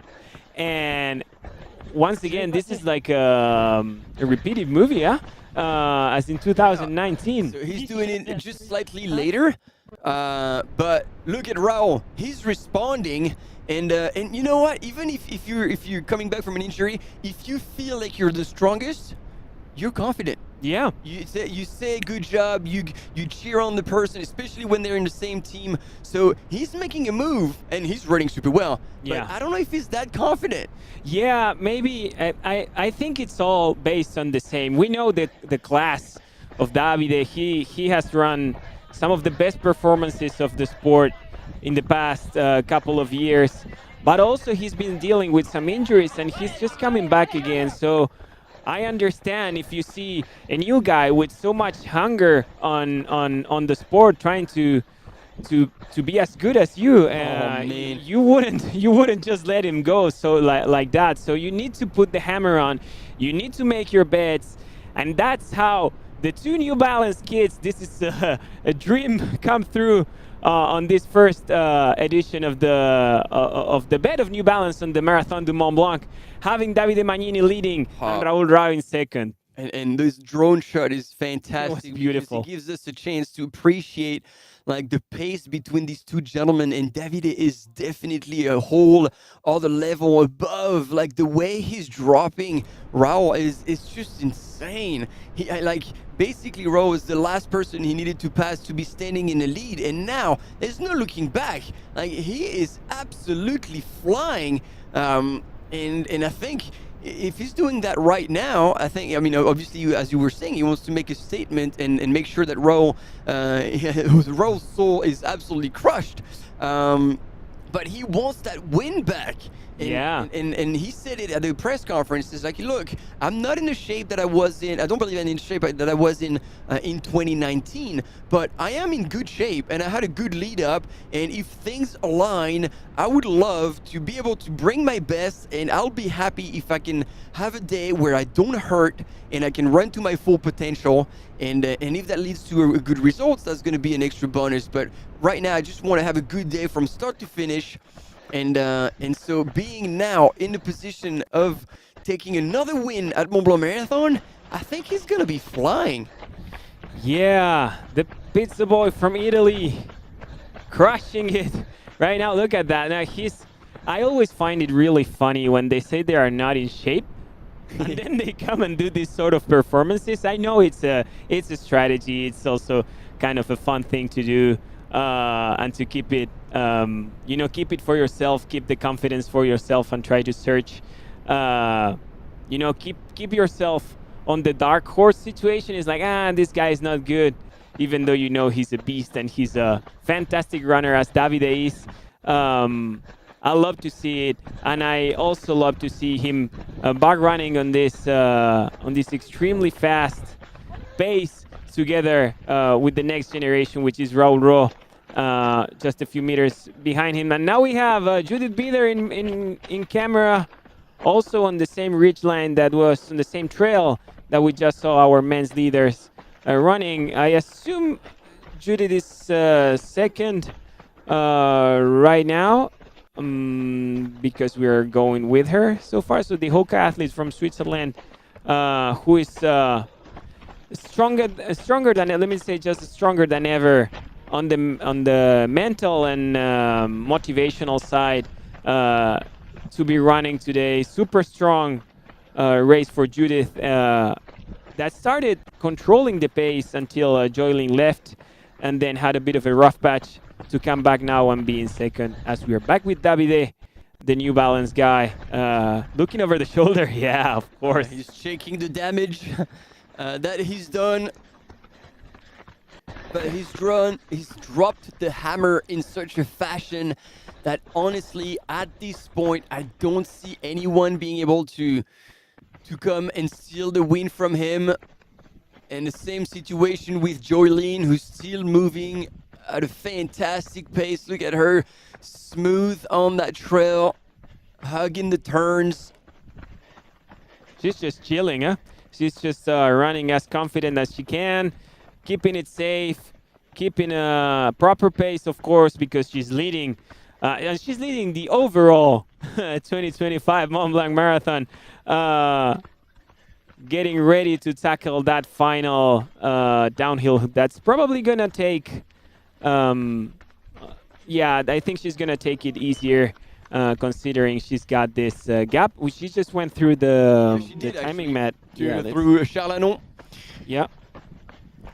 3 hours, 46 elapsed for Joylyn Chippingen from the Millimani Runners team, supported also by Salomon. She's estimated in 26 minutes on the finish line, 10:58 a.m. If you're around town, if you're around Chamonix, get to the, how you say it? You say it better than me. Place du Triangle de l'Amitié. Oh, beautiful. Get there, get to the finish line and come cheer all the runners. Yeah. This is going to be a fantastic finish. I mean, at this point, Joylyn is 37 kilometers into the race. So just another 5Ks with 800 meters of descent.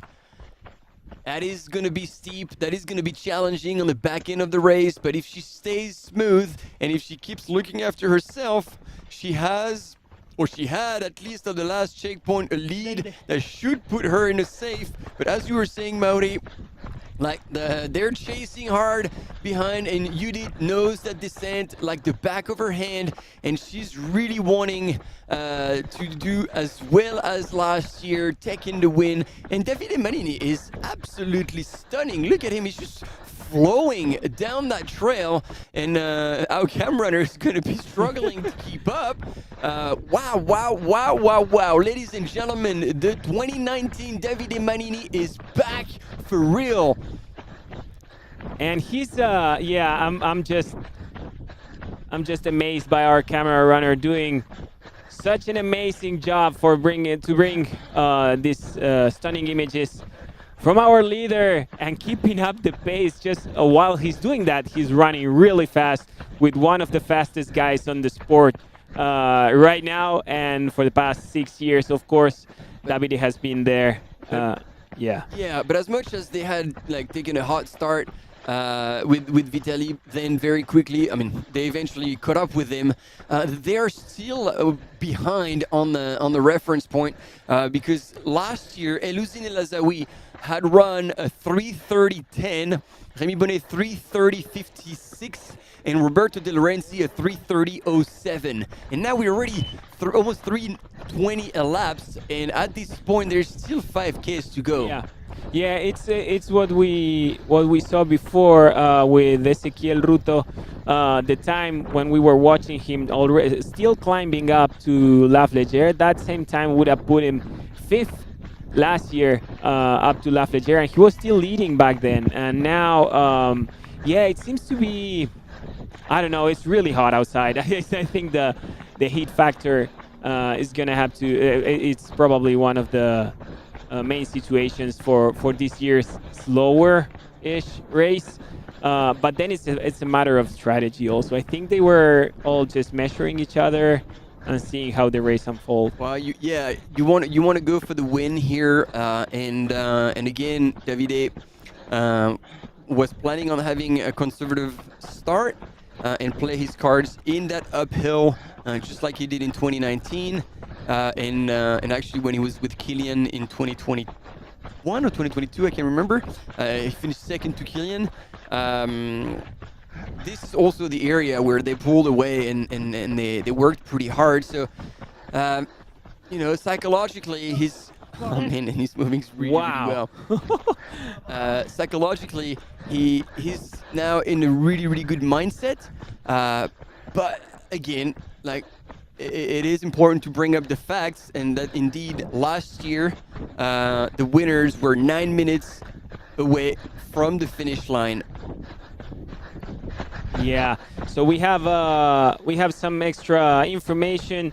So 38.4 kilometers, Chalanon 26 2,648 meters of elevation gain.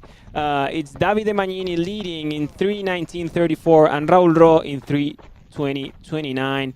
55 seconds of a gap already that Davide has built over Raul.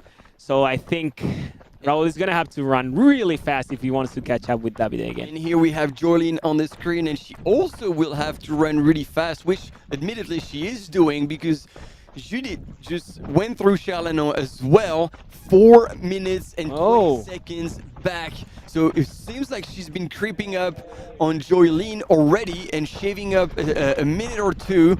And here is Naomi Lang, who also went through Chalanon, just 21 seconds behind Judith. So if she can keep Judith on side, she has the ability to keep up with her, I reckon.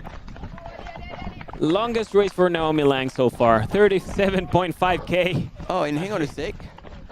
We're being told that Naomi would have regained time on Judith, because she's announced as a second place woman, and it's true that we don't see Judith over in the distance.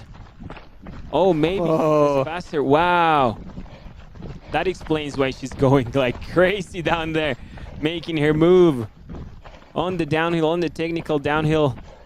But again, you cannot sleep on a racer like Judith Wither. Exactly. And right now we're watching forward. The camera is pointing at Naomi Lang, but we don't see what's right behind, and Judith could be just sitting there, pacing herself and getting ready possibly to make the move at the right time on Naomi Lang. But that's going to be tough because both these female are two of the best downhill runners in the circuit. And look at this, how steep the descent is into the Chamonix city center. And careful, because only through Chalanon, only 30 seconds back from Naomi was Rosa Lara Feliu. That's it, she's made the move now, and she is ahead of Fabiola Conti. And she's also a fantastic downhill runner. Probably doesn't have the credits that Naomi has, but she's also a great downhill runner, Rosa. So, for fourth at Zegama. Yeah, you gotta be good. Oh, that was Raul. Oh, shoot. Raul Ross looks like he's back on his feet. A bit of a ground kissing there, but he's back up. I think he just wanted to show Theo Detienne that he's not the only one who can do push-ups on the trail. Absolutely. Yeah, but he's back up.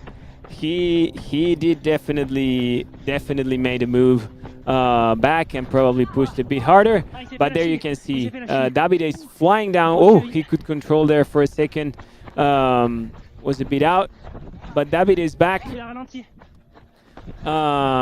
In control of that downhill, trying to keep that gap over Raul Rose and the rest of the field, because Thomas Cardan is there chasing. And I was watching the men's top 10. Yes, look at this. Ezekiel is in fourth, 4 minute back from Davide Manini. In such a short time, he's lost 4 minutes. Thomas Cardan, 2 minutes back from Raul. And then Raul, he wasn't even a minute back. Yeah, he was really close. And I think he's pushing as hard as he can, because he's like, look, Davide, we're both in the same team, but we both want the win. And that's probably also why he tripped. Like, he's really pushing it to the extreme. And, oh, man, this is a perfect battle between the top two men, both representing Team New Balance. And they're both running. I mean, Davide seems smoother, and also with the confidence of being first, of course. But then Raul is chasing, which also can mean that he's taking risks. As we saw before, he tripped, he fell already. He already counts one fall on this downhill that we could see at least.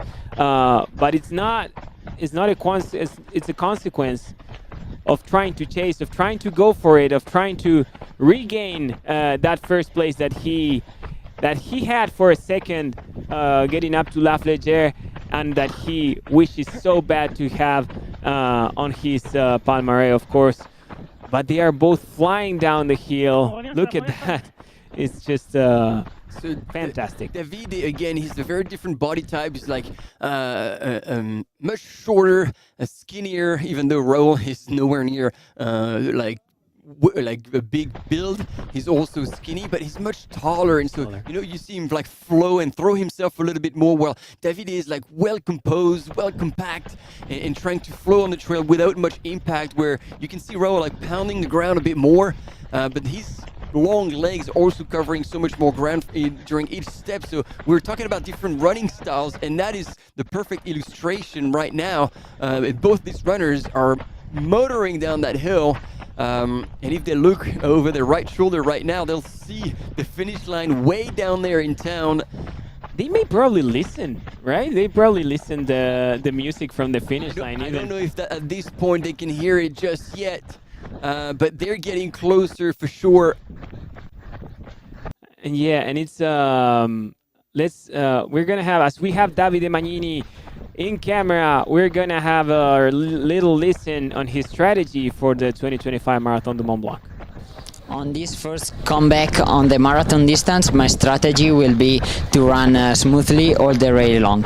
I will look only at myself, at my feelings, at my pace, and my goal will be to run pain-free all the race long, to push myself at the limit until the end, and I don't look at the result or at the position during the race. I will just focus on myself, and hopefully I hope to reach the finish line without pain and without suffering too much. So just to enjoy the race, the field, which is super high, and all the beautiful landscape that is around me.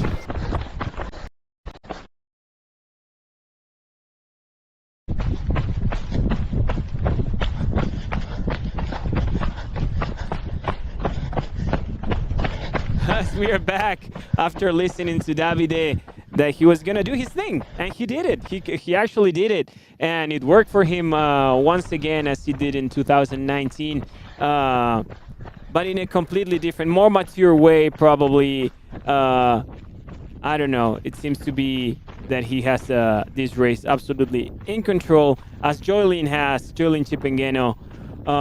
From what was it? When did she make the move? It was kilometer 12, right? Like an hour into the race. At Le Tourette station, she went from cruise mode to full attack mode on that climb up to Aiguillette des Posettes, and within that climb, she's put so much time on the rest of the field, and since then she's maintained, if not increased, that gap. There is still, at least at the last aid station, there was 6 minutes in La Flégère between her and Judith Wider. Now Judith was in third. I mean, at the time she was like really in the same second as Naomi Lang at the last aid station in Chalanon, and they were now only 4 minutes back from Joylene, so they were creeping up on her. As much as, when you look at her now, it's like, who in hell could run faster than Joylene? But they are. Well, at least they were, because they did close that gap a little bit.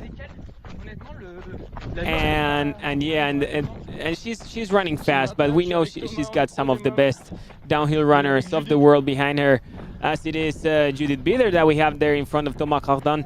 That is going to be helpful, because she's going to move out of the way. There we go. And if she can hold on to him just for a few hundred meters, he's going to help her again get the right trajectory. Cam runner, careful, buddy. Yeah, no, but it's it's the perspective of the camera. And look at her, she's responding. Yeah. She knows that for the longer she can hold on to Thomas Cardin, the longer he's going to show her the perfect line, the perfect way, and he's going to pull her down literally. That is extremely helpful in a downhill, to have a runner in front of you. And so this is really good now that this is happening, because Joylene has the cam runner in front, so why not Judith could have another person in front of her to actually open up as well. Here's Thomas Cardin about his race strategy. Je suis mieux repéré, je la connaissais déjà avant. I really know the course very well. I had already checked it out. J'espère être capable de me contenir. So my race parce que is going to be more a waiting game. Comme ça, on a les jambes et I want on to be est frais, careful. on a envie de courir vite. J'espère que je vais être capable de me contenir, d'être when we get to the start of vraiment such a race, intelligent we really et want to d'attendre give la our moitié de best, course but I need pour to faire be l'effort. smart. Et And dans I'm ma gonna tête, take my ce time que j'ai before envie, c'est I start pushing. d'être très en forme à Valorcine. Et puis à partir de Valorcine, de passer in really good shape une autre vitesse when I come et to d'attaquer Valorcine. fortement à ce moment-là et And then d'aller switch jusqu'au gear bout à fond. at Quoi. that point and go full gas until the end. So it's not quite what happened, and I think he might have gotten to Valorcine with less ammos that he was hoping, and then he put in an attack, responded to Ezekiel. But then we could see him like hurt, and maybe that's what happened. He actually pushed a bit too hard on that runnable climb up to Col des Montés, and then he paid a price a little bit. Here we go. Davide Manini is getting closer and closer to the road. I think this is the last switchbacks until he gets onto the four-wheel drive track. Raul Ross still chasing. Oh, I thought he had done an ankle. Yeah, he's in the limit. He's absolutely in the limit right now. Cardin is also pushing. Yeah, they're both really doing a fantastic fight for the second and third place. I would say that if anything, if nothing goes wrong, Davide should secure that win. But I already saw it. Ooh, that was close. He is going as hard as he can to try and close that was the limit. Yep. At all costs, he's taking all the risks. But he knows it. You gotta risk it for the biscuit. If you want to actually take it, you gotta get everything in line. Give everything you've got. He would have heard the people in that next turn cheering for Davide. He knows he's probably just, it's not even a minute, eh? Yeah, no, they're super close. And then I also believe he's listening on the back. Like Thomas is charging towards him, so he's both attacking and defending himself. Right. So that's the limit. That's where you go. You go to at your absolutely tops, and as per what we could see before, Davide is doing the same. He's attacking to the win, but he's also defending from these two guys that are really wanting that win as much as him. We saw him twist his ankle before, Davide, I mean, and so they need to be taking care of each other. That was an Ale Thomas, so that's Thomas is here as well. Try to keep up now. There's quite a few cam runners overlapping because they're following, as we said at the beginning. The women's are now being caught up by the men's because they started 30 minutes before. So the top men are catching the top women. So our cam runner who are with the leaders in both fields are now leapfrogging each other. And look at this. Davide Manini, I thought he was actually done with the climb. I got that one wrong. No, so he might be climbing to Le Floria. Let me just see. Let's check. I lost the profile. Oh, here it is. Well, there's no climb in the middle. So that's just a little bump. Yeah. Oh, I forgot about that one, I gotta say. Yeah, me too. I thought he was just going down. Because, we're at 3:34 elapsed. So now, on that same course, last year, the top three had actually crossed the line. It's this little bump. Okay, so that's a bit of a flatter section where you need to push again.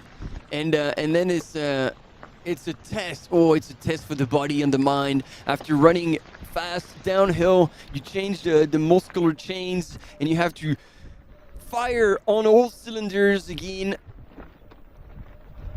And that's again it's why it's so important to keep fueling all the way until the end, because that little one, if you're running on empty, you're gonna be cooked. Yeah, absolutely cooked.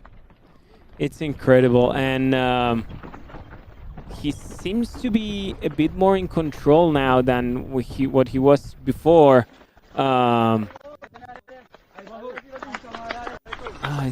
That's he went past Raul? No. Raul went still running in third. Yeah. Thomas, who was saying that he was excited about today. because he wanted to test his shape in looking ahead already at the World Championships at the end of September. Probably most of these guys and girls are going to be in Canfranc in September. There are some of the best athletes of their respective countries in this distance. And I believe that World Champs is going to be suitable for them in a really technical race as it's Canfranc. Brutal course. Yeah. So much climbing and it's steep climbs too. Yeah, a good friend of mine from Argentina is part of it. Oh, Thomas to the water. Thomas. He's really smart, man. It's like, well, at least maybe he's got to be somewhere this afternoon. It's like, well, if I take the shower now, I can hop in the car and bail right away. Yeah, absolutely. He's looking in the back, but I think they had a nice gap, all three of them, regarding Ezekiel. All right, Naomi Lang, ladies and gentlemen. It doesn't look like there's... She's in second, I believe. Anyone behind her, so could she have actually dropped Judith Witter on that descent? I think so, because Thomas was running with Judith. Yep. And Naomi is now way in front of where Thomas is, I believe. So, yeah, I assume she's come second, but it's all assumptions, all guesses. We will have to wait for a second. I just wanted to give a little update because I saw different names on the top 10 through Chalanon. After Ezequiel Ruto, who was fourth, it was Miguel Benitez, the ASICS runner from Spain, running in fifth. Valentin Marchon from Switzerland, running in sixth. Ryonosuke Omi from Japan in seventh. And guess who's in eighth? That's Peter Engdahl, the Swedish guy who has now jumped into eighth. Better known for ultra races, but a fantastic marathon runner too, is Anthony Felber, holding in ninth, and Simon Guignot in 10th overall, the Merrill athlete. Rounding the men's top 10. There's a gap of almost 16 minutes between Davide and the 10th guy. We are now with Rosa Lara Feliu, who is running in fifth, as we can see on the screen there, and Ezequiel Ruto holding for fourth. Trying to keep it together, and there we go. Now he's realizing that he can take advantage of that, and there we go, ladies and gentlemen, Il Capo. Davide Manini, the boss, is back running in the streets of Chamonix. There's going to be a right-hand turn right there. Watch out for paragliders. This is a landing zone right next to town. He is less than a K until home. And he's going to have still to go around the block to get cheered on by the entire town of Chamonix that would have gathered to witness greatness on the Place du Triangle de l'Amitié. Davide Manini once again will hang a second win at the Mont Blanc Marathon after his win in 2019 and 2 second place, I think in 21 and 22. Yeah, I wonder where Joylene is right now. She should be really close also to the finish line. Joylene Chipengeno, our female leader, our women's leader. And they're gonna, I kind of like this, even though they start half an hour from each other. I like it that they're gonna finish almost close, so they may have all the audience cheering for them as Davide takes a look over his shoulder. You got it, buddy. Yeah, just to be sure, we've seen some sprint finishing in that case. Yeah, I saw that one. We're cheeky, but nothing's done until you cross the line, so you better get it, and then you go back out and thank the crowds. But you were saying Peter Engdahl is coming back into the top 10.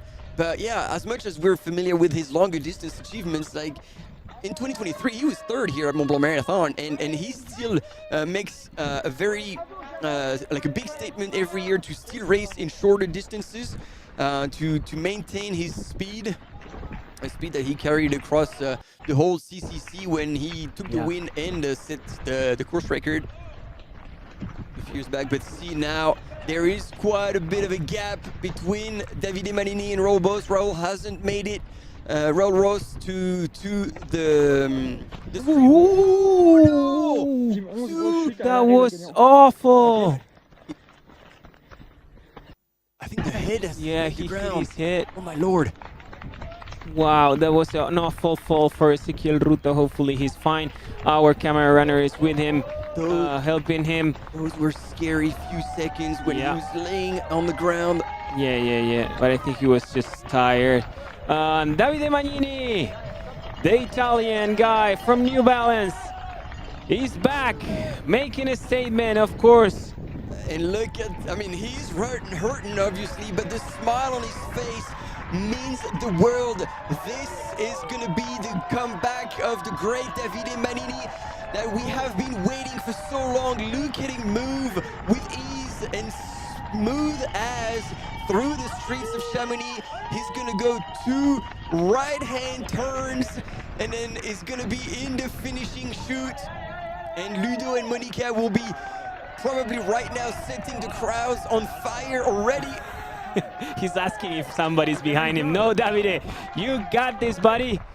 You're on the home stretch. You're just a few meters away from taking another win at the Marathon du Mont Blanc.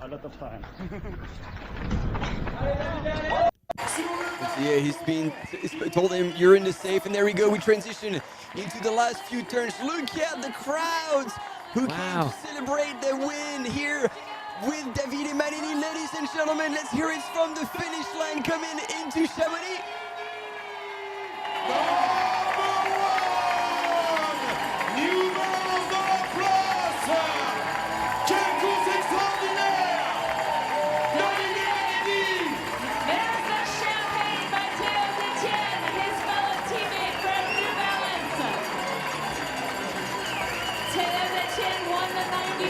It is indeed such a celebration because his teammate Théo Détienne also took away the win 2 days ago at the Mont Blanc 90K.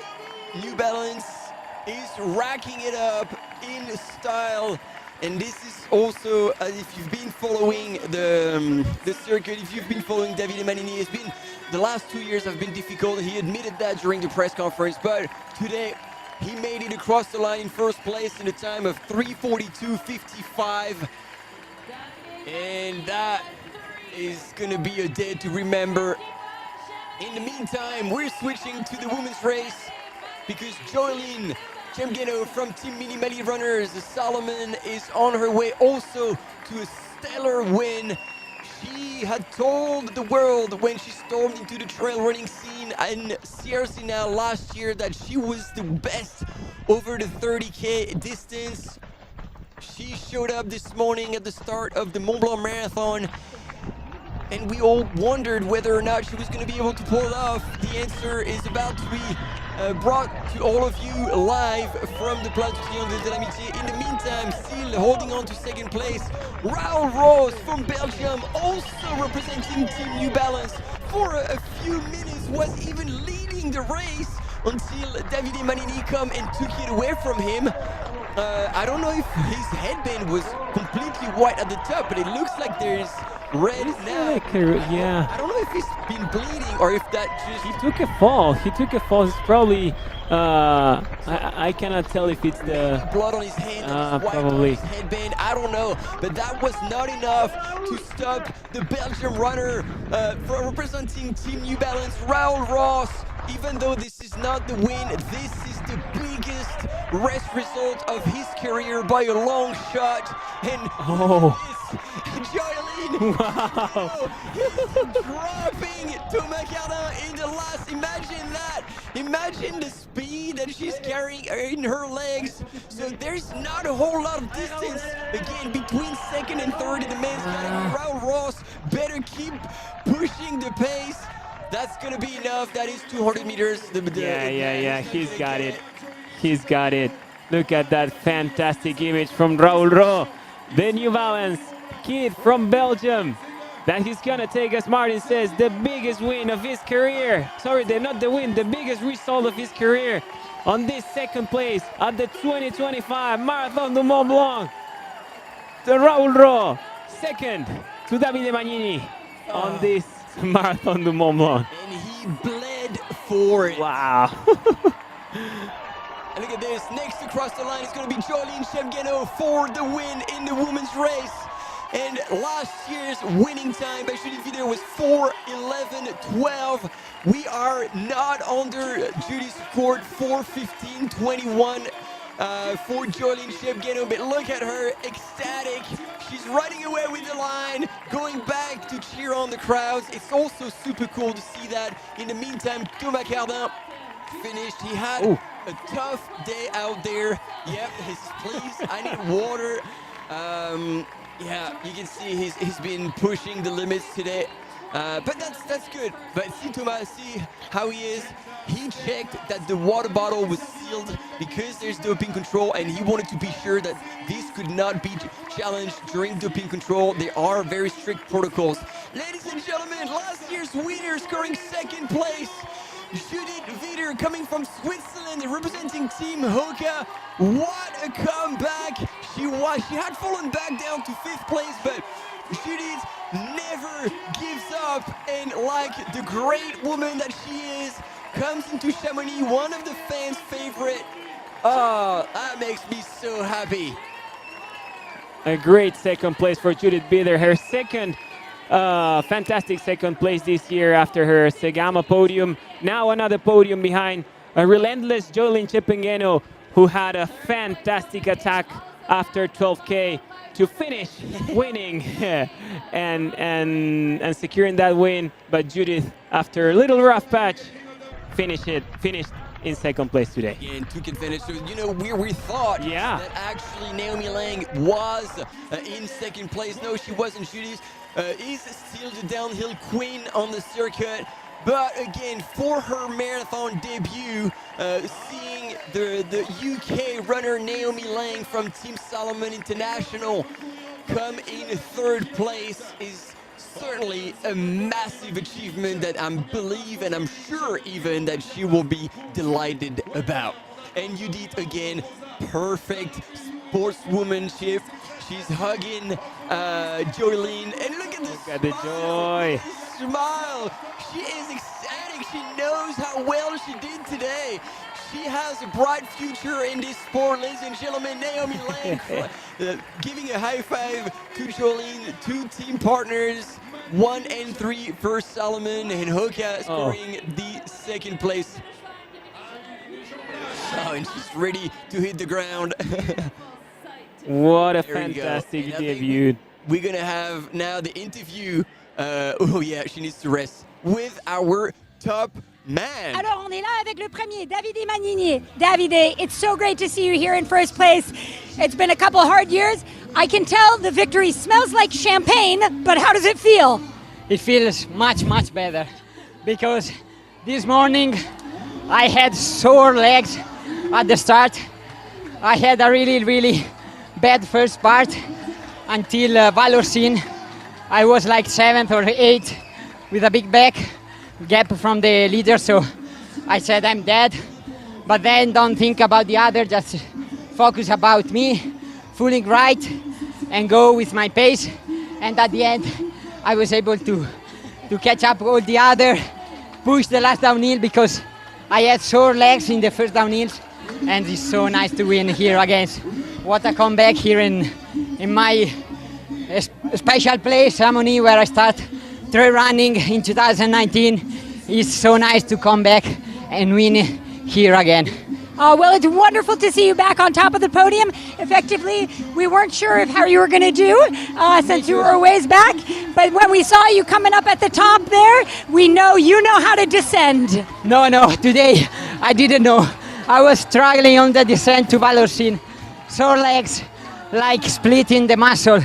But then when you are leading and you are all this amazing crowd waiting for you in the main square, you can't just give up, and you push until the limit. Even if I twist my ankle, and I was so painful the last meter in the town.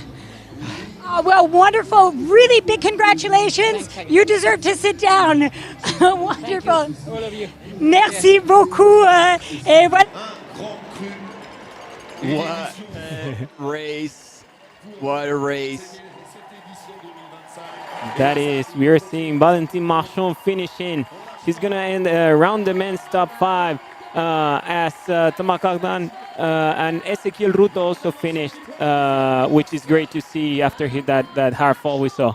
That's a pretty solid performance for Valentin, the Swiss runner. He's going to be happy about that. Yeah, you see Judith's partner, Gabriel from Switzerland. He's the manager of the Salomon Swiss team. Ah, there you go. He would have helped a lot Valentin to get to where he is now. And then Spanish runner Miguel Benitez from Spain, the ASICS runner, finishing in 6th place. Great race for the youngling from Team ASICS from Spain. He was on the talks all day. He managed to be on the lead group for a while. On the chasing group for a while. And I think he's wrapping up in a fantastic 6th position. I just want to say also Rosa Lara finished in 4th and Fabiola Conti finally finished in 5th. 22nd between 4th and 5th. That would have been a hard battle. yeah, and it's less than a minute from Rosa to Naomi also. So it was a great finish line. All right, we're going to hear it from our women's leader, Jolene Shepkeno, for the interview with Hillary on the line. Bon, nous sommes ici donc avec Jolene Chipingengo qui est en train de se rafraîchir un tout petit peu et va nous faire l'interview pour son arrivée. So, Jolene, can I ask you a few questions? I'll do mine. I'll cool down. This is your 3rd race in Europe, your 3rd win in a row. When you arrived, did you think you could win? No, I was not thinking that I will win, but it was for the God grace. So, and I thank all who in Mont Blanc. I thank the sponsors for inviting me to this race, and then I'm very happy that I win the race. So you were leading from the very beginning. You went out fast and you were ahead of everyone. Was that the plan, to stay ahead? No, it was not my plan, but I was not, it's my first time to run a marathon, so my longest distance is 31 at Chamonix, but now it's long for me, so I was saying just let me just go with the group I see first. Yeah. Well, wonderful. Congratulations. It's really great to see such an amazing performance. Donc voilà, Jolene qui fait sa course la plus longue. 3e course en Europe, 3e victoire. On peut dire jamais 203. Allez, merci beaucoup. Bravo. And there we go. Now it's time to have the recap of this 2025 edition of the Mont Blanc Marathon. 6:45 local time. The elite wave in the women's started, and Judith Wider, almost by default, took the lead because nobody else was wanting to do this, and she's comfortable in that position. Jolene was just sitting on her shoulders the whole time. In the meantime, the men's field left half an hour later.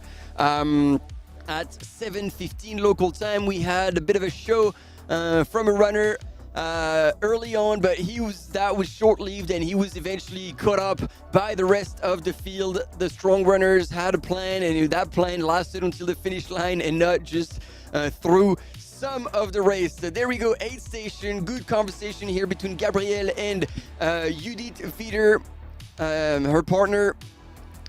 And that was at the bottom in Le Tour. Then the men's were making their way there. Now we have the fantastic, iconic views of the Mont Blanc from the climb to Aiguillette des Posettes.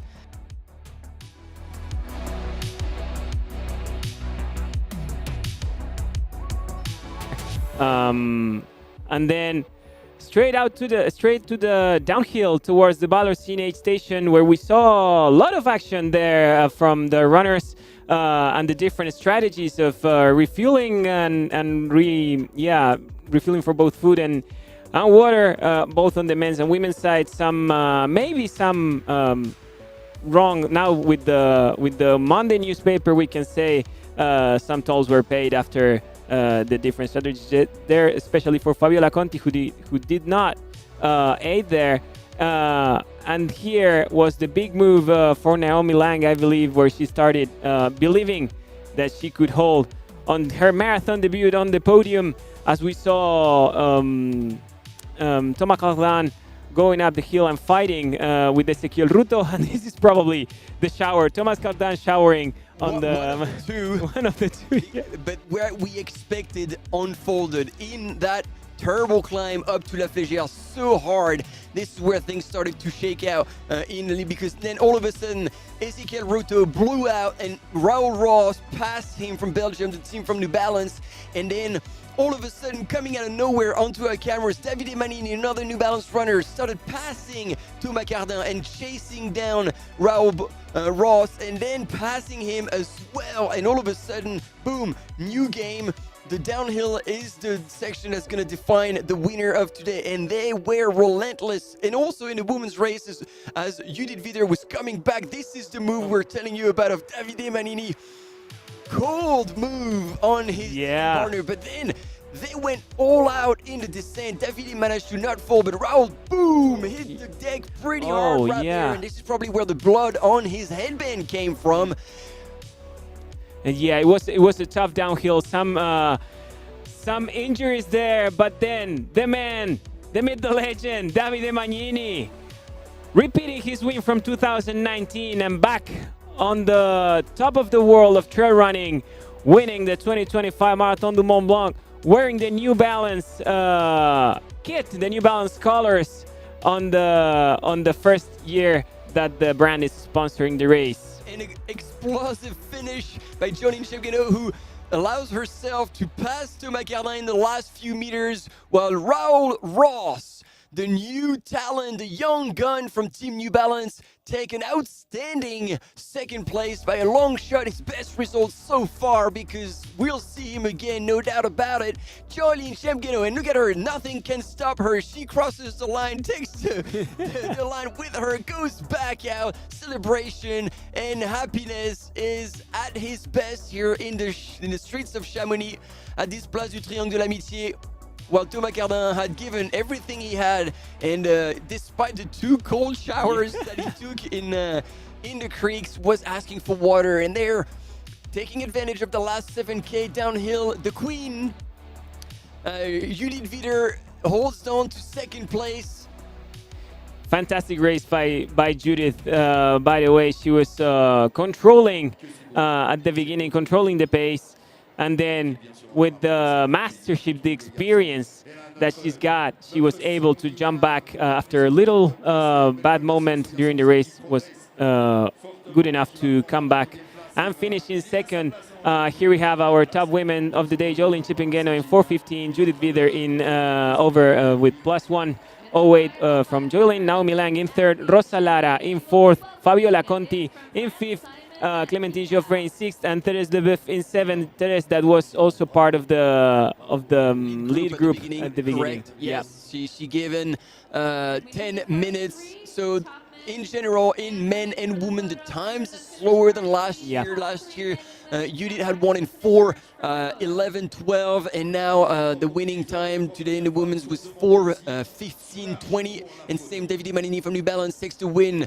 Raoul Ross in second, Thomas Cardin in third, Ezequiel Ruto still held on to 4th place, Valentin Marchand from Switzerland, solid comeback, Miguel Benitez 6th. Ryunosuke Omi from Japan came back strong, 7th, and held back Peter Engdahl in 8th, and then Davide Manini in 3:42.55, and Elusine Lazaoui last year won in 3:30.10, so a bit slower this year again, but that was enough for the win. And Davide Manini, I think we can safely say it, is back at the top of his game, and we're excited to see what will come next. Ladies and gentlemen, this is it. Already the end of our live broadcast. Just like that, we just blinked and it was over. But what a show again at this 2025 edition of Mont Blanc Marathon. Here, slow-mo on the winners. You can see how deep those emotions run on that finish line. And then by my side again, Mauri Pagliacci, thank you so much for being with us. It's been a pleasure. Thanks for the opportunity, Martin. This was a beautiful race to witness, beautiful race to commentate. Really happy to see the Mont Blanc Marathon on the top of the trail running world today. It was indeed, and obviously the last one we thank is you all at home. Thank you so much for being with us, and stay safe, enjoy trail running, and we'll see you shortly on the next one. Thank you, bye-bye. J'espère qu'il sera quand même heureux de sa performance. Il attendait beaucoup plus aujourd'hui, je crois, Anthony. Mais